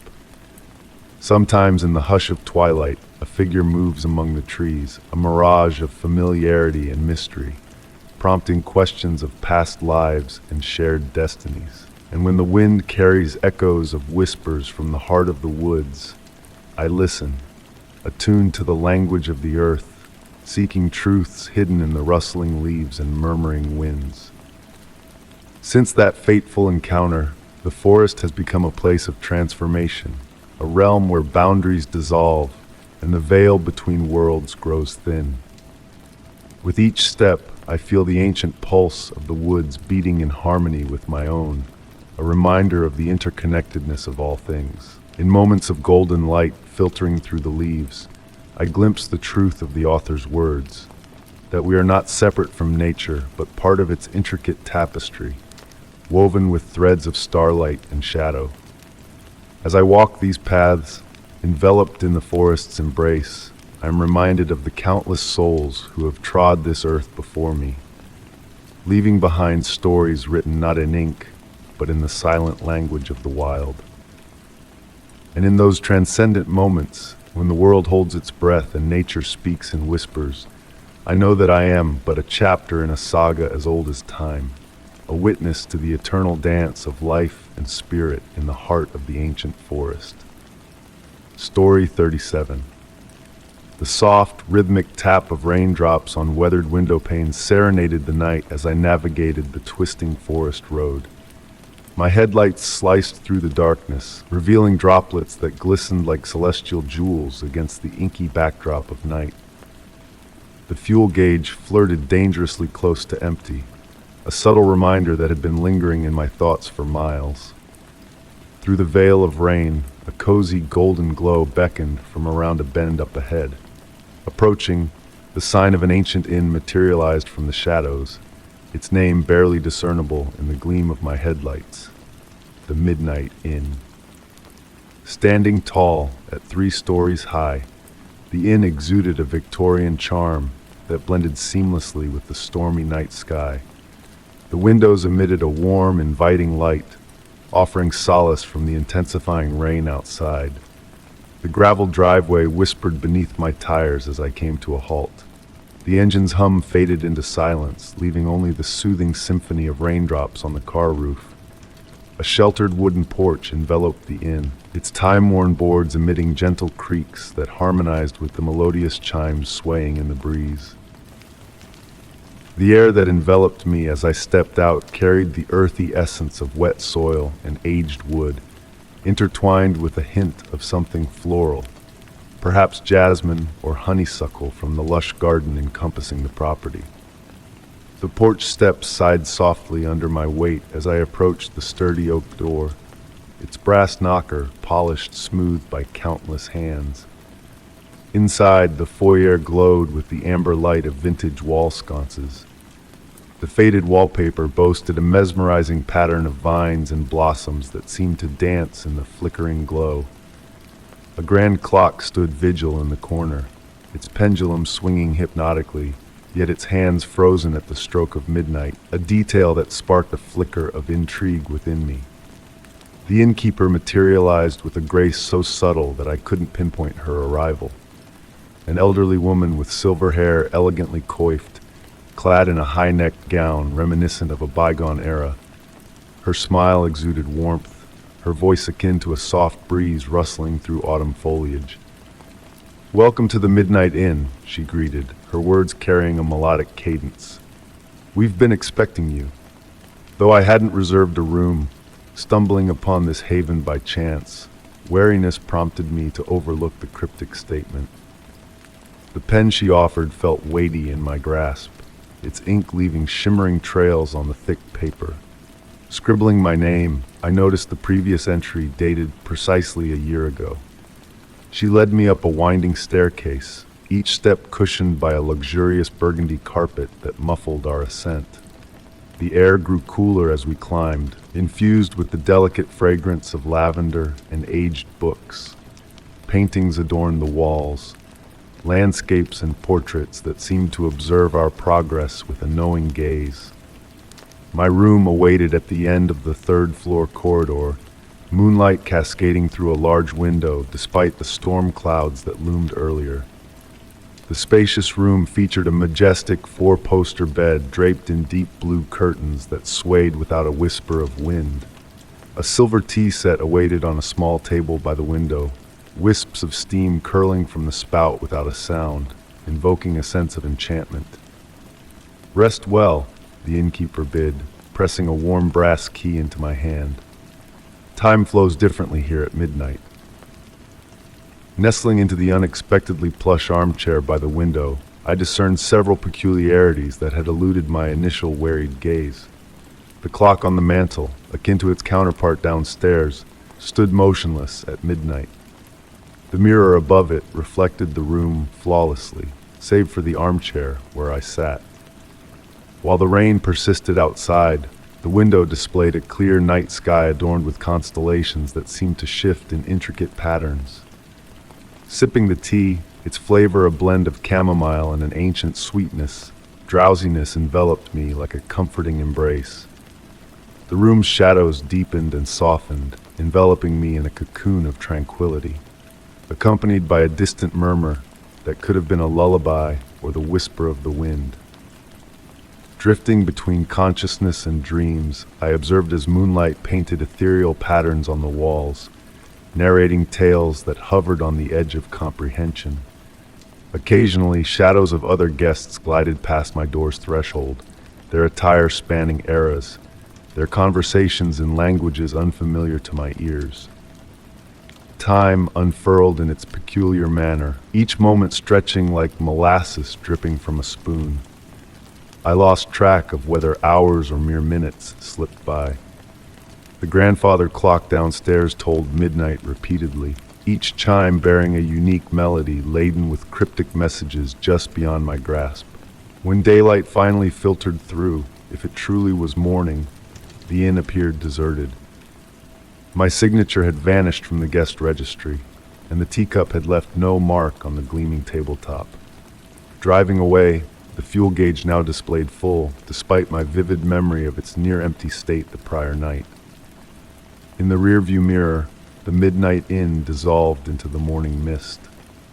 Yet on rainy nights, traversing unfamiliar roads, I find myself subconsciously seeking that inviting golden glow through the trees. A part of me yearns to rediscover it, while another part questions whether I truly desire such an enigmatic reunion. For as the innkeeper hinted, time ebbs uniquely at midnight. And to this day, I remain uncertain of the duration spent in that realm where clocks remain forever fixed at 12, pondering whether I ever departed at all. Story 38. The gentle pitter-patter of autumn rain against the weathered stone of my grandmother's Victorian house created a soothing melody in the stillness of the evening. Inheriting the historic property just a fortnight ago, I found myself drawn to its quiet nooks and crannies, uncovering hidden secrets within its ancient walls. Sitting in the library, bathed in the warm glow of a vintage brass lamp, My focus was repeatedly pulled to a mysterious sound emanating from beneath the floorboards. It wasn't the usual settling of timber or the whisper of wind. This sound held a unique quality, akin to water flowing through ancient pipes, yet with a musical cadence that stirred something deep within me. The house had always been shrouded in enigma, my grandmother's tales attested, but none as captivating as the old cistern resting beneath its foundation. Constructed in a time when rainwater was a household necessity, the subterranean chamber had long been sealed off, or so I had been informed. Yet as I listened to the enchanting melody rising from below, a nagging curiosity crept over me, prompting me to ponder if a fragment of its past remained alive, concealed in the darkness below. With each passing moment, the sound grew more defined, not in volume, but in clarity. It evoked the muffled yet crystalline tones of wind chimes underwater, a paradoxical sensation that defied logic yet resonated deep within my soul. As the rain intensified outside, the mysterious resonance seemed to ebb and flow in response to nature's symphony. I found myself wandering the ground floor, tracing the sound like a delicate thread through a labyrinth. My footsteps, silent against the aged hardwood, were accompanied by the hushed stillness of the house, as if the very walls were listening alongside me.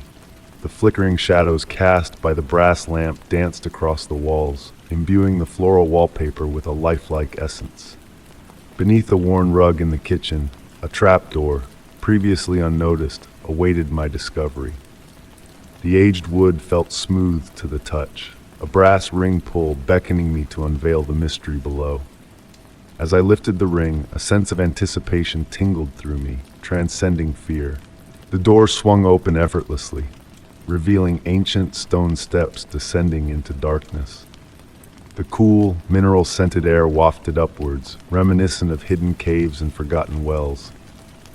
With each deliberate step downwards, my lamp's amber light was absorbed by the shadows, illuminating a chamber crafted with precision long forgotten. Water trickled in the darkness, creating a symphony of sound that seemed purposeful, intentional. At the chamber's depths, a vast cistern lay shrouded in obscurity, its surface reflecting light with an otherworldly gleam. The water's undulating patterns, like liquid gold, mesmerized me, but it was the ethereal music that held me spellbound. Every drop transformed into a melodious note, the rain above harmonizing with the underground chamber in a surreal duet. Amidst the water's song, whispers, perhaps echoes of bygone voices or memories, intertwined with the symphony. They spoke in languages on the verge of familiarity, conveying tales of significance just beyond comprehension. Time seemed to waver in the chamber, measured not in hours but in the cadence of water droplets. As the lamp's light dimmed, the darkness itself became a living entity, shifting and breathing with unseen movements. Returning to the surface, the night had deepened, the rain's melody fading to a mere murmur. I concealed the trapdoor beneath the rug, knowing I would revisit the cistern. Its song had become an intrinsic part of the house's essence, an eternal concert playing beneath our very feet. Each night as I lay in bed, I strained to catch the elusive music, sometimes clear as a bell, other times a mere whisper on the edge of consciousness.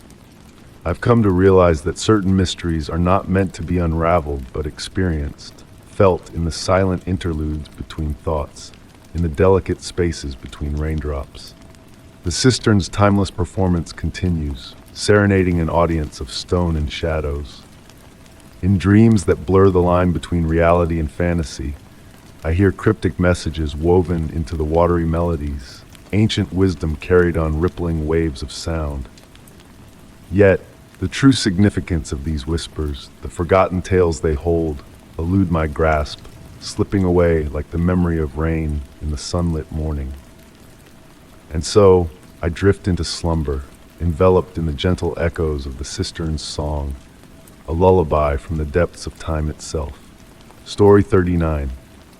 The gentle patter of rain against the aged stone created a serene melody as I stood before the ancient well in my grandmother's garden.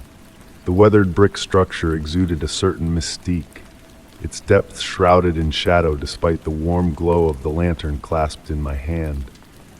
The evening air carried the lush scent of damp earth and climbing roses, their fragrance heightened by the summer shower. Just a week ago, I had inherited this old house following my grandmother's peaceful passing in her sleep. The property felt altered now, not devoid, but imbued with a different essence. The rain cascaded in a rhythmic cadence, forming small rivulets that meandered down the well's worn stones.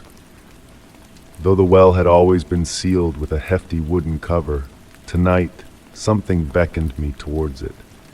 Perhaps it was the peculiar manner in which the raindrops resounded as they descended into its abyss, or perchance it was the peculiar silver light that seemed to emanate from between the wooden slats. As I drew closer, the sweet scent of roses gave way to something more primal, the mineral aroma of subterranean water and ancient rock. My fingertips grazed the rough grain of the wood, tracing each groove and imperfection etched by countless seasons. The cover felt cool and slightly damp beneath my touch. A soft whisper of wind rustled the climbing roses, their thorny tendrils casting elaborate shadows in the lantern's glow. With a gentle push, I raised the ancient cover. It lifted more effortlessly than anticipated, almost as if it welcomed my touch. The well's mouth opened to the vast night sky, and I elevated my lantern over its rim. The light caught myriad droplets of water clinging to the stone walls, transforming them into minuscule stars that appeared to pulsate with their own inner luminescence. It was then that I heard it, a sound so faint it could have been a figment of my imagination. A whispered melody wafted up from the darkness, akin to a lullaby sung from a great distance. The voice possessed neither gender nor age, yet somehow encompassed all of these simultaneously. It spoke of ancient enigmas, of secrets enshrined in stone and water, of memories preserved in the cool abyss below. I found myself seated beside the well, enraptured. The rain continued its gentle percussion on the garden stones, providing a backdrop rhythm for the eerie song. Time seemed to flow differently here, akin to honey trickling from a spoon, sweet and unhurried. My grandmother had regaled me with tales of this well, stories passed down through generations, yet she had never mentioned the singing. As I listened more intently, I discerned words within the melody, although they morphed and shifted before I could grasp their significance. They evoked memories of the lullabies my grandmother used to sing, albeit with an otherworldly quality that pleasantly tingled my skin. The voice enveloped me like a cozy blanket, despite its strangeness. The rain gradually eased, transitioning from a steady downpour to a soft mist. In the deepening hush, the well's song grew more distinct. It spoke of verdant life flourishing in darkness, of subterranean rivers untouched by sunlight, of crystals blossoming like flowers in concealed caverns. The words were in a language unknown to me, yet their meaning resonated within me, much like one comprehends the essence of music without need for translation. The flame of my lantern flickered, casting dancing shadows on the well's inner walls. Amidst these shadows, I fancied shapes materializing, forms that moved with fluid grace, akin to dancers submerged in water. They materialized and dissolved with such rapidity that I could never be certain of what I had glimpsed, yet their movements synchronized with the rhythm of the mysterious song. Hours may have slipped by, or perhaps only minutes. The concept of time seemed less relevant in this place, beside this ancient well with its enigmatic secrets and songs. The voice persisted in its melodic whispers, at times seeming to emanate from directly below, while on other occasions appearing to resonate from the very stones themselves. A cool breeze stirred the garden, carrying with it the fragrance of moist leaves and night-blooming blooms. The climbing roses swayed gently, their motion creating shifting patterns in the lantern's light. The voice from the well appeared to harmonize with this natural symphony, its melody adapting and flowing like water around stones. Lost in the hypnotic interplay of rain, wind, and song, memories of my grandmother began to surface. I recalled her tending these gardens, her touch tender as she pruned the roses. Often she would pause in her labor to rest beside this very well, her countenance tranquil as she gazed into its depths. Had she too heard these voices? Had she sat here on similar rainy nights, listening to their ancient melodies? The notion afforded a soothing comfort, bridging a connection across time between her experiences and mine. Perhaps this was why she had always appeared so serene in this garden, particularly near the well. She had comprehended something that I was only just beginning to grasp, that certain places harbor mysteries not meant to be unraveled, but simply embraced, akin to music in the darkness, to whispers from deep wells, to memories that surface in the silent hours of night. The voice began to fade as the night deepened, growing fainter with each passing moment. Yet it felt not like an ending, but more akin to a gentle retreat, akin to a parent quietly departing a child's room after singing them to slumber. The final notes lingered in the air like a fragrance, mingling with the sweet scent of rain-kissed roses. I lingered beside the well a while longer, observing as the mist enveloped my lantern's light in halos. The stones glistened with moisture, and minute droplets continued to descend from the rose petals, each one capturing the light like a fallen star. The well's song had faded entirely by now, but its echo lingered in my mind, a melody just beyond the grasp of memory. As I eventually rose to return to the house, I felt altered, more composed, more attuned to this place that was now my abode. I chose not to replace the well's cover. Some instinct told me it needed to breathe, to exchange its ancient songs with the nocturnal air.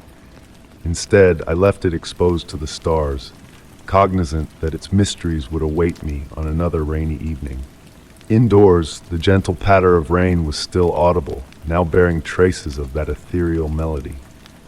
As I readied myself for slumber, I realized that I had unearthed something my grandmother had understood all along, that the most profound mysteries are often those we do not seek to explain, but simply permit to exist, like music in the shadows, like whispers from deep wells, like memories that surface in the tranquil hours of night. That night, my dreams wove tales of subterranean rivers and crystalline gardens, of roses blooming in darkness, and of songs that knew no beginning nor end.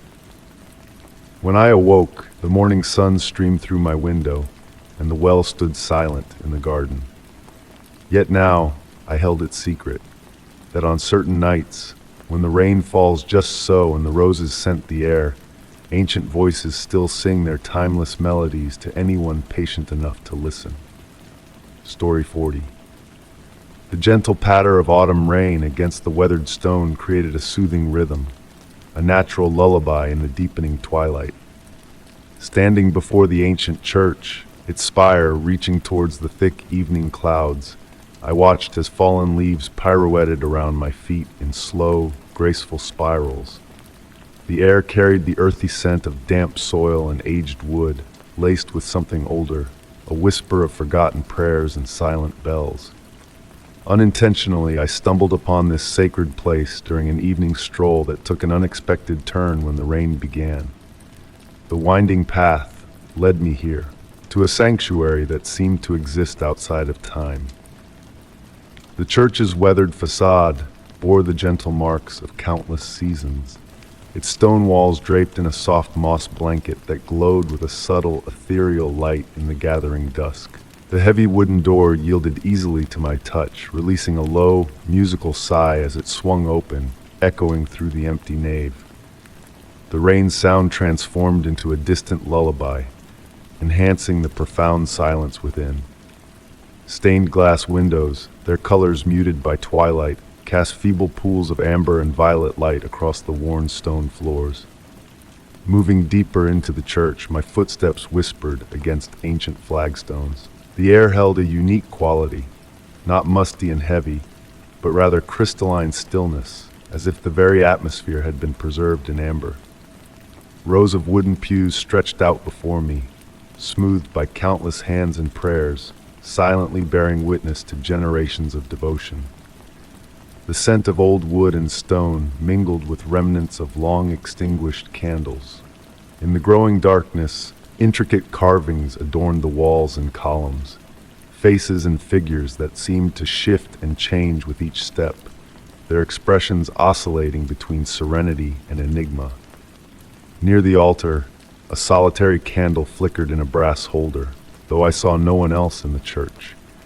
Its flame cast dancing shadows that moved purposefully across the ancient stones, drawing my gaze towards a small wooden door set into the wall. This door, smaller than the others, beckoned to me with a gentle insistence.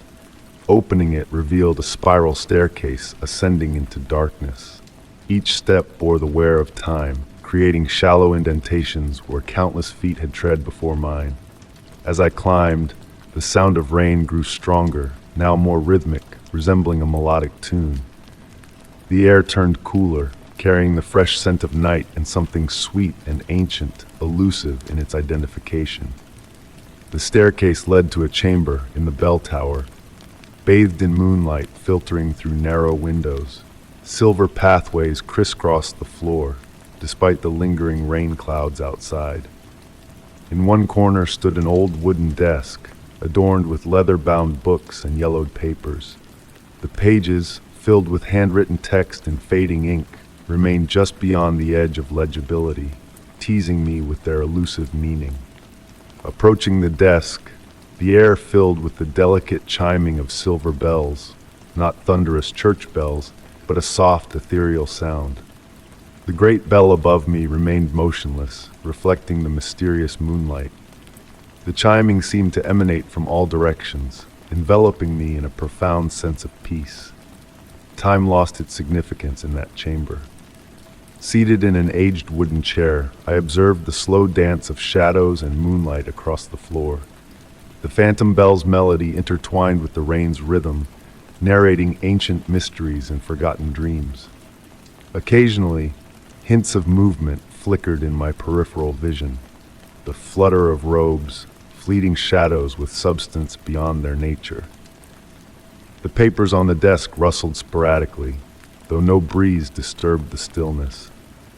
Fragmented sentences spoke of time flowing like water, moments existing beyond the constraints of ordinary hours, prayers echoing endlessly through the corridors of reality. Attempting to read closer, the words shifted, leaving only vague impressions in their wake. Realizing my watch had frozen at midnight, though the hour couldn't be that late, I noticed the constant darkness outside the windows. The rain's melody now formed lingering shapes in the air, adding a new dimension to the chamber's serene energy. Shadows brimmed with potential, silences pregnant with unspoken tales. The line between wakefulness and dreaming blurred subtly, not inducing confusion, but fostering a gentle comprehension. The very air pulsed with ancient wisdom, ready to unveil its secrets to those patient enough to listen. At certain moonlit angles, elegant script appeared on the stone walls, flowing like water before vanishing, leaving stories imprinted in my mind. Lost in time's honeyed flow, I sat amidst the rain's symphony and phantom bells, watching shadows and light weave tales across the ancient stones. Exiting the chamber, the solitary candle still burned steadily by the altar, infusing the nave with a soft pre-dawn glow from all directions. Each footstep echoed differently, as if the stones recognized me after my vigil above. Stepping into the morning shrouded in mist, the rain had ceased during my sojourn inside. Glancing back at the church one final time, faces within the windows greeted me. Kind, ancient faces, smiling knowingly before vanishing like dew in sunlight. Despite numerous attempts to return to the church, the path eluded me, save for quiet rainy evenings when silver bells chimed in the wind, hinting at the church's enduring presence in its timeless realm. Its mysteries lingered, patiently awaiting the next wanderer, guided by the rain's gentle rhythm and the ancient stone's whispered secrets. Story 41. The whispering autumn wind danced through the trees as I strolled along the twisting path leading to my grandmother's ancient Victorian home. The weathered wooden steps groaned softly beneath my steps, a nostalgic melody echoing the countless childhood memories I held dear. Unlike most evenings, the porch lanterns stood shrouded in darkness, their glass panes reflecting only the ethereal moonlight. It had been 3 months since my grandmother peacefully slipped away in her sleep, leaving me with the inheritance of this cherished abode. A routine had taken root in me. Each sunset, I would light the 12 antique lanterns, following in her footsteps, keeping her essence alive in this realm of reminiscence. But that night held a different aura. The air hung heavy with an unusual stillness, carrying the fragrant essence of rain-soaked earth and aged wood. As I reached for my keys, my fingers brushed against the brass lighter in my coat pocket. The very one my grandmother had wielded for years, its surface smoothed by the passage of time. The foyer enveloped me in its signature blend of subtle lavender and old books, scents my grandmother had cultivated through her love for dried flowers and leather-bound tomes.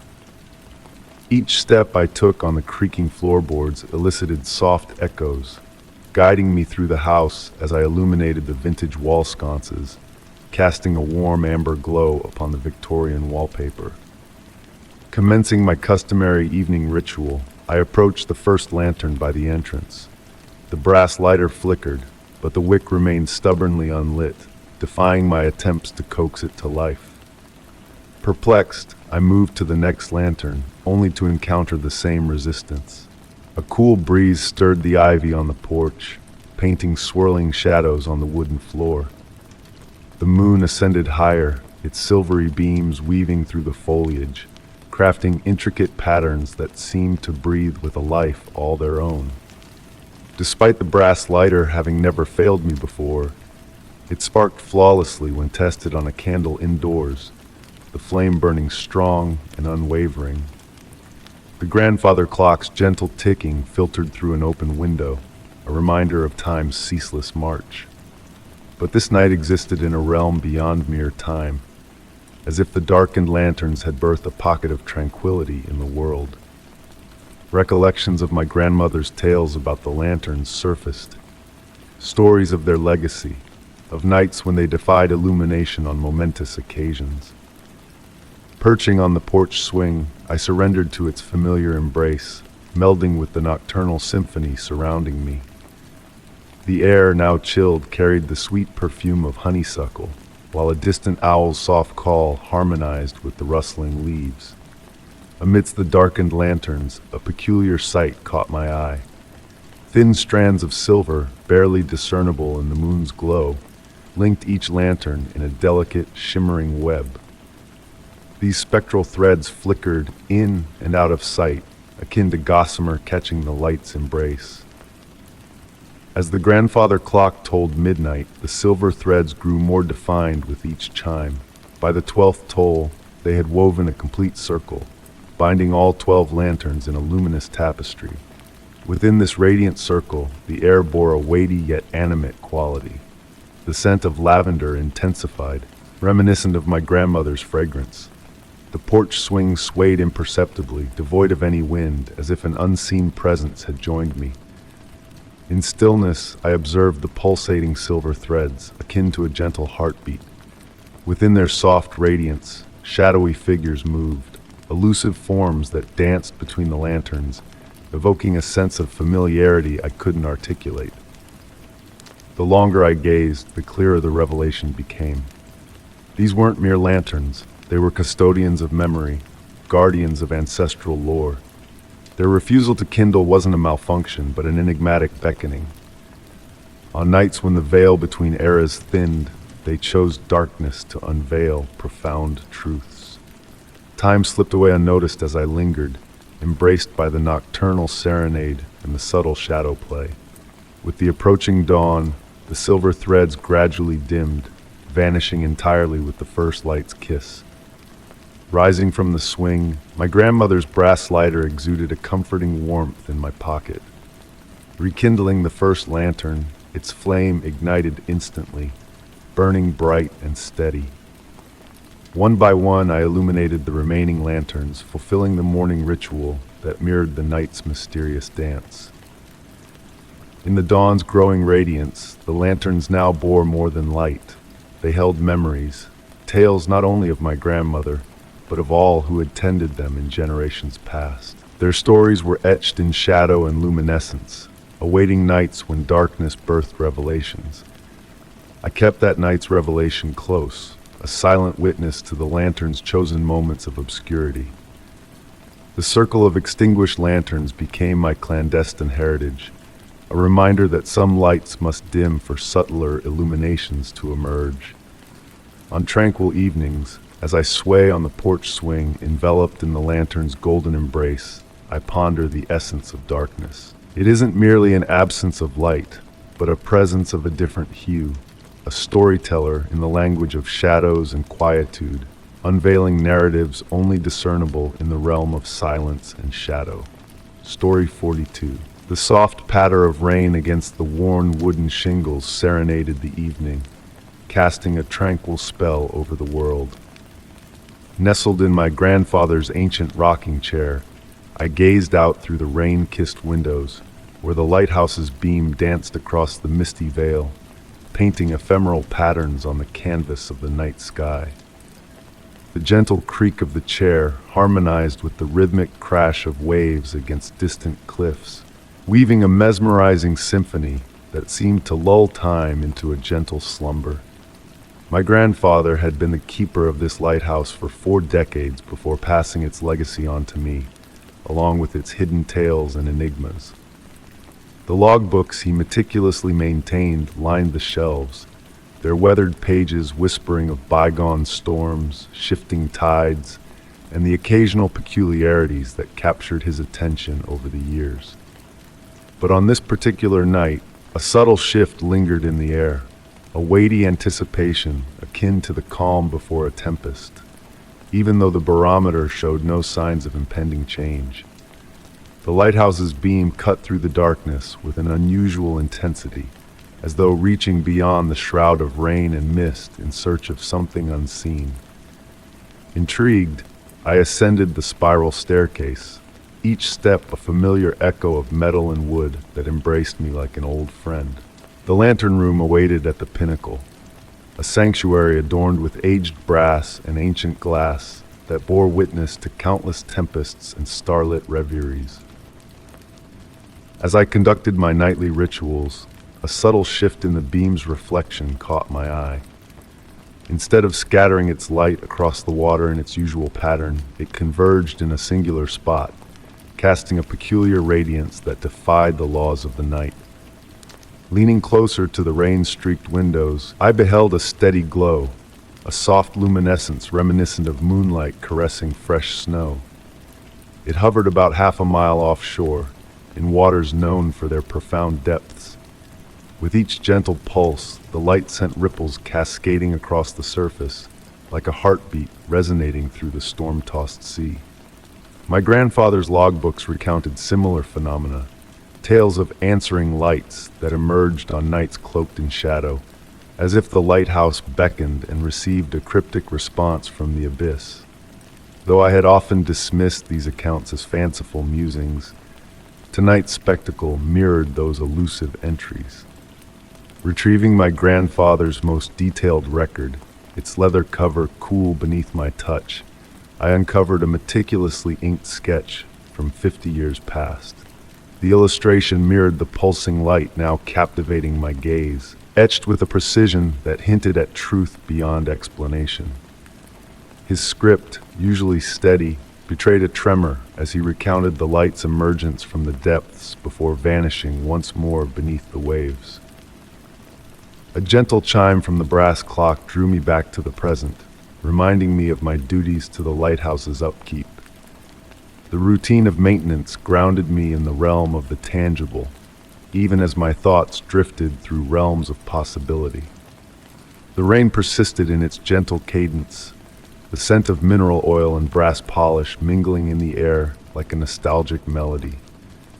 Hours melded into one another as I oscillated between observing the enigmatic light and delving into my grandfather's archives. The pulsing glow remained unwavering, a constant amidst the ever-shifting night. Moisture hung heavy in the air, painting intricate patterns on the windows as dawn's tentative fingers brushed the horizon. And then a subtle transformation unfolded as the pulsing light gradually dimmed, its radiance ebbing like the retreat of a fading day. The waters where it had lingered bore a residual luminescence, a ghostly echo of the night's mystery that soon dissipated without a trace. With a fresh logbook open before me, its pages pristine and expectant, I penned a factual account of the night's events, a mere echo of the wonder that had unfolded. Some truths, I realized, dwell in the liminal spaces between comprehension and awe, where the known merges with the unknowable. The lighthouse's beacon continued its eternal vigil, guiding ships through the tapestry of the night. But now I recognized its role in a grander narrative, one that transcended the bounds of mortal understanding. As the rain whispered its final farewells, leaving a world baptized in its cleansing embrace, I remained steadfast in my watch, attuned to the subtle shifts of the elements and the whispers of the deep. The lighthouse stood as a sentinel, a bridge between realms of light and shadow, inviting contemplation of the mysteries that linger just beyond our grasp, like distant stars veiled by the veils of rain. Story 43. The whispering autumn wind danced through the pine trees, carrying a symphony of scents, the earthy perfume of fallen leaves mingling with the distant hint of wood smoke. Each step I took along the winding path was a soft crunch against the pine needle carpet, leading me higher into the mist-shrouded slope. The old house beckoned from afar, its weathered silhouette a dark contrast against the pewter sky, drawing me closer with an invisible thread. As I ascended, the air grew cooler, wrapping around me like a silk scarf, while overhead, the branches swayed in a gentle rhythm, their needles creating a soothing whisper that spoke in murmurs only nature could understand. The path, reclaimed by nature, offered only faint traces of its original form amidst the wild herbs and mountain blooms, guiding me towards the mysterious house. Gradually, the house unveiled itself through the mist, its Victorian elegance a testament to a time long past. The wood, weathered but dignified, exuded a deep, rich brown hue that whispered of enduring stories. Wind chimes hung delicately from the porch eaves, their melodies blending with the natural symphony of the mountainside, weaving a tapestry of tranquility. The windows, tall and elegant, captured my gaze first, their wavy glass reflecting light in enchanting patterns that seemed to shift with each passing moment. Through the glass, vague shapes of furnishings hinted at bygone days, their familiarity elusive yet comforting, like echoes from a dream. One window, set high in the east gable, emitted a soft, amber glow, casting a warm invitation into the unknown. The porch steps welcomed me with soft creaks, each board singing a unique note that resonated with the harmony of the surroundings. The door, crafted from solid oak, yielded to my touch, swinging inward on well-oiled hinges. The air within embraced me, carrying a blend of scents, ancient books, beeswax polish, and deeper, sweeter notes of dried lavender or aged cedar. The grand foyer unfolded before me, a sanctuary of light and shadow where a majestic staircase curved gracefully upwards like a flowing river of wood. Dust motes danced in the filtered light, painting ethereal patterns on the gleaming hardwood floors that mirrored the gentle glow of the day's fading light. In the parlor, an old phonograph stood silent until, unbidden, it began to play a haunting melody, a waltz from a forgotten era, its faint notes weaving through the air like delicate threads of memory. The kitchen, a realm of copper and iron, held secrets of its own, with pots reflecting warmth despite the overcast sky outside, and a phantom scent of Earl Grey teasing the senses. Ascending the staircase, each step released a soft sigh, as if the house itself exhaled in anticipation of my exploration. The upper hallway beckoned with slightly ajar doors, offering glimpses into rooms cloaked in mystery. Lace curtains fluttered in an unseen breeze, while a distant clock chimed an hour that defied the logic of time. The room with the amber glowing window drew me in, revealing a study frozen in a timeless embrace. An old desk, adorned with papers bearing elegant script from days long past, bore witness to a presence that lingered in the air. As evening descended, the mist outside turned to liquid gold, and the house seemed to settle, its wooden frame sighing in contentment. Night descended like a velvet curtain, unveiling new facets of the house's enigmatic nature. Shadows deepened, not ominous, but cradling the spaces between objects with a gentle touch. The ambient light flowed like liquid, caressing the nooks and crannies of the house in a dance of illumination. In a conservatory veiled by age, plants flourished in defiance of time, their glossy leaves vibrant against the fading light. A rocking chair swayed softly by the window, as if a presence had just vacated its seat, leaving behind a residual warmth that lingered in the air.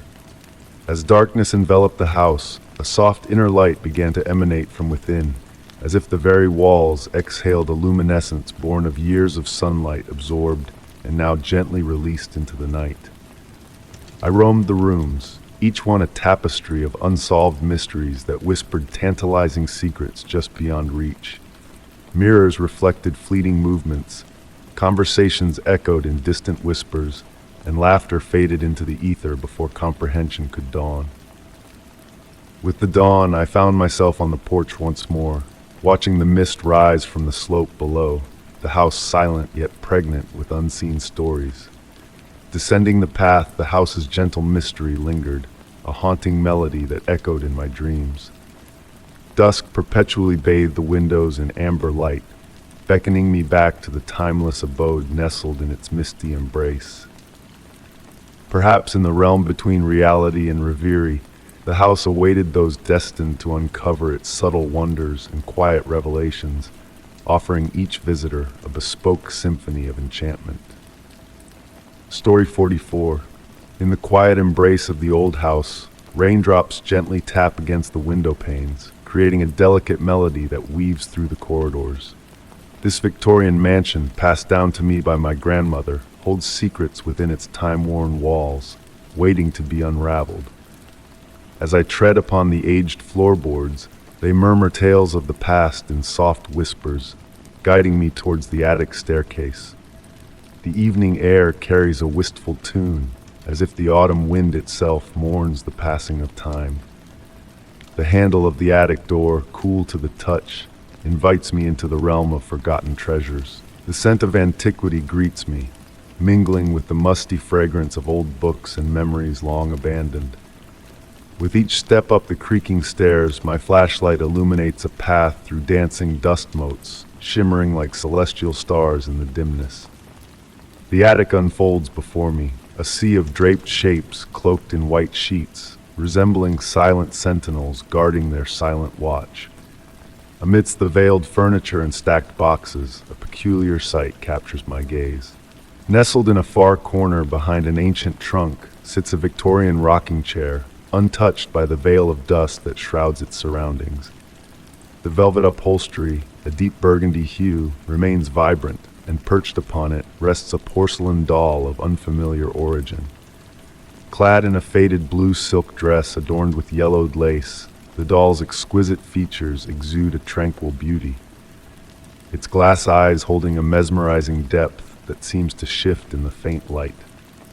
Approaching the doll, the floorboards beneath me protest softly, stirring the stillness of the attic. Poised in perfect stillness, the doll exudes an aura of expectancy, as if anticipating a long-awaited reunion. A small key embedded in its back hints at hidden melodies, yet I hesitate to awaken its slumber in the attic's silence. The air around the rocking chair feels distinct, a subtle chill enveloping me as if time itself holds its breath.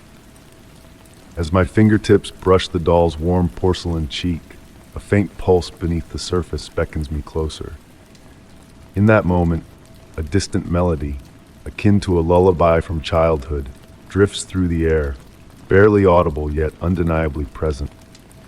Lost in the echo of memory, I witness a subtle movement of the rocking chair, a mere suggestion of motion that stirs my heart with a quiet thrill before settling back into stillness. Subsequently drawn to the attic, I find solace in observing the doll from afar, its tranquil demeanor a silent companion in the night's peaceful hush. On quiet evenings, as the house envelops itself in twilight's embrace, a serendipitous discovery unfolds before me. Tucked behind the rocking chair lies a diary penned with my grandmother's graceful script, a photograph nestled within its pages. The image captures my grandmother as a young girl, cradling the same doll in the rocking chair, albeit in a subtly altered pose that hints at a hidden narrative.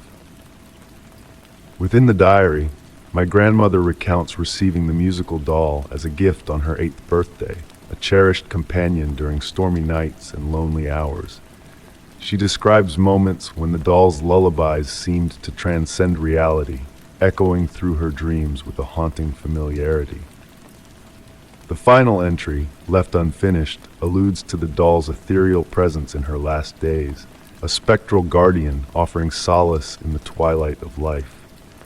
In the quietude of my grandmother's house, the attic beckons me with its enigmatic allure.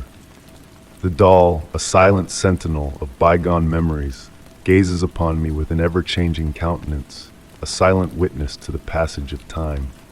In the somnolent hours before sleep, the faint strains of a lullaby drift from above, a spectral reminder of familial love preserved in porcelain and silk, a guardian of memories veiled in mystery.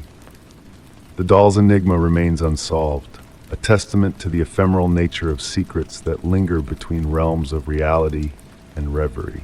Amidst the tranquil nights, I discern the subtle shift in the atmosphere heralding the ghostly melody, a gentle prelude that suspends the house in anticipation, a living breath before the dormant notes awaken once more. In the twilight's embrace, I comprehend why my grandmother safeguarded the doll's truth, allowing its mystery to endure as a silent ode to the ineffable. The doll, a sentinel of the attic, transcends the boundaries of the tangible world, a spectral guardian of untold tales and unspoken legacies. Its presence, a soothing balm in the quiet expanse of the old house, infuses the space with a sense of wonder and tranquility. As I drift into slumber each night, I sense its benevolent vigil extending through the house, intertwining dreams and memories in an eternal lullaby that resonates softly in the spaces between heartbeats. Story 45. The soft, steady drumming of raindrops against my car's windshield created a tranquil melody as I navigated the winding roads on this autumn evening. The worn wipers moved back and forth in a hypnotic sway, clearing the delicate beads of moisture that gathered with each passing moment. My headlights pierced through the encroaching darkness, their gentle glow diffused by the light drizzle that had been my companion for what felt like an eternity. Although I had traveled this familiar route countless times, tonight held an eerie allure. The road home seemed to transform, taking on a surreal quality as wisps of mist began to rise from the earth, intertwining with the ancient trees that bordered the narrow path. The fog slithered forth gradually, akin to ghostly tendrils reaching towards the darkening sky. Up ahead loomed the aged wooden bridge, a landmark signaling the midpoint of my journey, barely visible through the thickening mist. Weathered by the passage of time and seasons, the bridge stood stoic, its time-worn planks smoothed by the countless vehicles that had crossed over it. As I drew closer, the mist enshrouded the structure more densely, as if drawn to its weathered framework. The sound of my tires changed as they met the wooden surface, producing a soft, hollow rhythm that reverberated through the hushed evening. My headlights illuminated the swirling fog, casting mesmerizing patterns that danced and shifted before my eyes. Through the passenger window, glimpses of the black, mirror-like creek below flickered in the fading light. A peculiar sensation compelled me to slow down midway across the bridge. Perhaps it was the unnatural movement of the mist, more breath than breeze, or the peculiar quality of the light, bending and refracting off the fog in inexplicable ways. The rhythmic drumming of my tires gradually diminished until I came to a halt at the bridge's center. With the engine idling, a symphony of subtle sounds enveloped me. The gentle murmur of water below, the rhythmic tapping of rain on metal and wood, and something else, a faint whisper just beyond the threshold of perception. It might have been the wind rustling through the aged wooden railings, or elusive whispers carrying cryptic fragments of speech. Opening the window slightly, a complex aroma permeated the car. Damp wood, fallen leaves, and an ancient essence reminiscent of forgotten attics and abandoned chambers. The mist slithered through the crack, its inquisitive tendrils ushering that almost sound, that nearly voice into the vehicle. The rearview mirror reflected a blank canvas of white fog behind me, while ahead, the bridge seemed to stretch endlessly into the mist, its once familiar length now shrouded in uncertainty. Observing the fog above the creek through the passenger window, I noted its deliberate movement against the wind, swirling in deliberate, almost choreographed spirals. A form materialized in the mist to my right, visible through the passenger window, a silhouette resembling a figure standing at the bridge's railing, or perhaps merely a denser patch of fog caught in an eddy. Yet for a fleeting moment, I could have sworn I witnessed a spectral hand extending towards my car, its outlines soft and indistinct, akin to a watercolor painting left out in the rain. The radio, previously emitting soft music at a low volume, began to autonomously switch stations. Amidst the static, fragmented snippets of songs and voices flitted by, none lingering for more than a breath. The digital display flickered between seemingly random numbers until a pattern almost recognizable emerged. Time ebbed and flowed like the mist outside, its passage indecipherable. I sat there, transfixed by the swirling fog and the enigmatic whispers that teased my senses. Despite my watch ticking away, each glance revealed times that defied logic. The soft pulsing glow of the dashboard numbers marked seconds that felt elongated or compressed, distorting my perception of time. A gentle tap on the driver's side window jolted me from my reverie. The sound, akin to raindrops, possessed a deliberate cadence.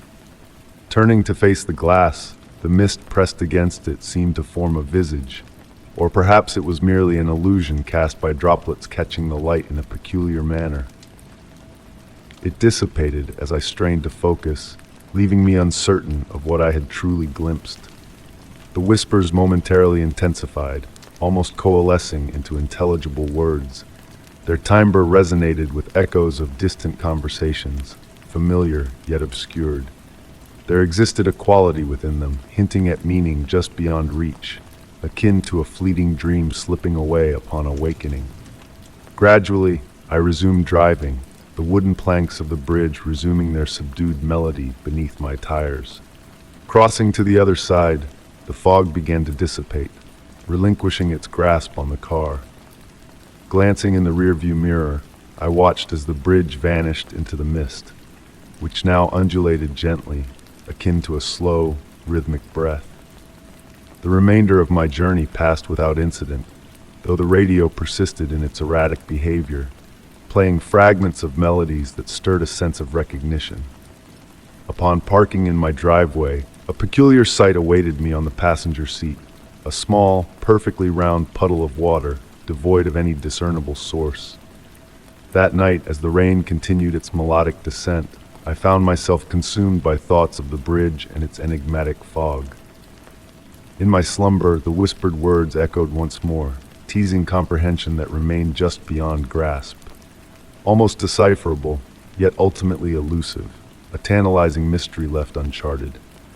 Even now, when traversing the bridge in the veil of fog, a gentle pull beckons me, inviting a pause to embrace those ethereal whispers once more.